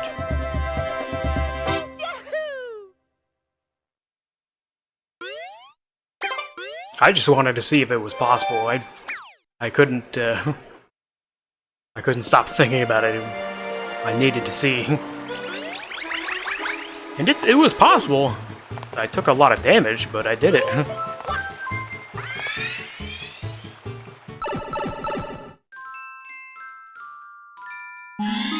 Alright, Chain Chomp's Bath.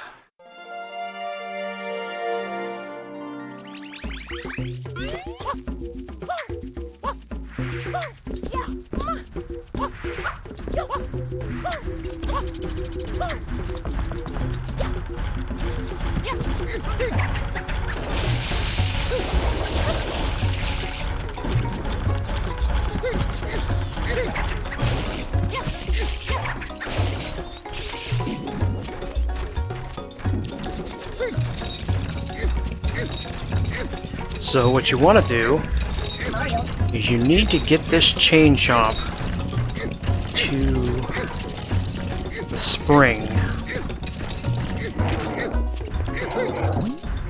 And he's going to fight you along the way.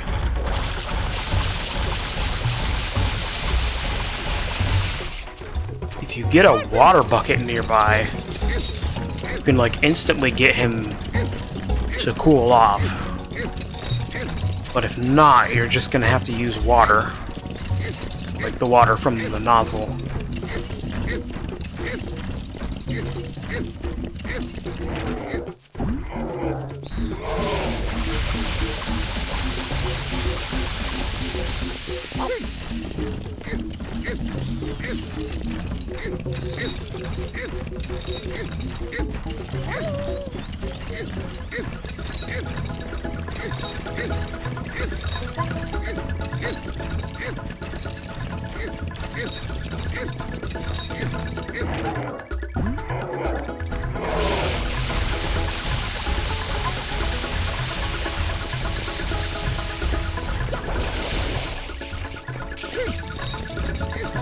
You're not getting away that easily, buddy.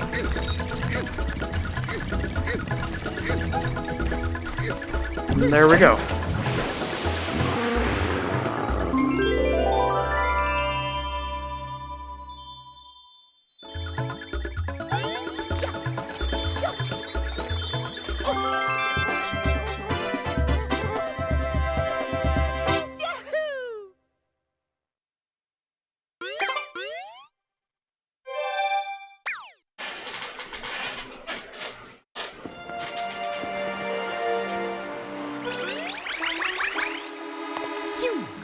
Okay, so the next mission, I believe, is the last of the secrets. Yes, the secret of the village underside.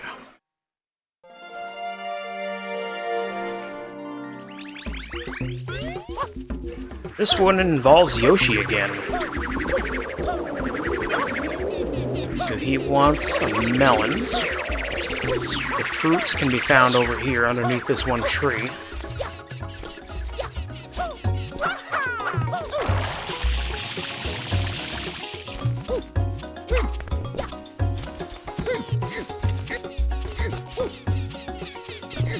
We're gonna have to do some platforming with Yoshi.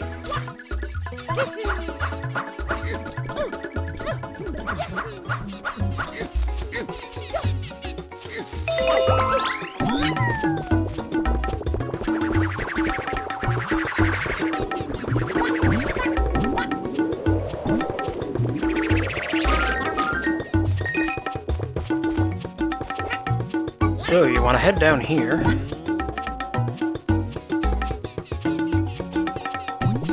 Ooh, that was close. And you want to just get across all these mushroom platforms here.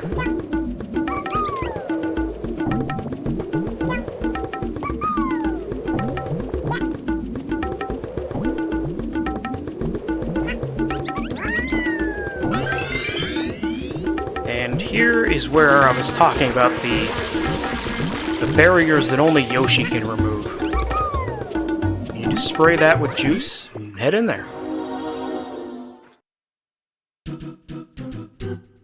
And this is not a traditional secret course, as you can see. So this is our first time being introduced to the Chucksters. Talk to one. I'm a Chuckster. And he throws you. So this mission basically involves you positioning the Chucksters in a way where they will throw you across without killing you.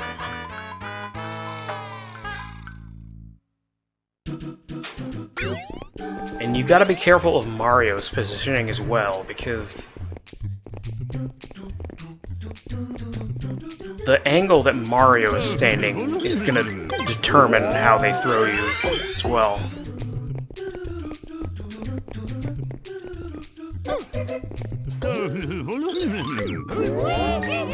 And when people like to talk about the negative aspects of Mario Sunshine, this is definitely one that I hear brought up the most. Is this particular mission. And I can't say that I blame them, especially with that kind of thing right there, where I thought I was in the perfect positioning, but I wasn't.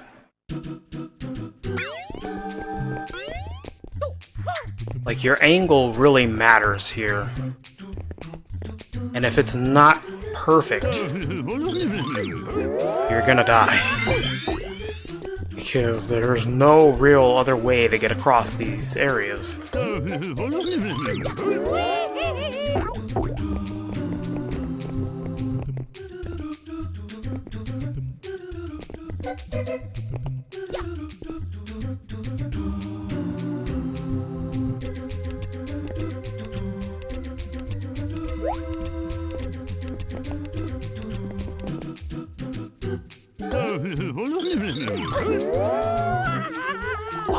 Okay. Now this guy will throw you upwards.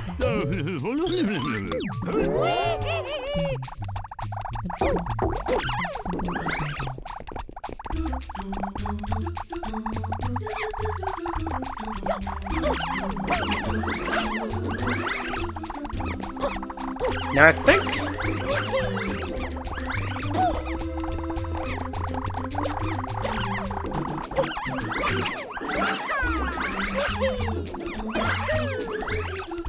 Oh, I can't believe I just did that. That was dumb of me.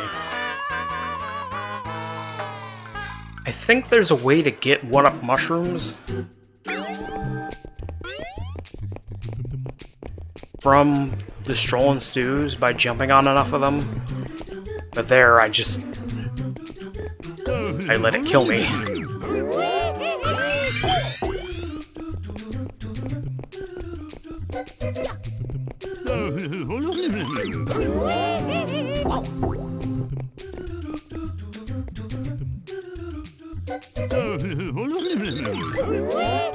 Ah.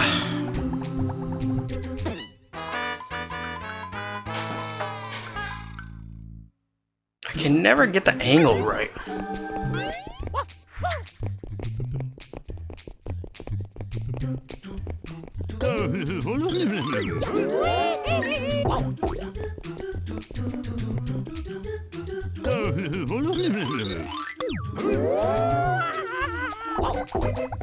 Oh, that was close.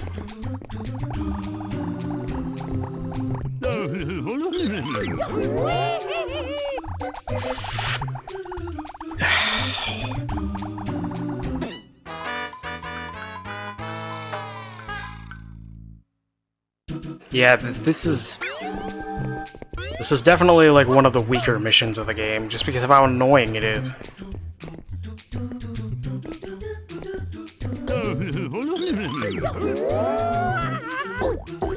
And I hate that they even put the one-up mushroom behind a chuckster. Like, why couldn't this be the one thing that I could just get normally? You know?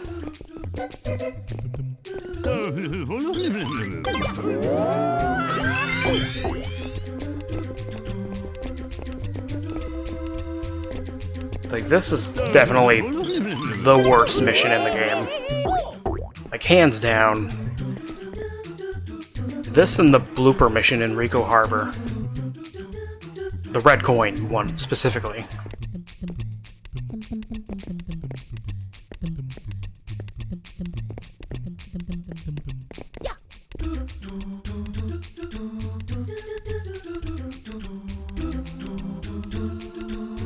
Come on, buddy.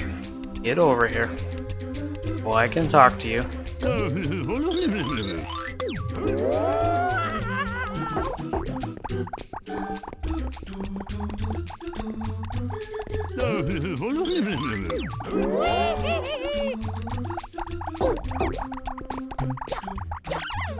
Okay.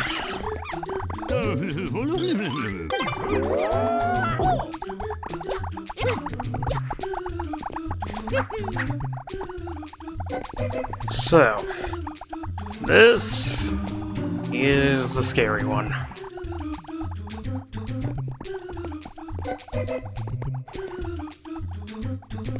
Luckily, it's the last one. Because he needs to be in, like, the perfect position. Mario, why didn't you talk to him? Great, now we're gonna have to wait.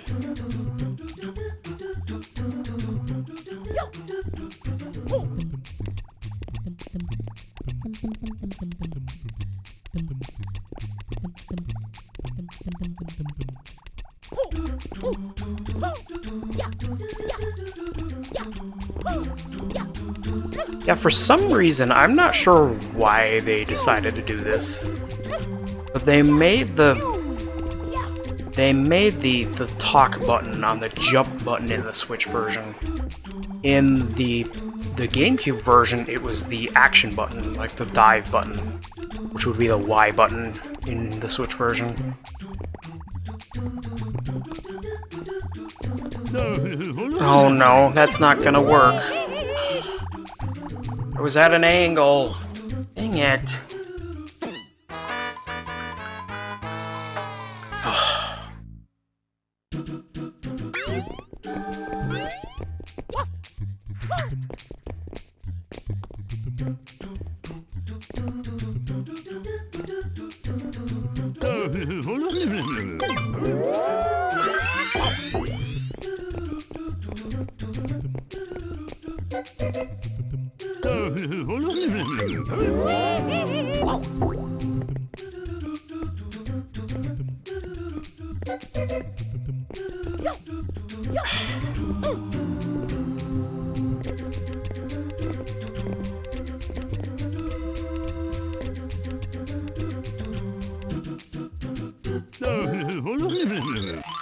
Oh, come on. He pushed me to the side when he came up to talk to me. So it changed my angle.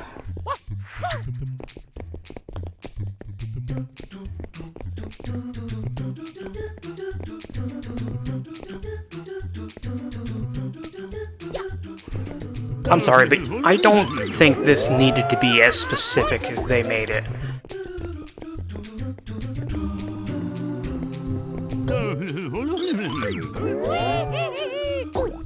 Like, this is like the weakest mission in the game.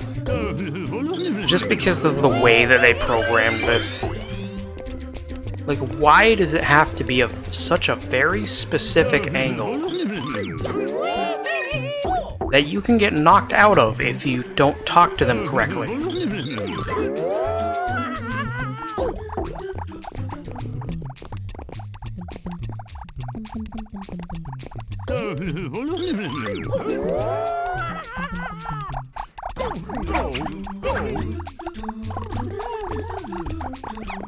This is probably like the lowest point in this game.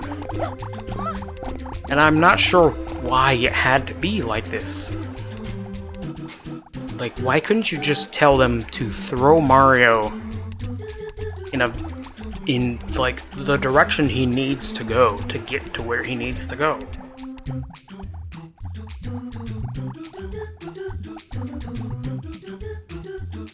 Like, I know it wouldn't have made it very challenging, but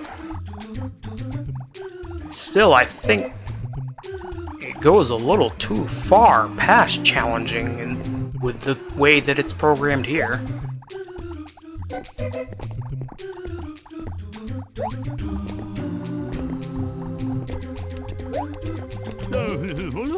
Oh god, I hope that's enough. Oh no, no, no.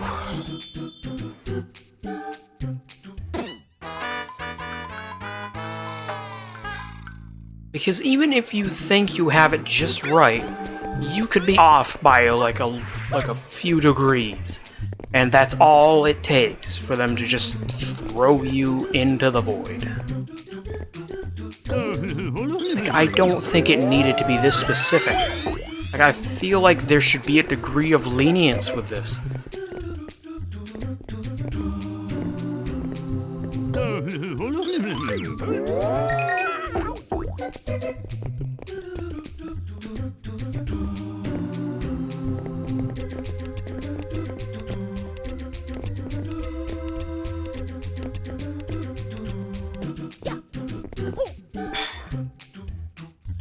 And if you don't talk to them at the right moment, you gotta wait so long for them to come back.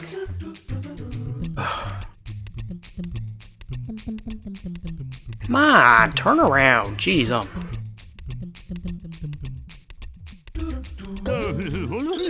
Oh, he pushed me. I hope that doesn't... Thank you.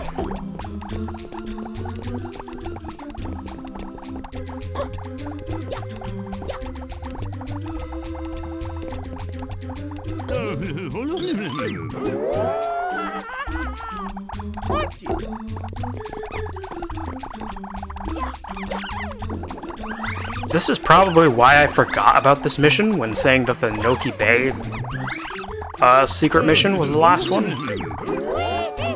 Because I try to repress it.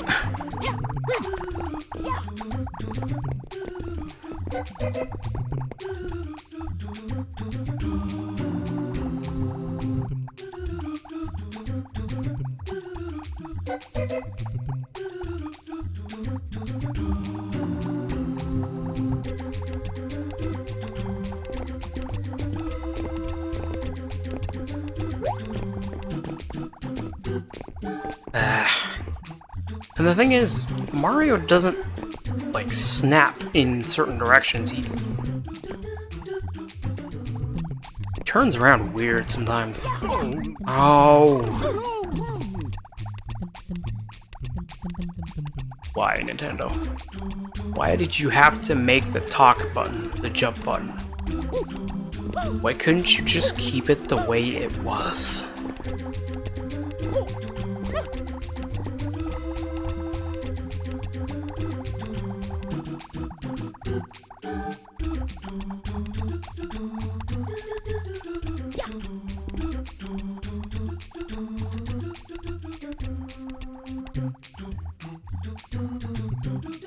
And now we wait.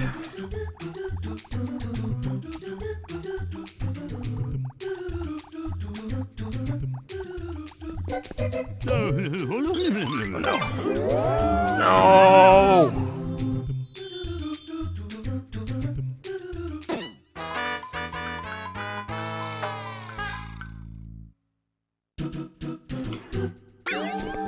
I had a feeling that that wasn't going to be it. It just didn't feel right.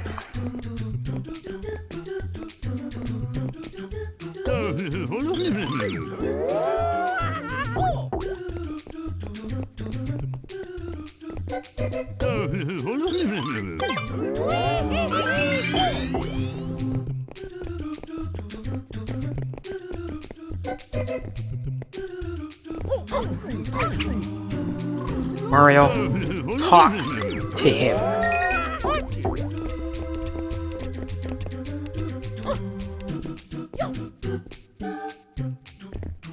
Don't jump on his head. Talk to him.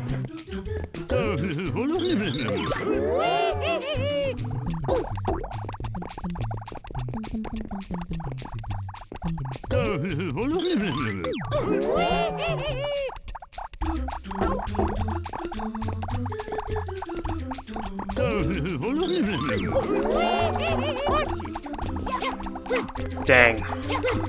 We're really gonna have to wait. Met up with this guy at like the worst time.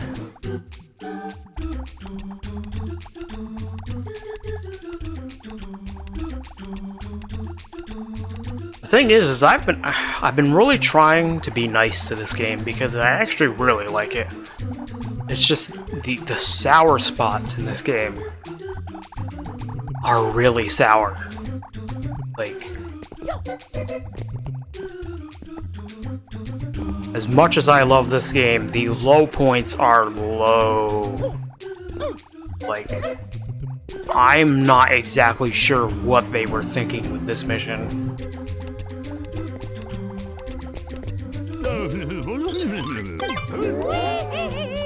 Oh, thank you. You had mercy on me, finally.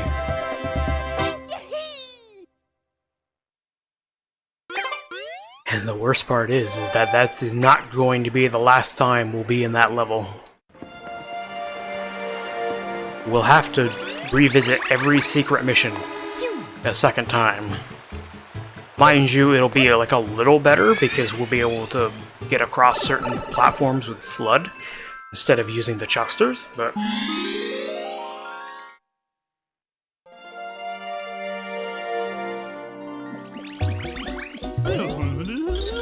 Oh no, I just went away for a bit and now look.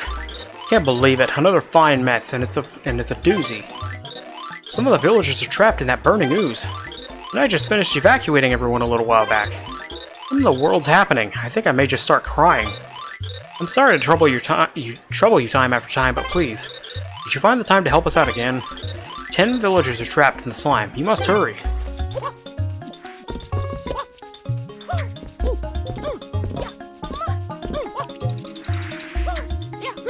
Okay.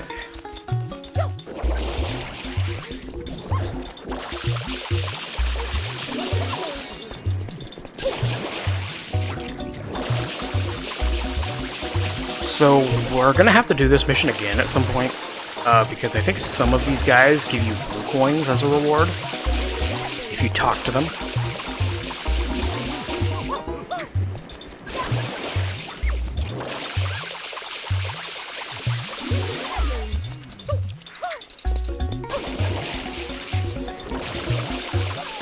So just because of the way I want to structure getting the blue coins, there's going to be some missions we're going to have to revisit. Did you see how far that lava bubble guy jumped to get to me? Like, that guy was determined. Like, he wanted a raise. Okay.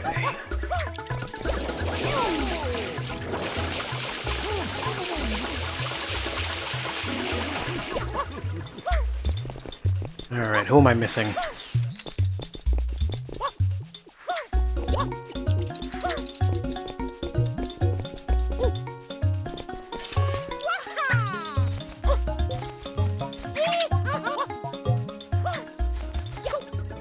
Well, might as well take a stop by the hot springs. Grab some water. Okay, I think I can see where I need to go. Yeah, he's over here.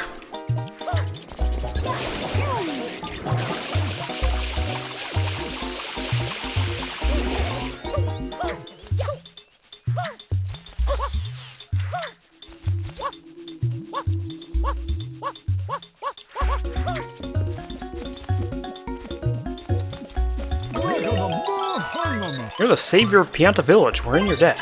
As a reward, please take this.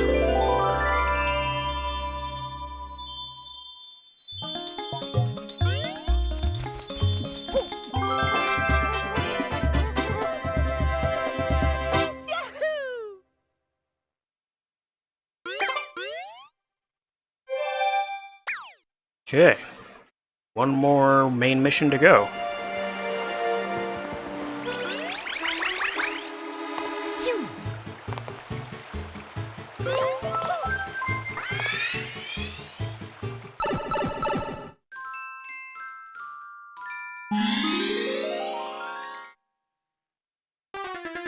As always, episode 7 is Shadow Mario, and this is interesting because he will actually start leaving a trail of fire, of like fiery goop, as he's walking, so you don't want to get too close to him.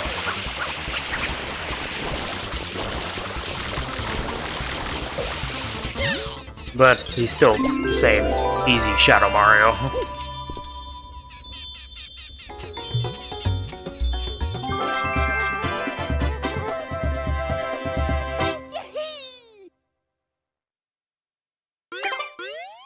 So yeah, you need 50 Shine Sprites in order to clear the game.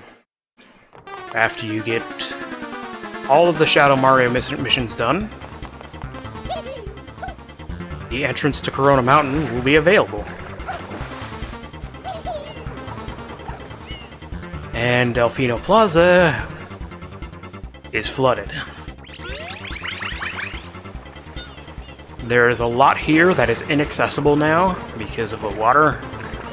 There are some level entrances that are still available,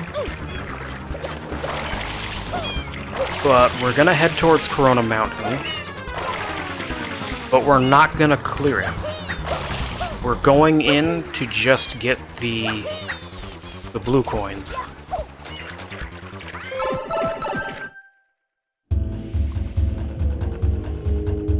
Alright, so here's Corona Mountain. Very fitting that it's a lava world, considering it's where Bowser is hiding out.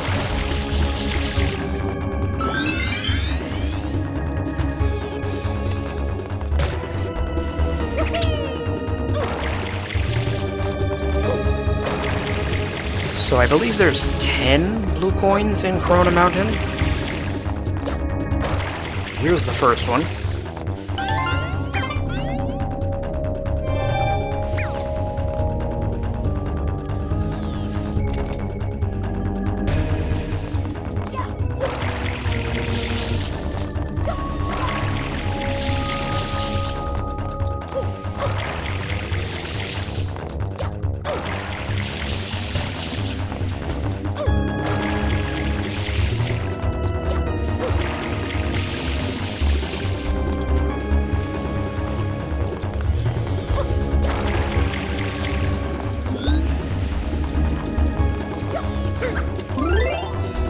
Whoops. I'm really good at hitting that map button. Alright. So here's our introduction to the boat. This part has is another part that's kind of become infamous. And it is a little sketchy. Because you control the boat with the water. And unless you happen to find the practice boat in Noki Bay, this is your first time dealing with these things.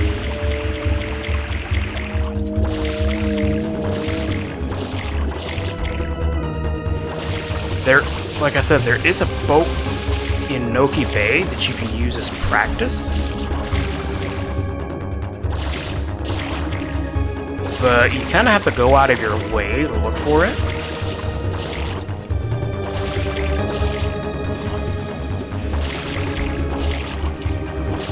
And the fun thing about this is that the blue coins of Corona Mountain, aside from the first one, are all surrounding this area. Ooh, that was close. No, no, no, no, no.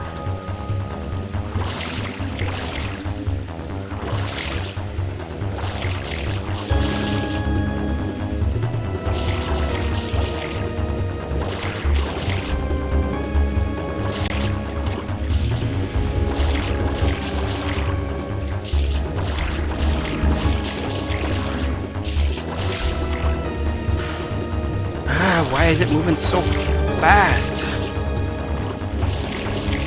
No! Yeah. Okay. So yeah, the rest of the blue coins here... You gotta go lava boating. I think we're gonna save that middle one for last, because I think that one you can actually get just by hovering to it. No! Great.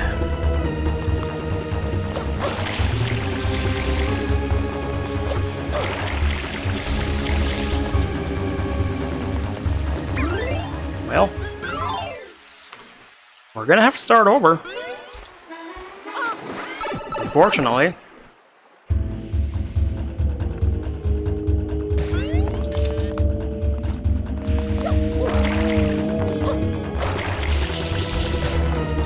Dims the brakes.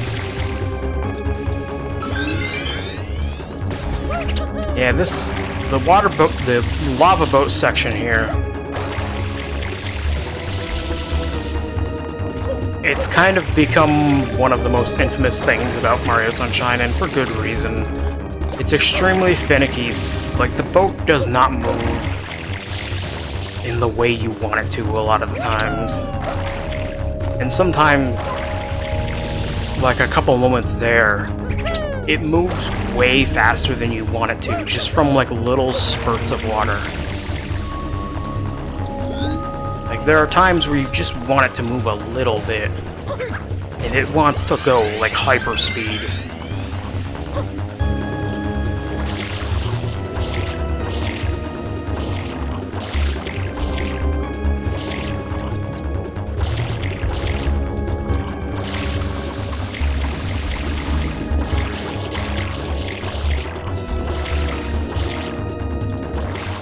Directions are definitely the most annoying part. Just trying to turn it.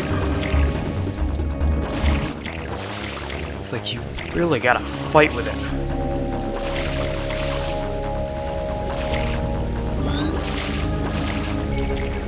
And again, you do not want to run it into anything.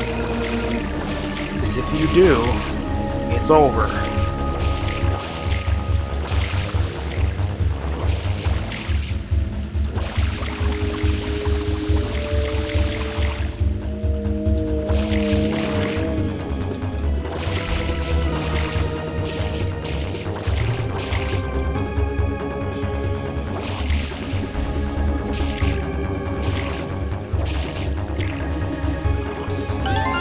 Okay.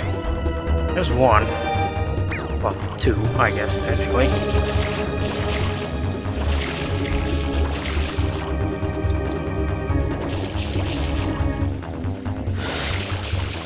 Oh, that was close.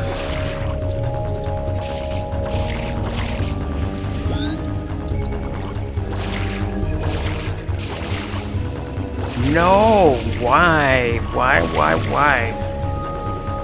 Okay, I guess I'll get this one, since it's like right here. Okay, maybe I won't. There we go. Sheesh.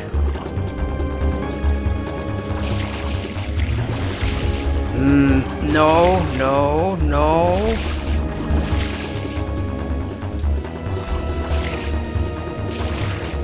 It's like, why does the simple act of wanting to turn the boat in a different direction, why does it have to be such a pain?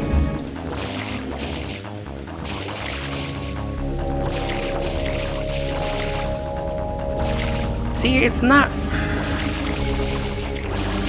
I just want to change its direction.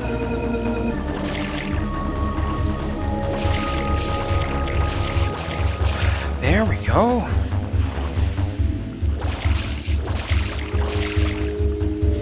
See here, I'm trying to get it to turn right, to like spin around and face the other direction, but instead it wants to go backwards. There we go. Like, I will never claim to understand the controls of this boat, because I swear I am spraying the water in the right direction to get it to do what I want it to do, but it just does not want to listen.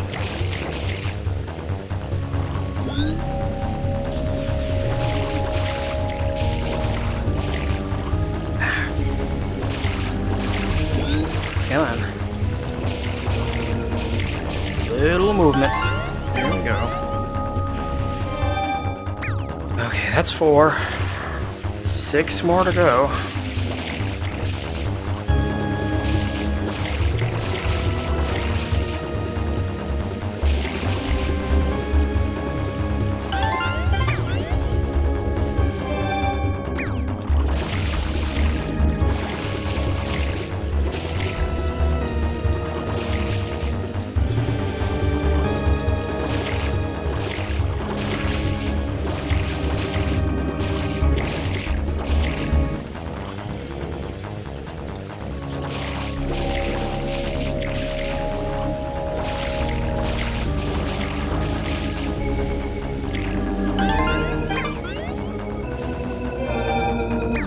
Okay.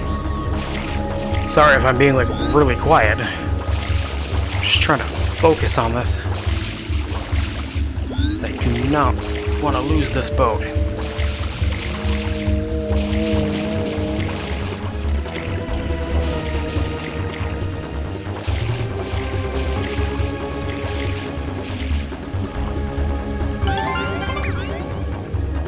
Okay.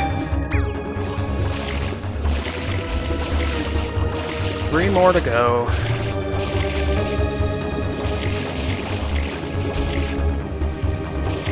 Let's get this boat turned around here.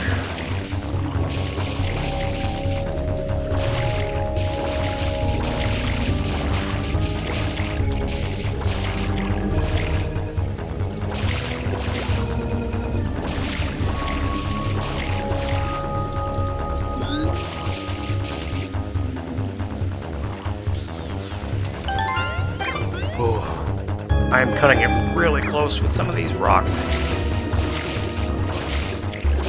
I'm scared. Okay. How many of these things do I have? 8? Did I miss one somewhere? I hope not. Oh no, I see it.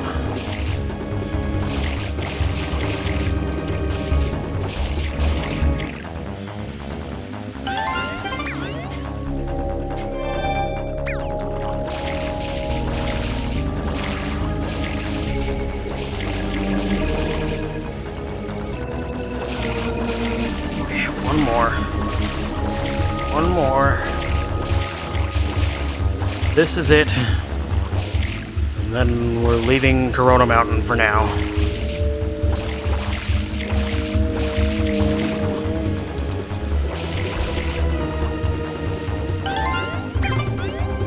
There we go.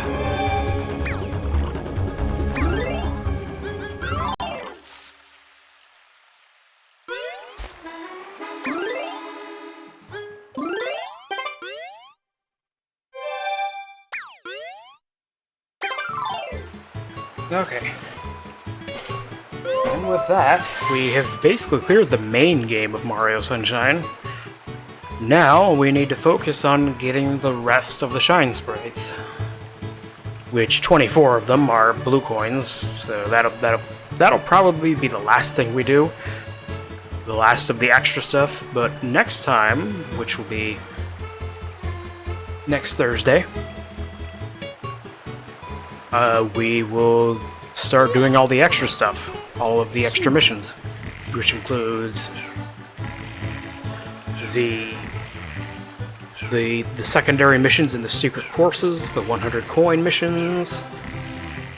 There's a couple of extra ones that you can get in certain levels. Also, all of the episode 8s that we haven't done yet. But yeah. And there's also a bunch of extra Shine Sprites in Delfino Plaza to get too. Actually, let me check that before we end the stream here. Is the airstrip available? I think it should be. I think it opens up after Corona Mountain. Yeah, here he is. Okay. Because we're gonna have to go back to the airstrip to do some extra stuff too. But yeah.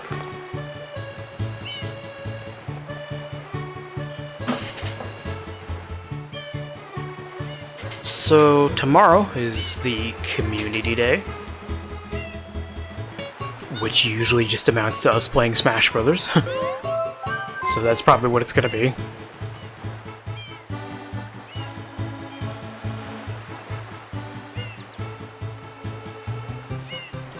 But yeah, thank you so much to Larry and Frater? I was never sure on how to pronounce that. Frater Plays. I apologize if I'm butchering your name. But thank you guys so much for chatting, and thank you so much for watching. If you enjoyed your time here, please be sure to give me a follow. It helps me out a lot. And also follow me on my YouTube channels, which are the TLGR Archives and just TLGR. One of them is for VODs, one of them is for highlights. And also, follow me on Twitter, because that is where I always post when I go live. I know Twitter can be Twitter sometimes, so I don't blame you guys for not using it. But if you do use it, please be sure to give me a follow there. All of those relevant links are in the panels, as well as in the social links section. But yeah, thank you so much for watching. Have a good rest of your day, and I will see you tomorrow.